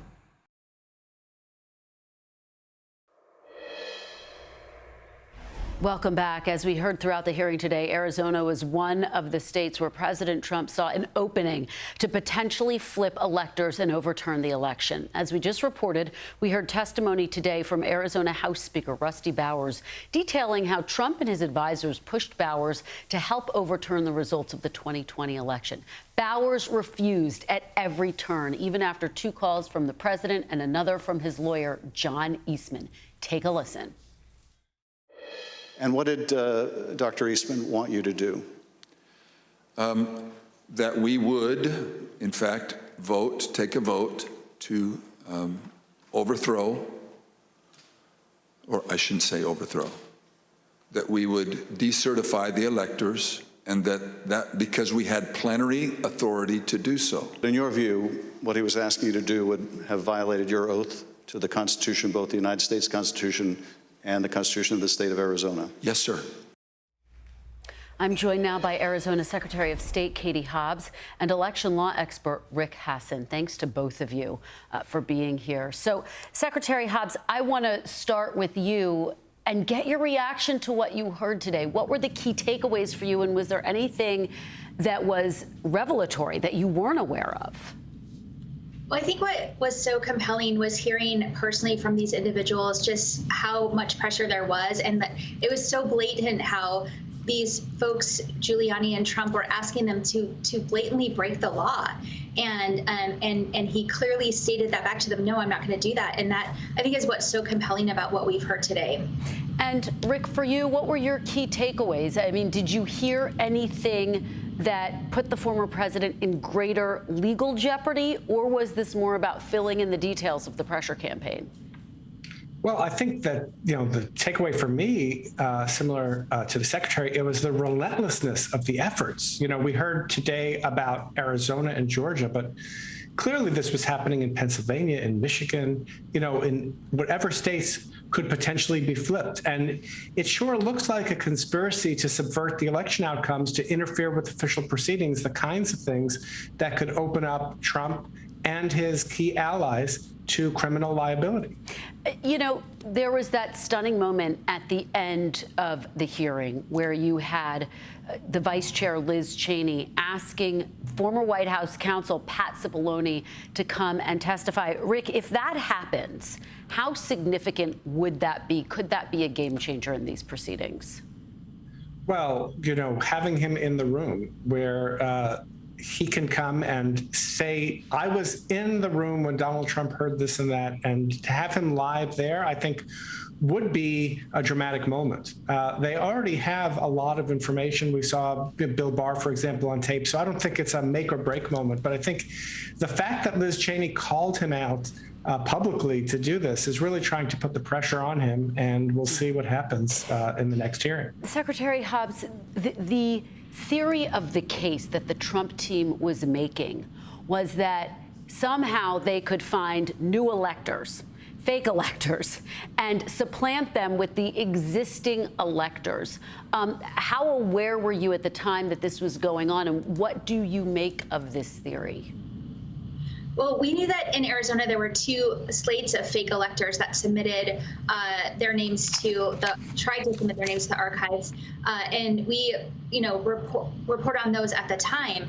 I think that the legislature has the authority to dictate how electors are chosen, but once we're in the middle of the game, they can't change the rules, and the electors had already been chosen, and so there was no authority to change that. Now, there's been since legislation presented to try to allow the legislature to do that, but it has not so far been approved in Arizona. And Secretary Hobbs, I'm sure you know Mr. Bowers well as well. He spoke so personally and emotionally today about his faith. And one of the points that the committee was making was that if someone had been in that position who was different, who viewed this differently, there could have been a very different outcome. What can you fill in about the blanks of who he is, who made him make that decision that he made to stand his ground? Yeah, I mean, absolutely. He is an honorable man. And I think if you look at the Capitol across the mall, at what was going on in the Senate at the same time and trying to subpoena all of the ballots and equipment in Maricopa County that led to the sham audit that played out in Arizona last summer. And Speaker Bowers was like, no, we're not going to dishonor this chamber in that way. We're not going to bring that circus here. I think he said that today.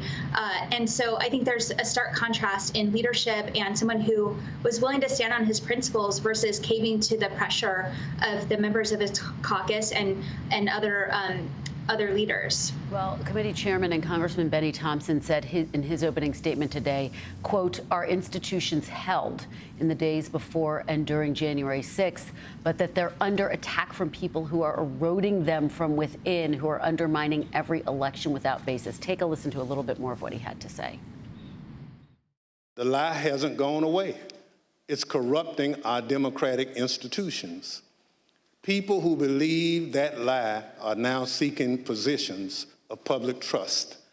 And as seen in New Mexico, their oath to be to the people they serve will take a backseat to their commitment to the big lie. If that happens, who will make sure our institutions don't break under the pressure? We won't have close calls. We'll have a catastrophe. Rick, that's really the crux of part of what the committee is arguing here, isn't it? Well, I think really, and Representative Schiff made this point at the end of the hearing, really, we could look at the hearing as primarily looking back at the past and figure out whether anyone is going to pay some kind of criminal penalty for what was done or some other kind of penalty. But really what we have to do is look to the future and think about what can be done so that it becomes harder to subvert an election. You could think of 2020 as a dry run for 2024, and those heroes from the election workers to the secretaries of state to the members of the state legislatures who stood up to Trump and said, no, we're not going to break the law. Those people might not be in power in all of these states next time around. And we can't have a system that depends on personal heroism as a way of protecting our democracy. We need stronger rules in place. And stronger rules, does that mean amending the Electoral Count Act? Are there other actions that you think need to be taken, Rick? Certainly, I think the Electoral Count Act needs to be fixed. It's a law that dates back to 1887, and it's very hard even for experts in the field to understand. Things can be done to clarify that the vice president doesn't have the power to just throw out electoral college votes, but there's other things to do. One that became clear from the testimony at the end of the hearing was protecting election workers from threats of violence. I mean, this is a huge problem, and we saw it across the country, these kinds of protests. And there's other things to do, too. I think every state should be required to use voting machines that produce a piece of paper that could be counted in the event of a recount. Wholly electronic voting machines just create a system where people are not going to necessarily trust the results. So there's really a lot that can be done. And fortunately, we've heard that there are conversations going on a bipartisan basis between Democratic and Republican senators to try to craft a narrow anti-election subversion bill to try to get through the Congress this year before the next election. Secretary Hobbs, how critical is that, and how big of a threat do you think still exists in your own state? It's absolutely critical, and we are still facing a threat. And I think that's one of the things that is highlighted by these hearings is that this is not about one day. These attacks on America happened on January 6th. They were happening before, leading up to it, and they're continuing to happen. And we have to take serious action to address that and to curtail that threat. As Rick mentioned, if other people were in these offices, we might not be in the same position today. Well, it's a really stark but important point that you are both making, and I appreciate your both being here today. Rick Hasson and Secretary of State Katie Hobbs, who's running for governor in Arizona. Thank you both. Next, we will have more on the revelations and the political fallout ahead. Plus, if it's Tuesday, voters are voting, and Steve Kornacki will be at the big board with what we're watching, including the race to take on one of today's witnesses, Brad Raffensperger, in November. You're watching Meet the Press now.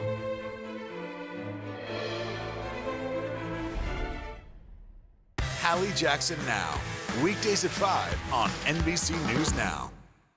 Women's basketball has been systematically held back.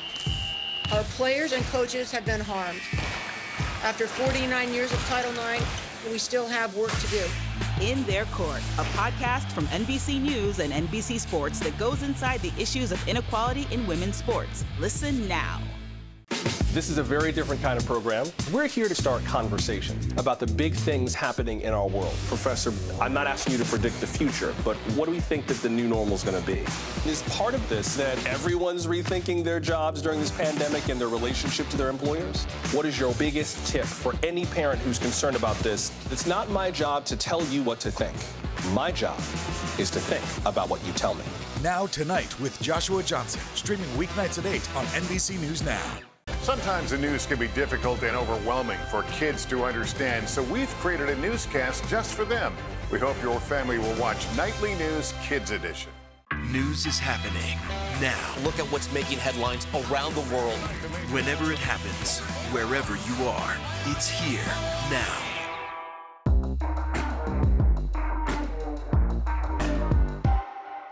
Still to come on the Channel 2 News. Well, the waters are certainly receding now. Still too close to call. Lester Holt reporting from Ground Zero, as it's being referred to. It is, in fact, a taste of freedom. The Haitian people know a little something about resiliency. What's the biggest risk right now? Some of the troops who have been proud. I want to welcome you to the first presidential debate. In fact, we've been told we can't go any farther. You with some resilient folks, let me get a hint.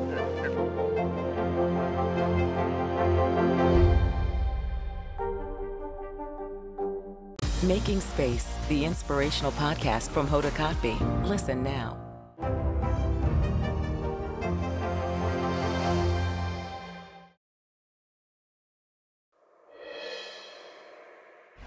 I would urge all of those watching today to focus on the evidence the committee will present.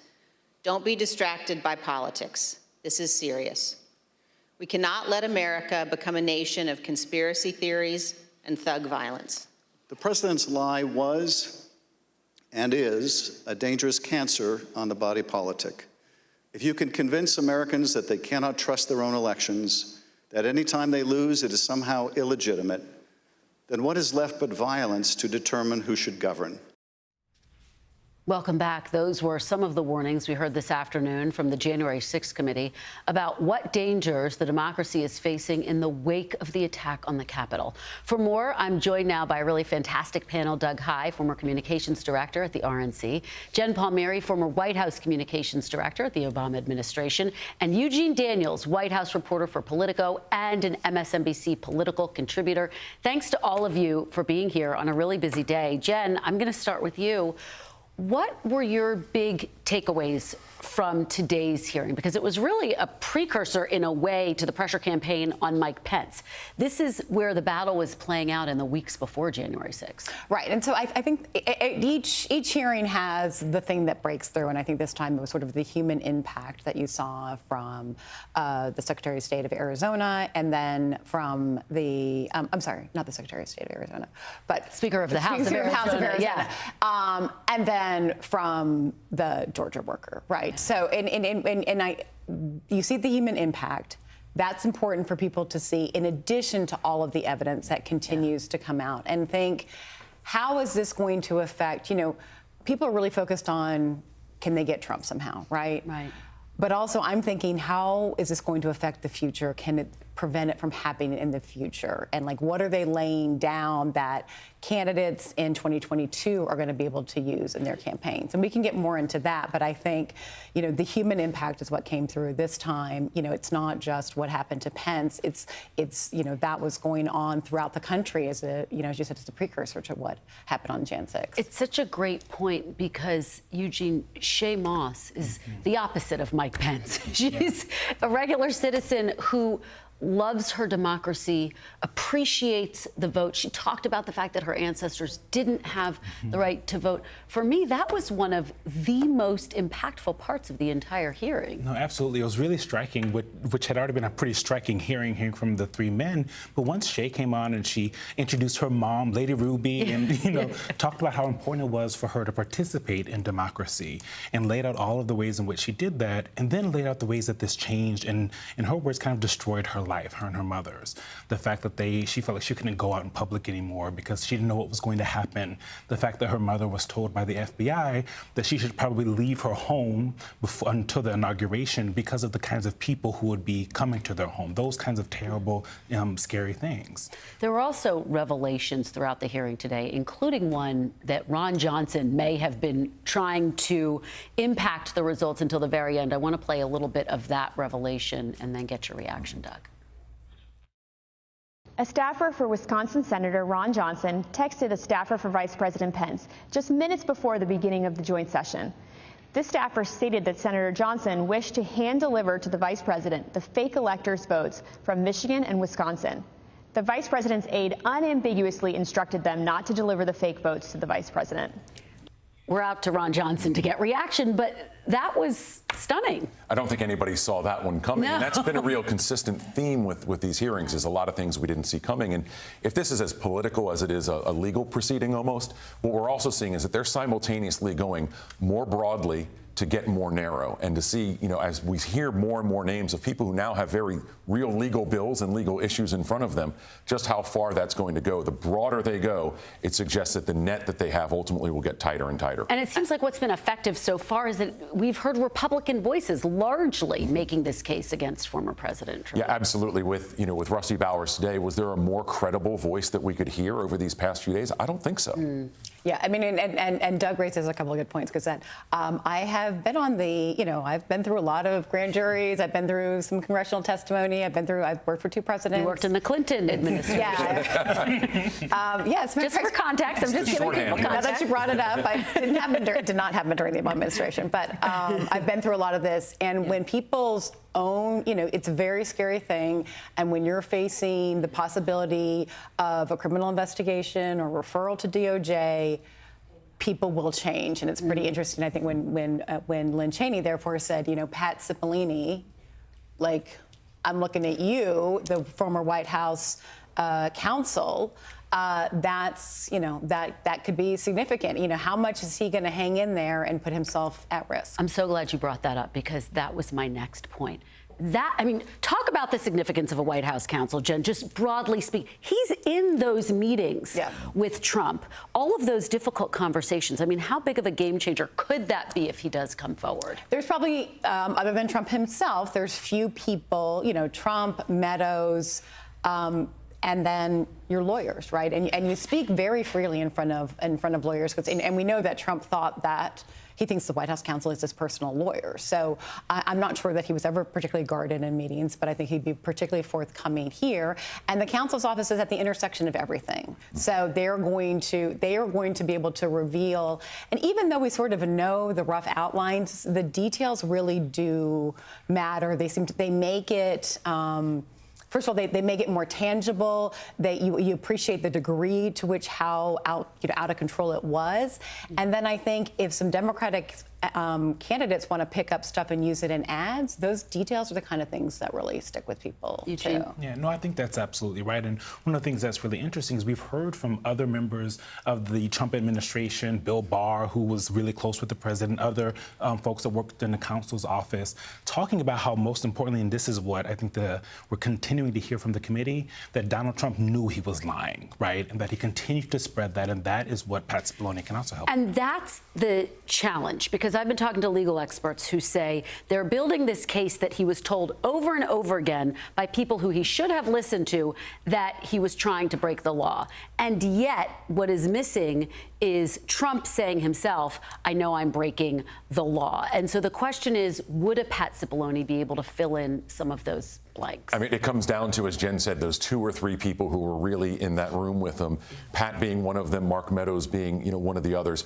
A lot of the people that we've heard coming from Trump land really are the Keystone cops who, yes, were malicious actors, but also weren't very effective actors. When we get higher and higher in this kind of food chain up to Donald Trump, this is where people know exactly what Trump's not only thoughts were, but words that we haven't heard yet. Yeah, absolutely. And what he was advised of. Mm-hmm. Exactly. What his counsel advised him of. One of the key arguments that the committee is trying to make is that this is an ongoing threat, that yes, they are laying down a marker for what happened, but that the threat is ongoing. This is what Chairman Benny Thompson had to say about that.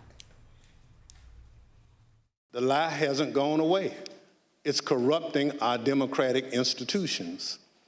People who believe that lie are now seeking positions of public trust. And as seen in New Mexico, their oath to be to the people they serve will take a backseat to their commitment to the big lie.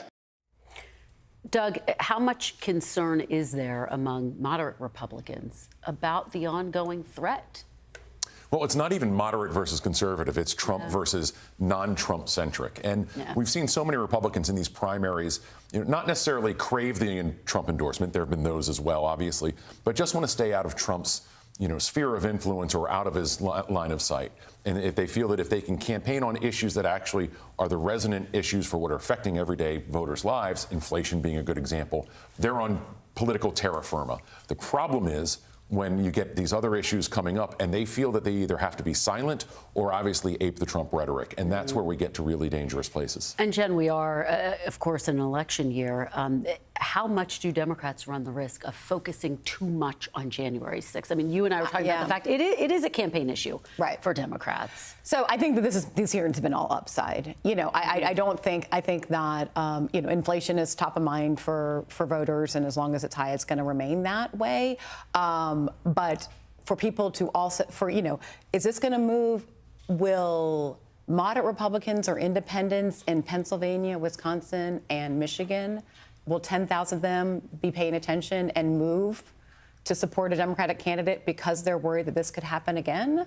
I think that's possible. Mm-hmm. And one thing that the hearings have done that I think is important for everyone is we're used to seeing the Jan 6 footage, and you see, mostly men with their Trump banners and desecrating the Capitol and beating up on police, and that looks terrible.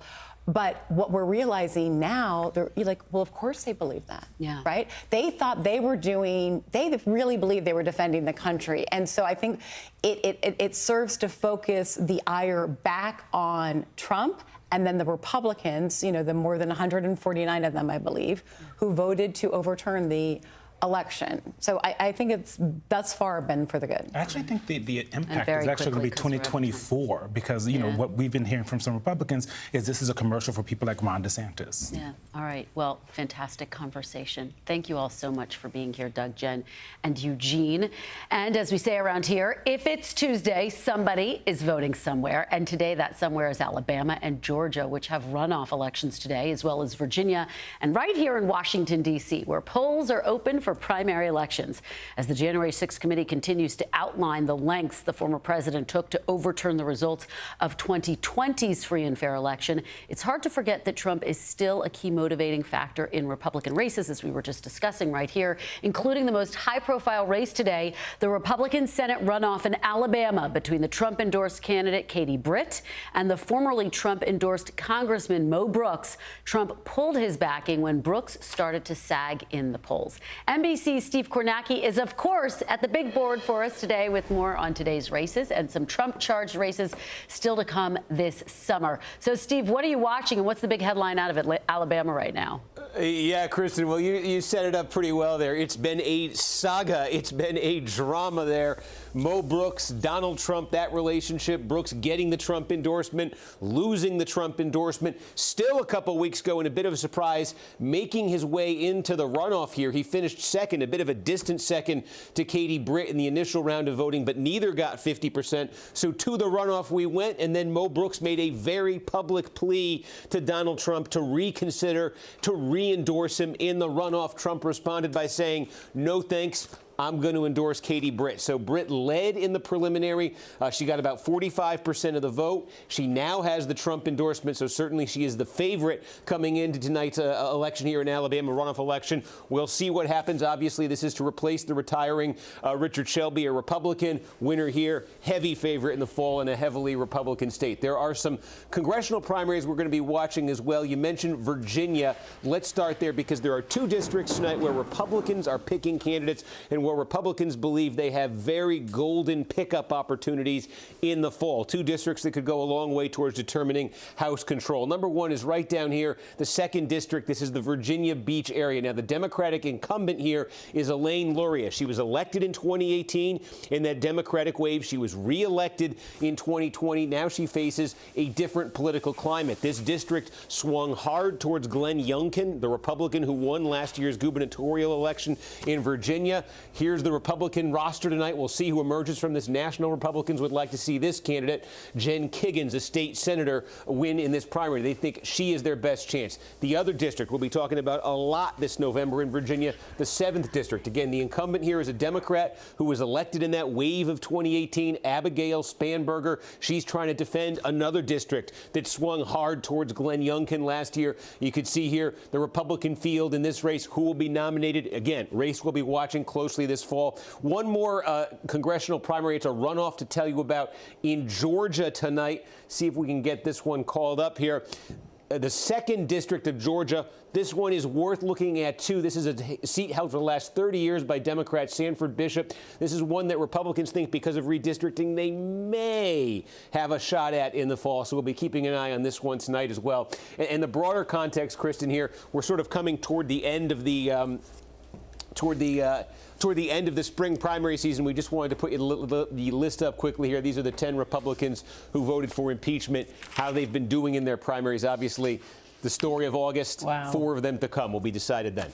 Yep, that says it all, and we'll be watching those races very closely. Steve Kornacki, thank you. Another busy night for you. Appreciate it. Still ahead, new revelations and what's now being called law enforcement's abject failure to respond to the school massacre in Uvalde, Texas. That's next.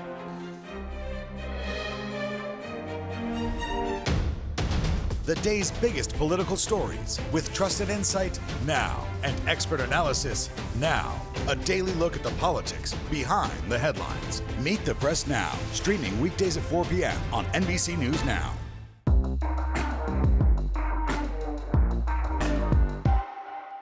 News is happening now. Look at what's making headlines around the world. Whenever it happens, wherever you are, it's here now. We'll meet Ukrainians who are defending their country one block at a time. When you were still in Kiev, could you hear the bombing? Hey, Miss Lester. Hey, who's this? Women's basketball has been systematically held back. After 49 years of Title IX, we still have work to do. In Their Court, a podcast from NBC News and NBC Sports that goes inside the issues of inequality in women's sports. Listen now.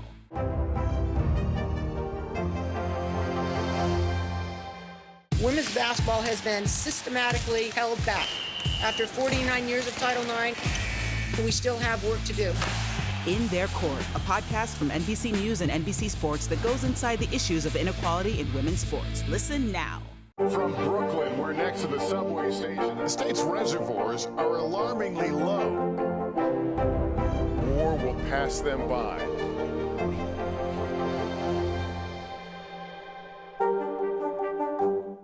Women's basketball has been systematically held back. Our players and coaches have been harmed. After 49 years of Title IX, we still have work to do. In Their Court, a podcast from NBC News and NBC Sports that goes inside the issues of inequality in women's sports. Listen now. Hallie Jackson Now, weekdays at 5 on NBC News Now.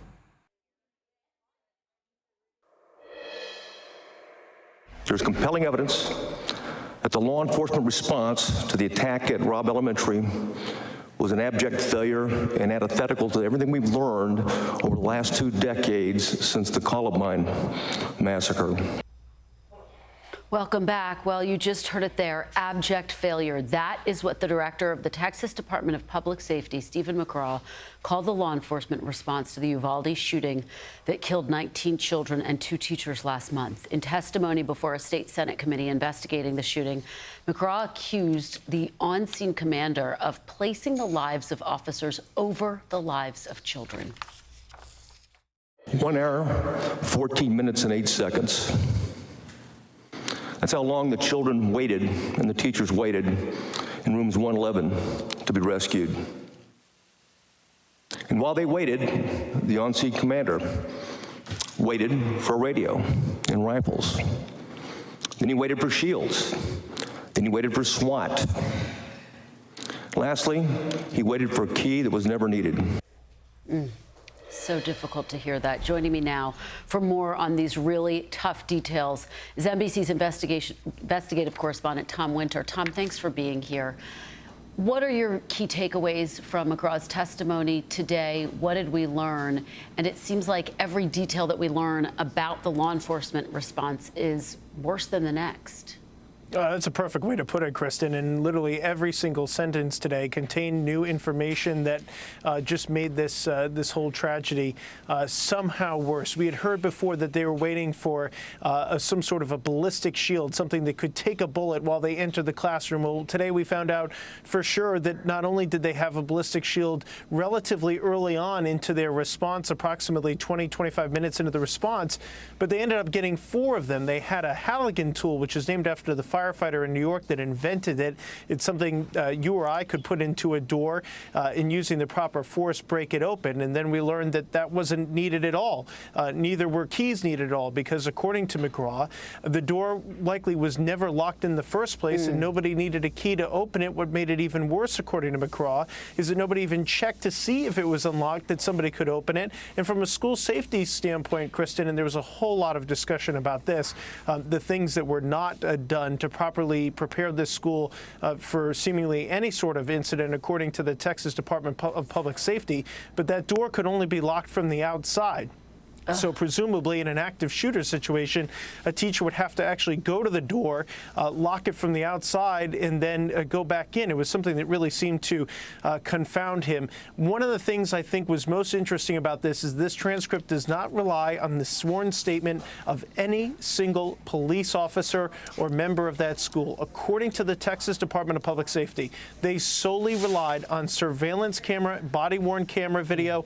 On top of that, the 911 call transcripts, as well as radio communications between officers, although it appears that the school's radio systems, the school police officers' radio systems, did not even work inside of the school. So it'll be interesting to see if they even tested that before that fateful day. Like I said, I could go on, but a lot of tough revelations. They really, really are. Tom, where does the investigation go next? So the closed-door Texas House investigation is continuing. That was where the police chief of the Uvalde Independent School District testified today behind closed doors, no cameras. He did not answer any reporters' questions leaving that today, according to our team on the ground there. So that will continue going forward. There is the district attorney is leading an ongoing investigation. And then, as we've talked about before, Kristen, the Department of Justice's community-oriented policing office will be taking a look at this response as more of an after-action report. All right. Well, Tom Winter, you have been all over this from the very beginning. We really appreciate your great reporting. Thank you. And thank you for being with us this hour. We'll be back tomorrow with more Meet the Press Now. NBC News Now coverage continues with Hallie Jackson right now.